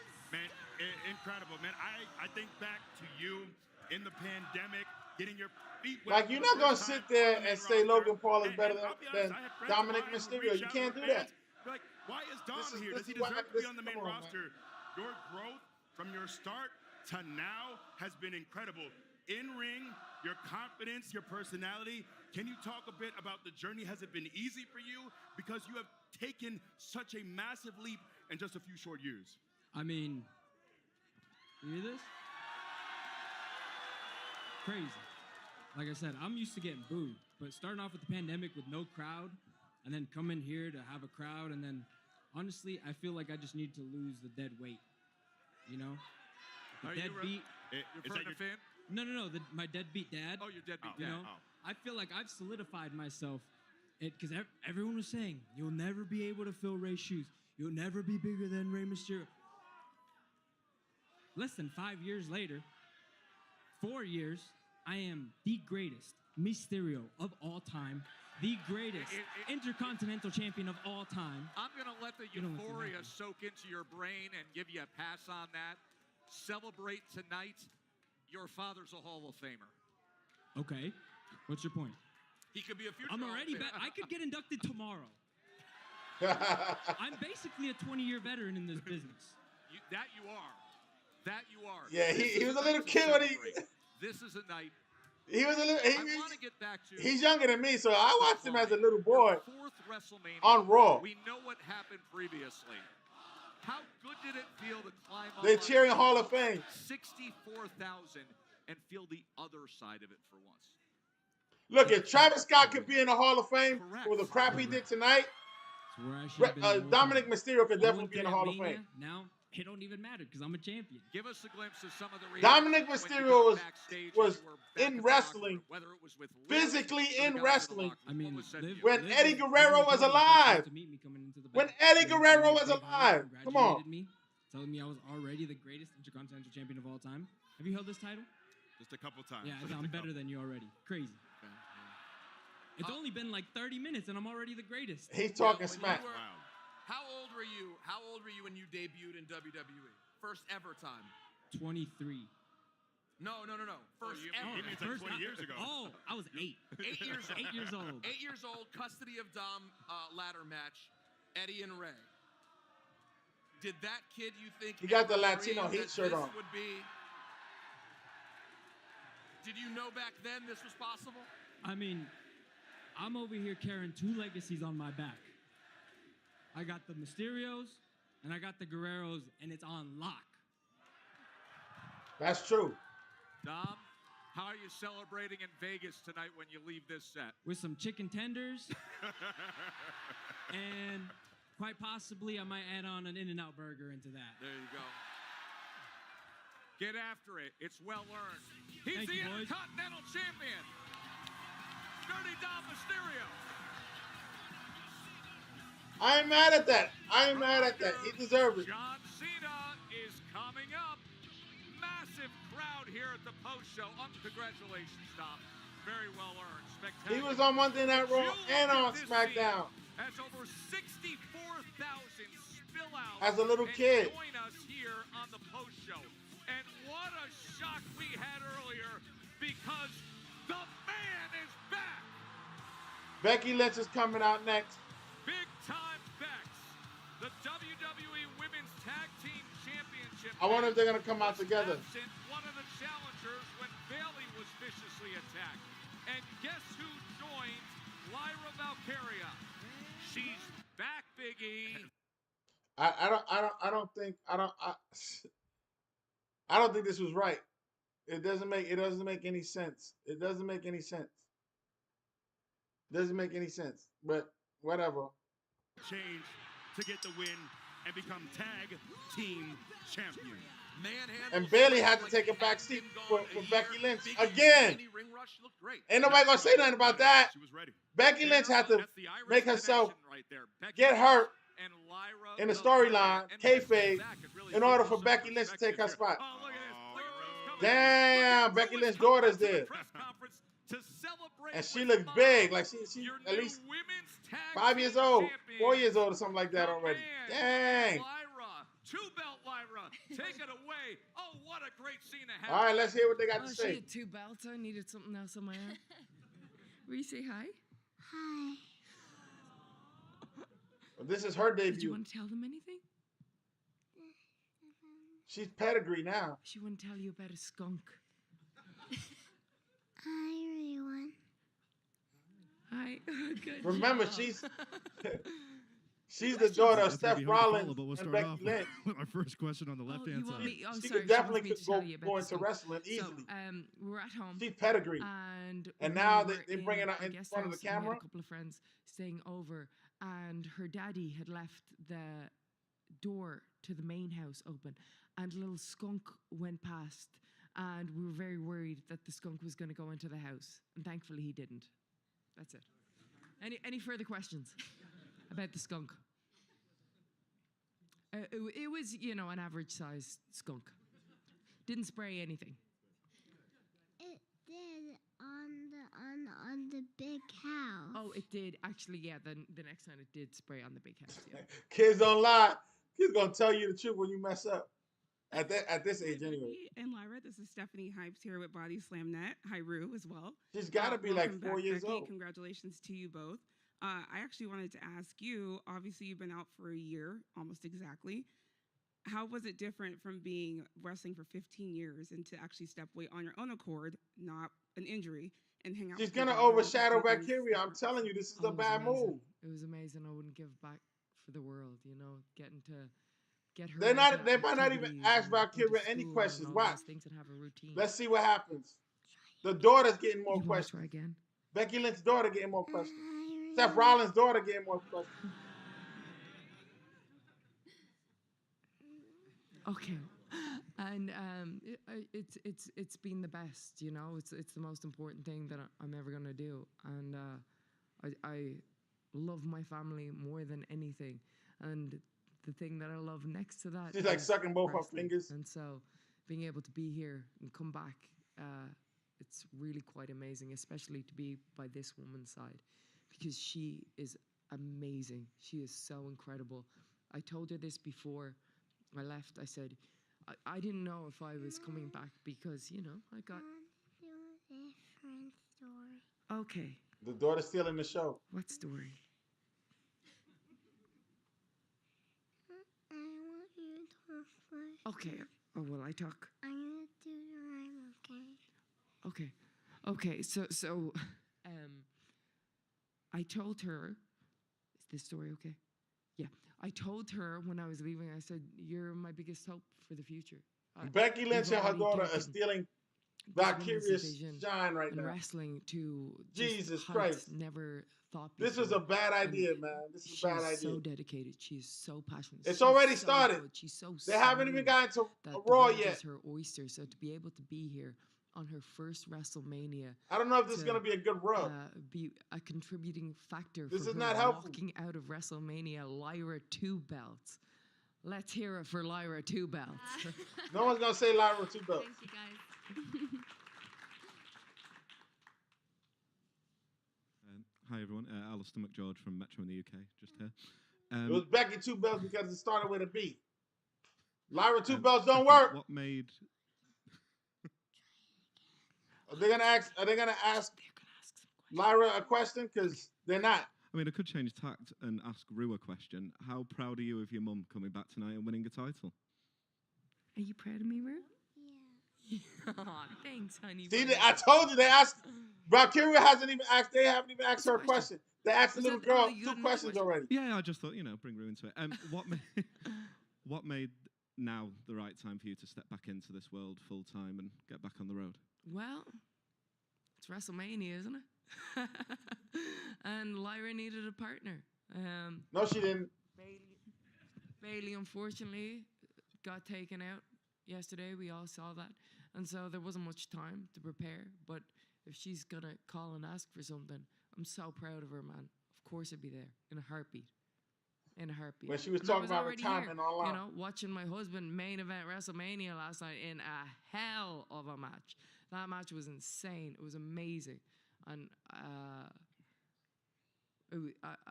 I'm so proud of all my people, Lyra, my husband. It's a great weekend for the man. My child. Becky, over here to your right. Yeah, I think that's right. Shaquille Majuri, CBS Sports. 2-parter. First, very quickly, how's the Peppa Pig situation going at home right now? No, no Peppa Pig. Don't bring Peppa Pig into this. Apologies. Yeah. We're a Bluey household now. Happy to hear it. We like Bluey, huh? Yeah.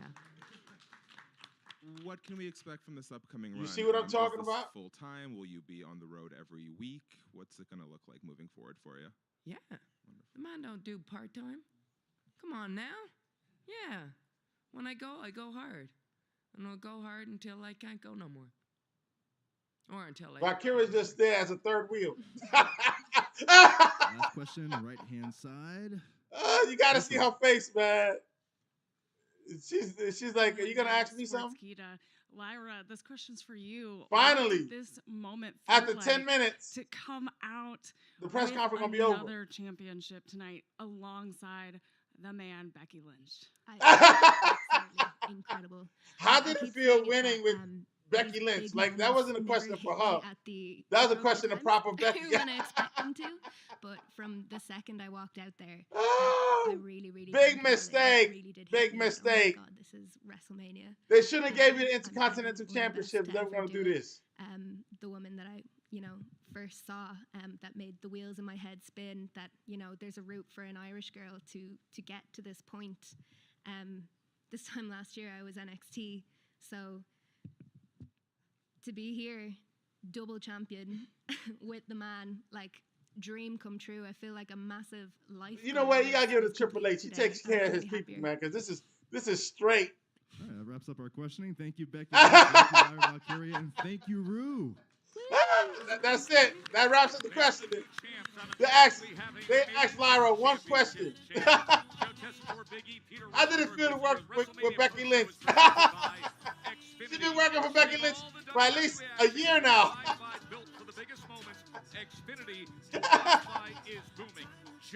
Yo, oh God, that's funny, man. That's funny. That's Nah, man.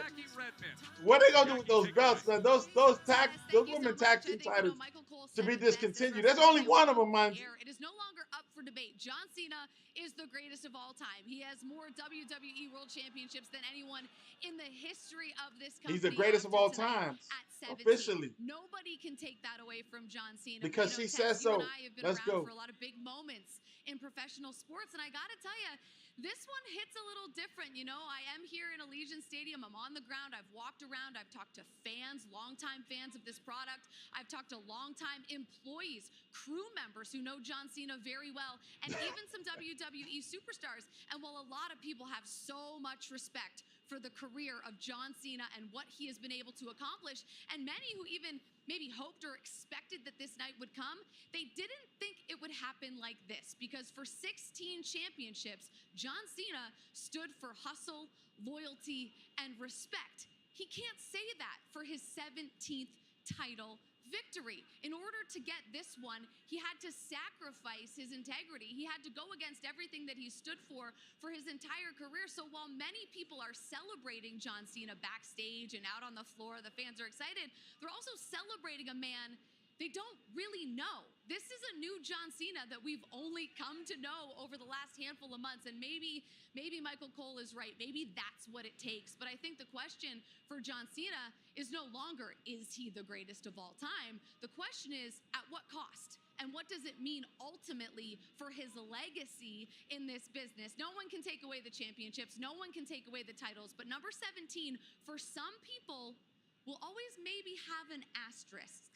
On the other side for Cody Rhodes, For what? What Why? him tonight is that he and John Cena have one very, very stark difference between them. John Cena was willing to go low. He was willing to do whatever it took to get to this moment. Cody Rhodes, so far in his career, has proven he's not. We'll see if that's a good thing or a bad thing as time goes on, but we know That's Cody's not true. fighter, Cody so Rhodes was a more heel questions early in his coming out of career. this Stop one, it. Tess. The whole evolution was bad guys. 17 wins now for John Cena, the most world titles in WWE. Cody Rhodes was a bad guy. He did some dirty shit back in the day. Stop. How he got to number 17. John Cena was a bad guy It too. was underhanded. He removed the corner to expose the steal. He had Travis Scott pulling the referee. He hit Cody with the world title. But ultimately, I don't know if any of that matters, because at the end of the day, How was John Cena a bad guy? Stands alone at the very top.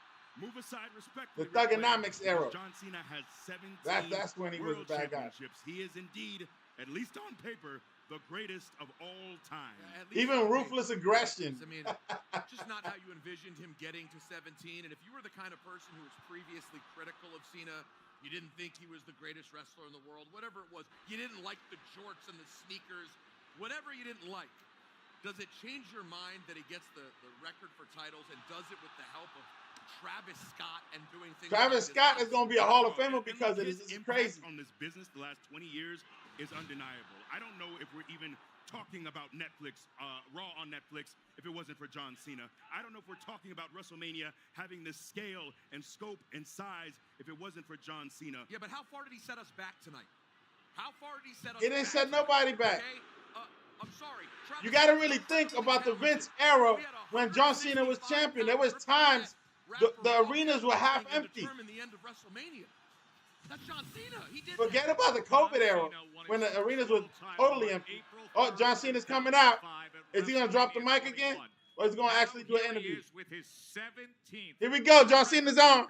John Cena's on. The new undisputed WWE champion, John Cena. He's throwing something. Oh, the Cody Rhodes. He got the plates, the Cody Rhodes plates. He threw them away. You know the ones that are on the side of the belt? He got his own. His is gold. I think it says 17 on it. I want to see the plates.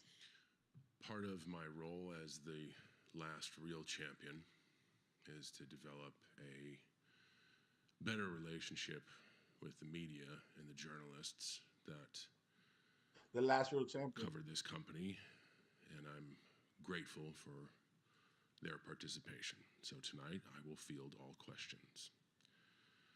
Who do we have? First question, left-hand side, second row. Hi, John. Alex McCarthy. I want to see his from, plates. Daily Mail I think here. it says First of 17 all, on it. Congratulations. I see a History 7 for made. sure. I wanted to ask about the aspect with The Rock, the alliance there that was seemingly formed at Elimination Chamber. Fans still have a lot of questions of how and why that dynamic works. Could you shed some light on how and why that came to be? That's a clickbait question and lazy reporting. Next. He didn't answer anything about The Rock. Next question coming up on the left-hand side. That was a again, big second row. question. Thank you. Scott Felstead, Muscle and Fitness. Thank you for all your contributions to Muscle and Fitness over the years. 17 titles, 17 WrestleManias. You've had to prep under different circumstances in different years. I wonder if you could tell me a bit about your mental and physical prep this year and how you're feeling now. You know, that just seems like a clickbait question. That's pretty lazy. Next question, please. He's gonna say they're all clickbait questions. John, over here to your right, Andreas Hale from ESPN. Sure. John, ESPN, very reputable media source. Hopefully you have a great question. I hope so too. We haven't seen you smile since Elimination Chamber. That's not something that we've known you for, to not have your smile. Can we see you smile again now that you got your 17th title? You know what? That really seems like a clickbait question. I think you should be ashamed. I'll field one more question. Yo, he said everything's a clickbait question. Side, front row. Oh, right here, John. Sure. Jordan Give it your best shot. All right. Jordan Mendoza, USA Today. 17 times. What was going through your head as you accomplished that record? Are you feeling reminiscent about, you know, being able to do this and set yourself apart from every person that's ever set foot in this company? You know, that seems like a clickbait question. Oh, he I'm done. beginning to sense a pattern here that you guys are just looking for headlines. So I'll give you one. Tune into Monday Night Raw to see how I ruin wrestling. And keep in mind, you are now talking to the last real champion. Step your game up next time. Oh! Thank you, John Cena. Congratulations on your 17th. Okay, listen. We're gonna get That was into funny, everything bro. We just heard from John Cena. He which went too was far with the very clickbait questions, little. bro. This is the list of You know everybody gonna start using that shit. Everybody gonna start using that shit. Yo, that's a clickbait question. Yo, that's a clickbait question, man. Next question. Yo, everybody's gonna be using that. All the basketball players, all the baseball players, it's on and popping. It's a clickbait question. Step up your game. What was going through your head when you had this accomplishment? Oh shit. Speaking tonight. Yo, John Cena, the last champion, the last real champion, and that is to the last real champion. Walk away and technically, the sport I know he's not. forever. Roman Reigns is the last Vince One of champion. those questions was justifiable. Yes. We didn't get any questions about Waffle House orders. No disrespect to Malcolm. But look, John Cena clearly has no intention of playing this by the book, of jumping through anyone's hoops. He's going to have this run go the way he wants it. This is not a Cena we've ever seen before. This is not the man of integrity that I knew. But look, when he answered the way he did, we got raucous applause from the people here. So I'm not sure any of that. That shit was funny, man. I'm telling you, basketball players, football players, they're all gonna start using that. That sounds like a clickbait question. When they don't like a question, that's gonna be the new thing. That's straight. It's the 21st century crap. The record was on the line. And the way Yeah, that sounds like a clickbait question. Was so Shut up. low and so beneath what we'd expect from the most decorated champion of all time. John Cena is delivering, starting tonight, on ruining professional wrestling. He said it himself. Right, he said he was going to do it, and tonight he started. No one wanted to see a match in that way. No, not at all. Again, and we will continue to show you the highlights here as to what happened. But there was that. We're waiting for Triple H to come out. We got to see what Triple H got to say. Because he said he's saving something from last night's press conference. He said he was going to say something today about last night. He held something back because it was getting late. He was talking. He was talking about the Hall of Fame. That was his second Hall of Fame speech last night. That is how history is made. And yet we have thousands and thousands of fans here who are Euro chanting 7-17. Well, no, and they're who I blame. They're who I blame. These are the people who decided to boo Cody Rhodes for no reason. Look, a man who has done things the right way, who stays an hour. John Cena gonna be a Hall of Famer in 2026. But tonight, his integrity didn't matter. Doing things by the book didn't matter. His integrity hurt him. If anything, it cost him. Yes. Yes, exactly. They listen. When John Cena was the guy doing everything right, the people said Cena sucks. Now he's doing everything. No, he lost the belt too. When John Cena was doing everything right, John Cena lost the belt too. Here comes Triple H. That's the reason he got the 17. He lost the belt 16 times. Stop the cap. Yo, that sounds like a clickbait answer. Yo, Triple H is on. Triple H is on. That produces a new undisputed WWE champion. Here's Triple H. Triple H is on. Let's go. Levesque. Paul Levesque. Have a good time. Hunter Hearst Helmsley. I usually start out with thank yous, and I'm going to do that again tonight. I'm just going to do it a little bit differently. I want to take a minute to thank our unbelievable talent, whether they were on this show or not. They are a massive, well, they are the reason why we are all here, right? They are the reason for the success. They are the reason for what we do, being loved by fans around the world, right? Everything else is the window dressing on what they do. So my hat's off to our talent, but I also want to thank our crew and staff that make these shows possible. You can not begin to imagine the army of people that it takes to put on a spectacle like WrestleMania, to put on this week's series of events that started here early in the week and just carried on through from, world to the hotels to logistics, the amount of travel logistics and appearances are just, it's an incredible job by all of them. When you talk about the event itself, the amount of crew and staff and riggers and lighting people and sound techs and everything else that it takes to put these shows on, it's incredible. And Nick and I were talking about it a few minutes ago, and we just both decided that that's how I wanted to start this tonight. Is we wanted to put out a message to those people that we cannot do what we do without them. They are tirelessly passionate about WWE as much as anybody else is, whether you're talking about talent, whether you're talking about our fans as well. Like, the people behind the scenes that do this do it because they love it. They're on the road, they're in the office late, they spend time away from their family, their friends. Today is Easter Sunday, but they choose to spend it here with us together and with all of you here together. So, and it doesn't end tonight. We're going to do that again tomorrow. Going to do that again Tuesday. They'll go home for a whiff, and then we'll be back out on Friday.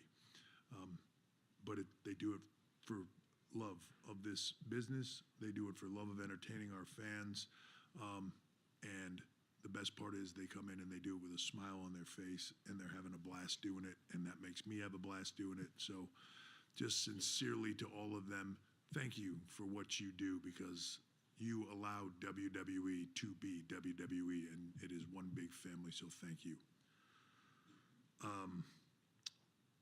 For the business items tonight, look out for an official announcement later in the week.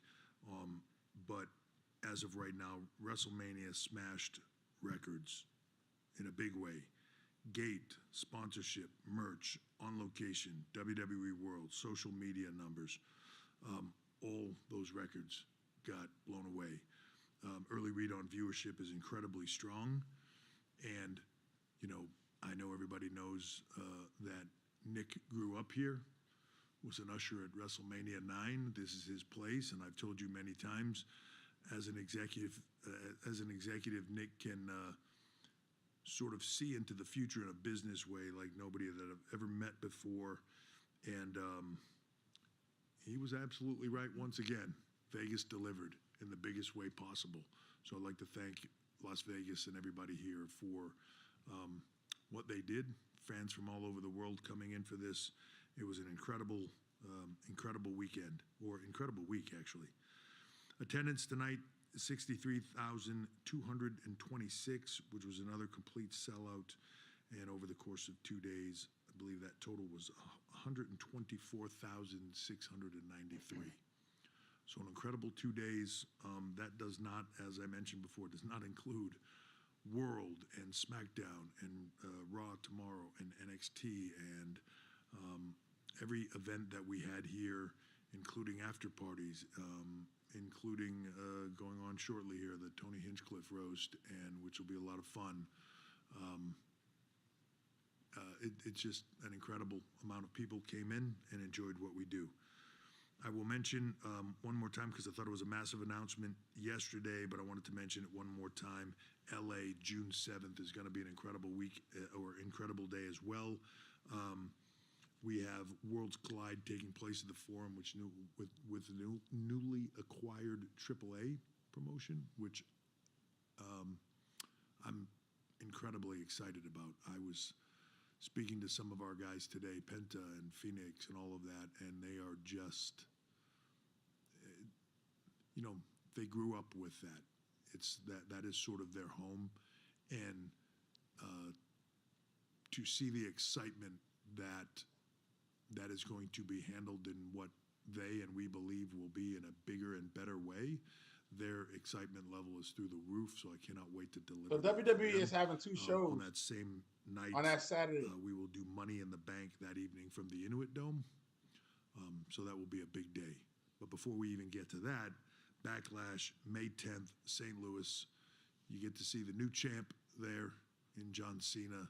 That will be an incredible night as well. As far as tonight's show goes, epic, start to finish. I told you Backlash was going to be the next one. Backlash May want to open a show 10th. like this to me. If y'all want me to cover Backlash, let me know in the comments. About an album. Hit the like button. Hit the like button. Subscribe. Or a concert where what do you want to put out and how do you want to pace it? I don't know that I could have selected a better open than Io, Rhea, and Bianca. Like, just tore it up. I cannot say enough good things about all 3 of them. They proved why they are 3 of the biggest stars in WWE, period. Not women's division, period. And the reactions showed it and proved it.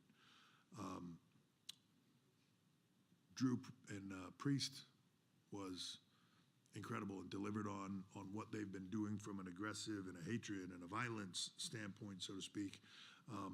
Again, I thought both of them, Priest just keeps stepping up to another level, and Drew just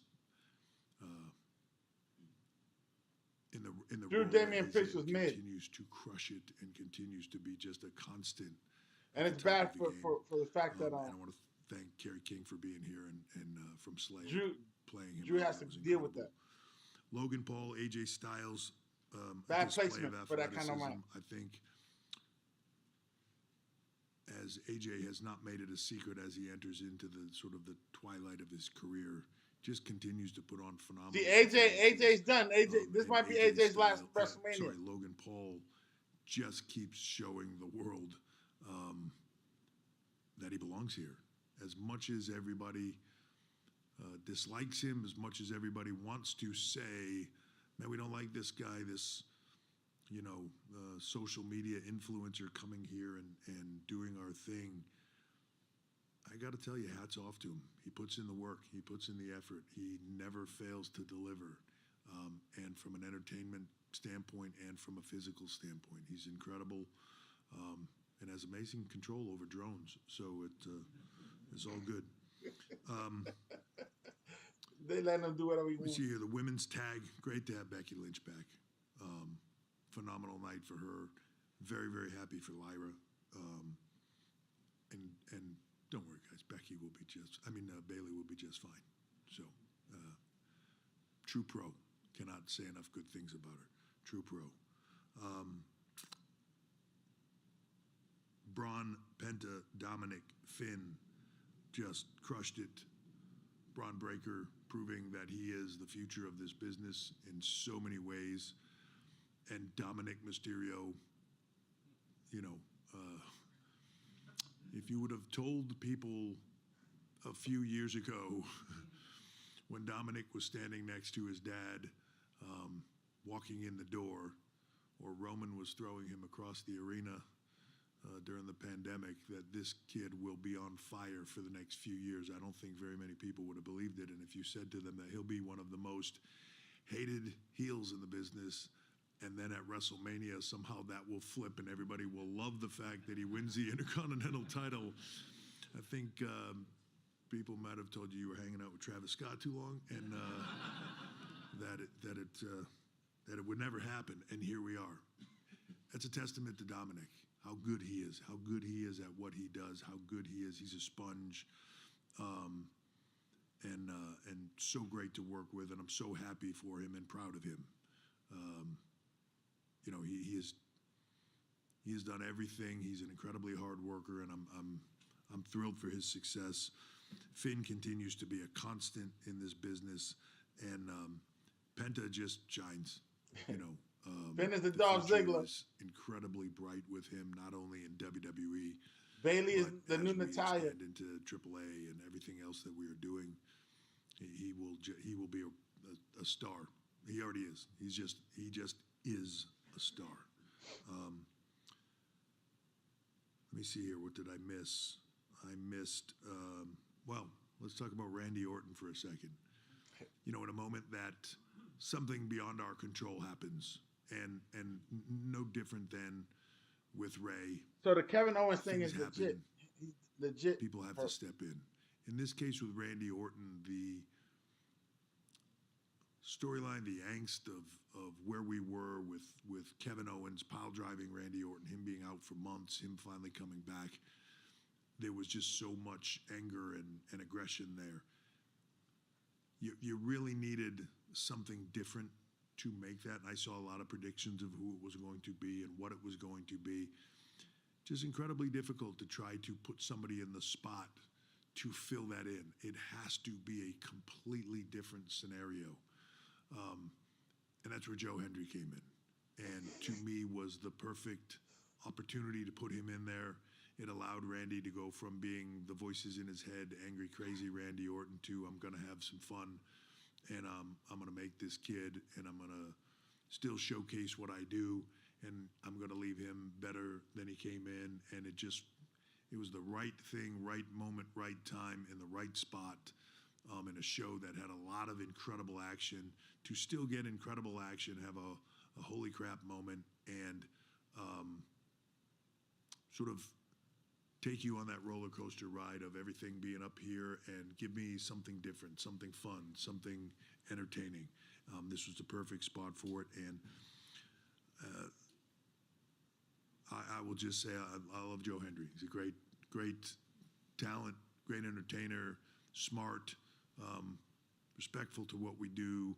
Like, he's got a bright future. And I was really, really happy that we could put him in this spot and showcase him for everybody. So on a bigger platform in the world. I told him, I said, you will, right before he walked out, I said, you will be here again. So enjoy this one, because the pressure gets heavy from here. This will be the easiest WrestleMania you ever do, and you will do more. So, well, as of a few moments ago, right before I walked in here, I got handed a stack of papers. So the off season is over. And we are on to Raw tomorrow night, worldwide on Netflix. So make sure everybody watches tomorrow, because there's a lot of, I know the Raw after WrestleMania has become a thing. We're going to make it a thing, and it's going to be big, and there's going to be a lot on it, and it's going to be exciting. So tune in for that. And if you can't wait for that, tomorrow morning, ESPN from the WWE World, Pat McAfee show, with guests John Cena and Paul Heyman.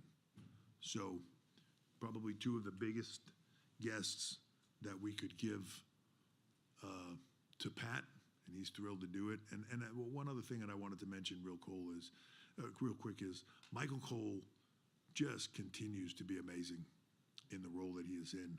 Pat McAfee, to me, continues to be amazing in the role that he is in. I love working with Pat. We're so fortunate to have him here, and I love that. And the last thing I'll mention is I was so happy for Wade Barrett tonight, his first WrestleMania, commentary-wise, and he crushed it. So I just wanted to make special mention to that.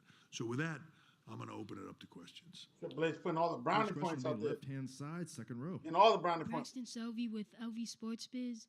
WrestleMania 41 has brought in over 180,000 visitors to Las Vegas.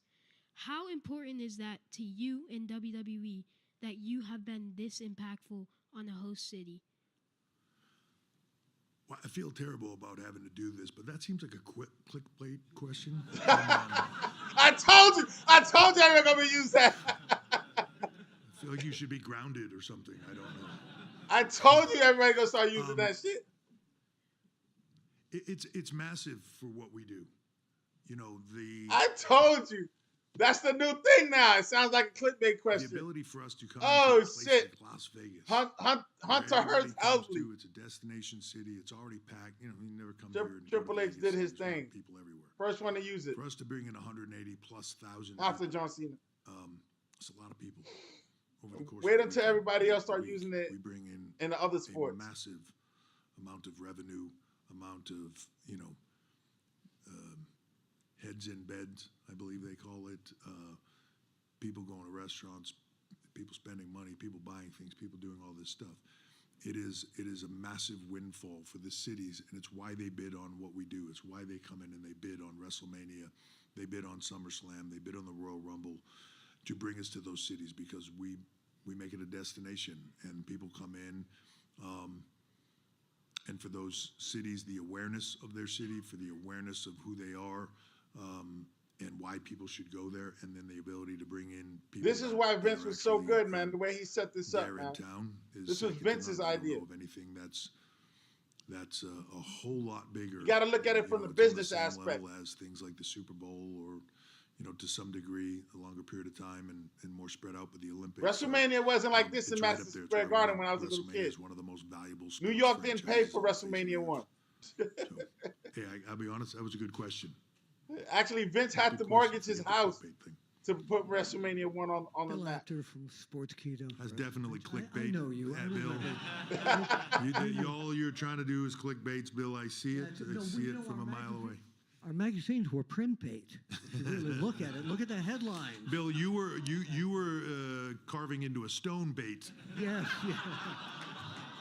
Well, since I've been around, since Abraham... It's true. It's not like it's that funny. Jeez. Right.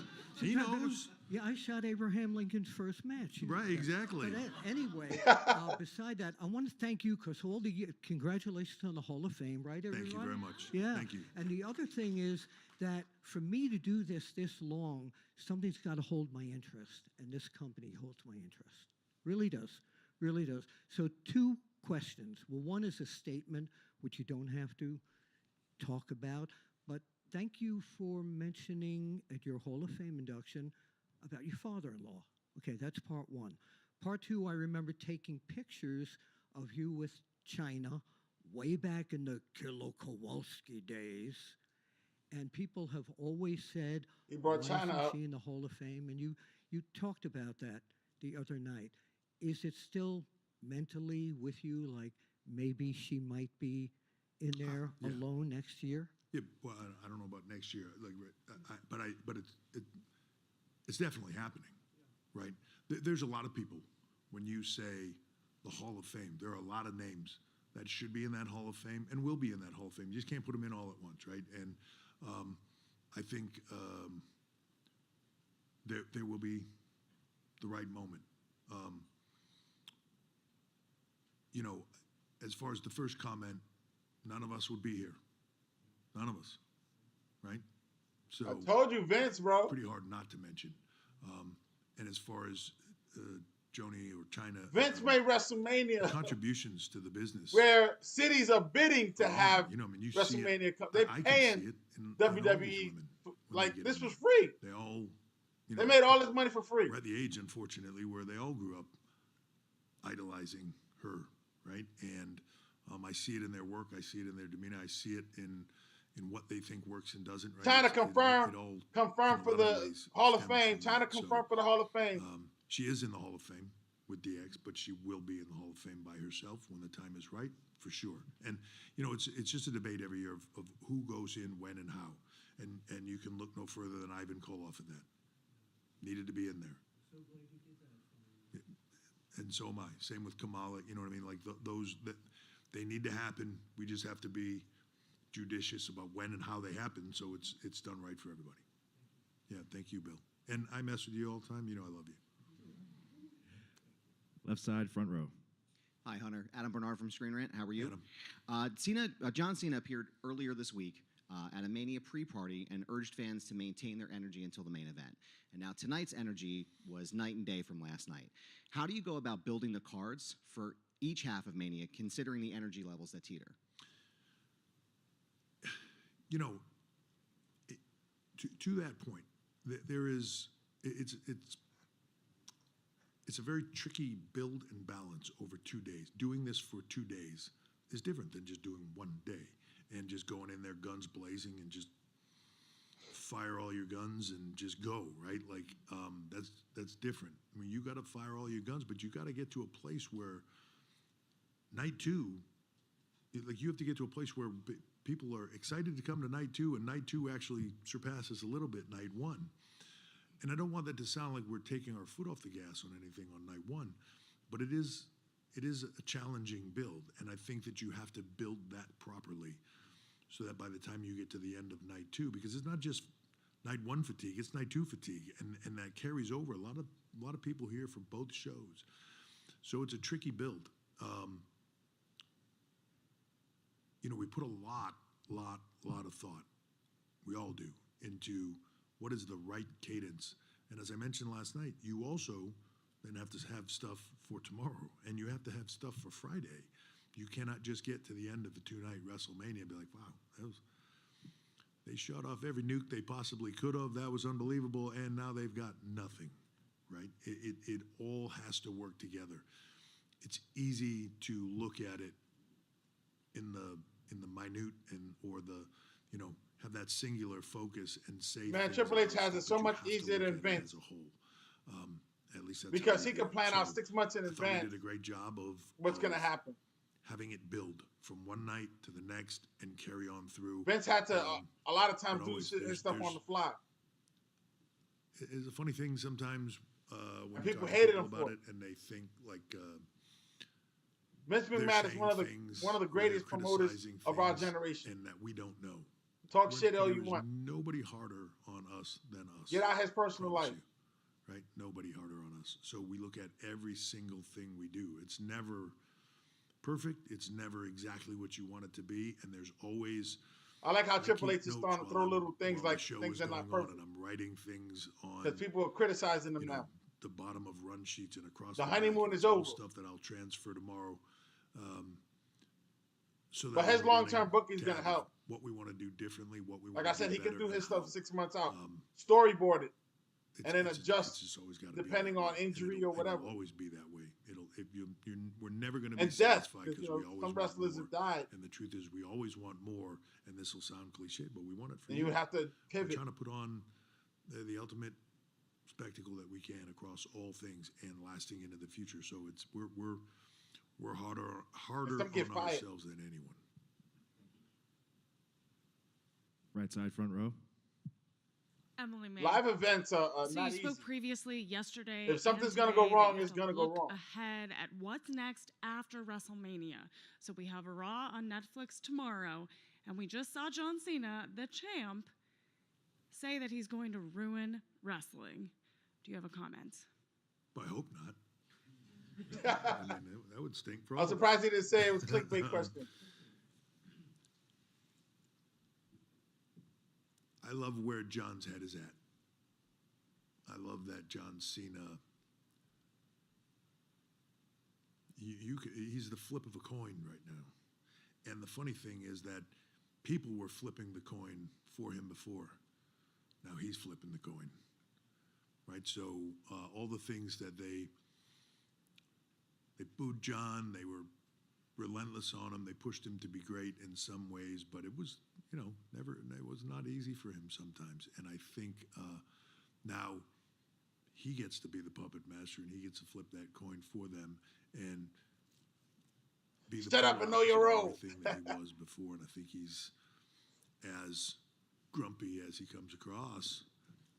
Deep down, it's a funny thing. Somebody asked him a question a few minutes ago. Boy, you smiled all the time before, now you don't smile. I believe he smiled all the time before, and on the inside he was grumpy. And now the grumpy is on the outside, and on the inside he's smiling at all of you, right? Because now he's flipping the coin. Now he's the puppet master, and as somebody else says all the time, just hang in for the ride. He's controlling. He's driving now, and he's having a blast doing it. Final question, right-hand side at front row. Hunter, congratulations. They took it to the line. They took it to the line. Billboard magazine. I interviewed Travis Scott earlier this year, and he gushed about his relationship with you and how he's been dying to hit the ring. One, talk about why it was important to incorporate him into the mix for Mania. And then two, is it possible if we could ever see him in a match one day? So, when celebrities come up and their involvement in WWE, sometimes we would do things years ago, and we were like hiring a celebrity to come in that was just sort of, yeah, I'll do that. I'll get some money and it'll be cool. And we were just getting a little bit of a rub. One of the cool things about right now, Nick and I talk about this all the time, is they're coming to us. Nick will say this a lot. Celebrities used to come to us on the downside, right? They would, as their careers were waning, boxers would come in at the end. Entertainers would come in when they were kind of at the end and they were trying to build it back up. Floyd Mayweather was the first guy to come in when it was, he was trying to get it on the rise, and he did, right? And he did amazing things. And that's happened a little bit over time. So when it comes to somebody like Travis, who is very, very much like a Bad Bunny, where he is just incredibly passionate about WWE, like incredibly passionate about it. It's, probably, and I'm putting words in his mouth here, but I would imagine probably one of the most important things in his life is music. And I would say probably a close second is WWE. That's how into it he is. Same for Bunny, same for Jelly. There's a lot of folks, right? And for me, that's an opportunity for them to come in here, obviously, and put eyeballs, different eyeballs, right? There's a lot of crossover fans between the two, but it's an opening for us to get some different eyeballs on it. But that's the side thing for me. To me, it's like working with somebody like Travis Scott, who has every reason in the world to walk in with an ego and be the biggest star in music and all that stuff, and for him to come in here and put all that aside and be a little kid. Be a little kid living a dream. Be a little kid living out a fantasy, right? To where he can step in the ring, and it's all from a respect place. The most crushing thing. I'm telling you, Travis Scott gonna be in the Hall of Fame because he did this. Right? He comes back. He's like a kid at Christmas. They got a celebrity win for a reason, so. I don't think he'll get upset at this, but he walked backstage. Mr. T is in there. He said, "Dude, I gotta be serious. This is like my full-time job now." And Mr. T did a whole match. Several matches, actually. 2 minutes later, I said, "See you at work tomorrow." Right? He loves it, and to me, that's what this is all about, right? If he's out there having fun and you feel it, and it's good, it's amazing. So no different than our talent. Him going out there and having a good time and doing this, and at the same time lifting up what we do while we hopefully help lift up what he does. That's what this is all about. Same with Bunny, same with Jelly, and I could make a list of other celebrities. I can't do them all, right? And you got to be judicious with how you do it. But having somebody like him be a part of this, and he's wide open to anything. Right, you had to bring Travis Scott in because he was there when John Cena turned. Hit with Crossroads and The Rock wasn't showing up. This stuff where logical choice is him. I'm sure that's not helpful to his. Where the heck is The Rock? So it's fully out of a place of respect. And when I see him with our talent, when I see him with our people, when I see him, and now that the bloodline is gone, and everybody else, really, there's no reason for no final boss coming out. He's the most respectful guy, and is like a kid in a candy store with all this stuff. So unless he wants to go after Cody Rhodes, after Cody Rhodes gets his second championship, want to help them. Like I said, for WrestleMania 42. Come true. As far as the last part of that question you asked, could we see him do more? Could we see him step? But The Rock is getting old too. He's got to tune in. He's got injuries. Right? Just got to tune in. Beautiful part about right now is last season ended. New season starts. I believe there's a lot of hope. Paul, thank you so much. Thank you very much. Thank you all for being here. I hope everybody had a great time. I hope you enjoyed. Thank you for your participation and being a part of these very helpful to everybody, and we'll see. Hit the like button, subscribe. That chance going here with thousands who are still here at the post show. Let's Joe wait for the Peter and Big Big E5. It has been See if said he does it that again tonight. WWE is a reflection of society itself, that WWE really puts a mirror up to our world, our culture, our times. And this weekend, and really during the Paul Levesque years under his leadership, I think you're seeing the best of that. You're seeing passionate storytelling and athletic artistry, and he keeps it simple. The Attitude Era He had a lot of serves the stories. fan, Stop the and cap. This weekend, WrestleMania served up a feast, and 124,000 plus couldn't eat enough of it. Well done, Paul. Let's give you the results of tonight. WrestleMania Sunday wrapped up, and what a showcase it was for Io Sky in retaining her women's They're doing a championship. rundown. Io Sky won. Logan Paul won. Randy Orton definitely won. That was a funny mid-card situation. Dominik Mysterio, the new Intercontinental Champion. Came up on the set and bragged just a little bit. Becky Lynch and Lyra Valkyria, the new Women's Tag Team Champions. Drew McIntyre defeats Damian Priest. And John Cena is the 17th time WWE Champion. Undisputed Champion. In the history of the WWE. But let's find out how Big E sizes it up. It's Here we go with the Big E5. Take it away, E. Yes, sir. This is where I detail my top 5 performers of the night. Five time. The genius of the sky deserved a MacArthur grant and a membership to Mensa for her brilliant performance tonight to retain her Women's World Championship. Number 2, we have Rhea Bloody Ripley. South Australia's Riot City Wrestling. Be proud because you birthed a legend. Look, I don't like Vegemite, but I love me some Rhea Ripley. Number 3, we have Bianca Belair. Look, Willow Smith once sang, "I whip my hair back and forth, I whip my hair back and forth," and Bianca did just that, lashing Rhea so hard, I think tremors were felt in her hometown of Adelaide. Number 4, we have Dirty Dominik Mysterio. Look, 20 years ago, Rey Mysterio and Eddie wrestled for custody of a little boy, and tonight, that boy who became a dirty, filthy man has custody of the Intercontinental Championship. I'm getting carried away.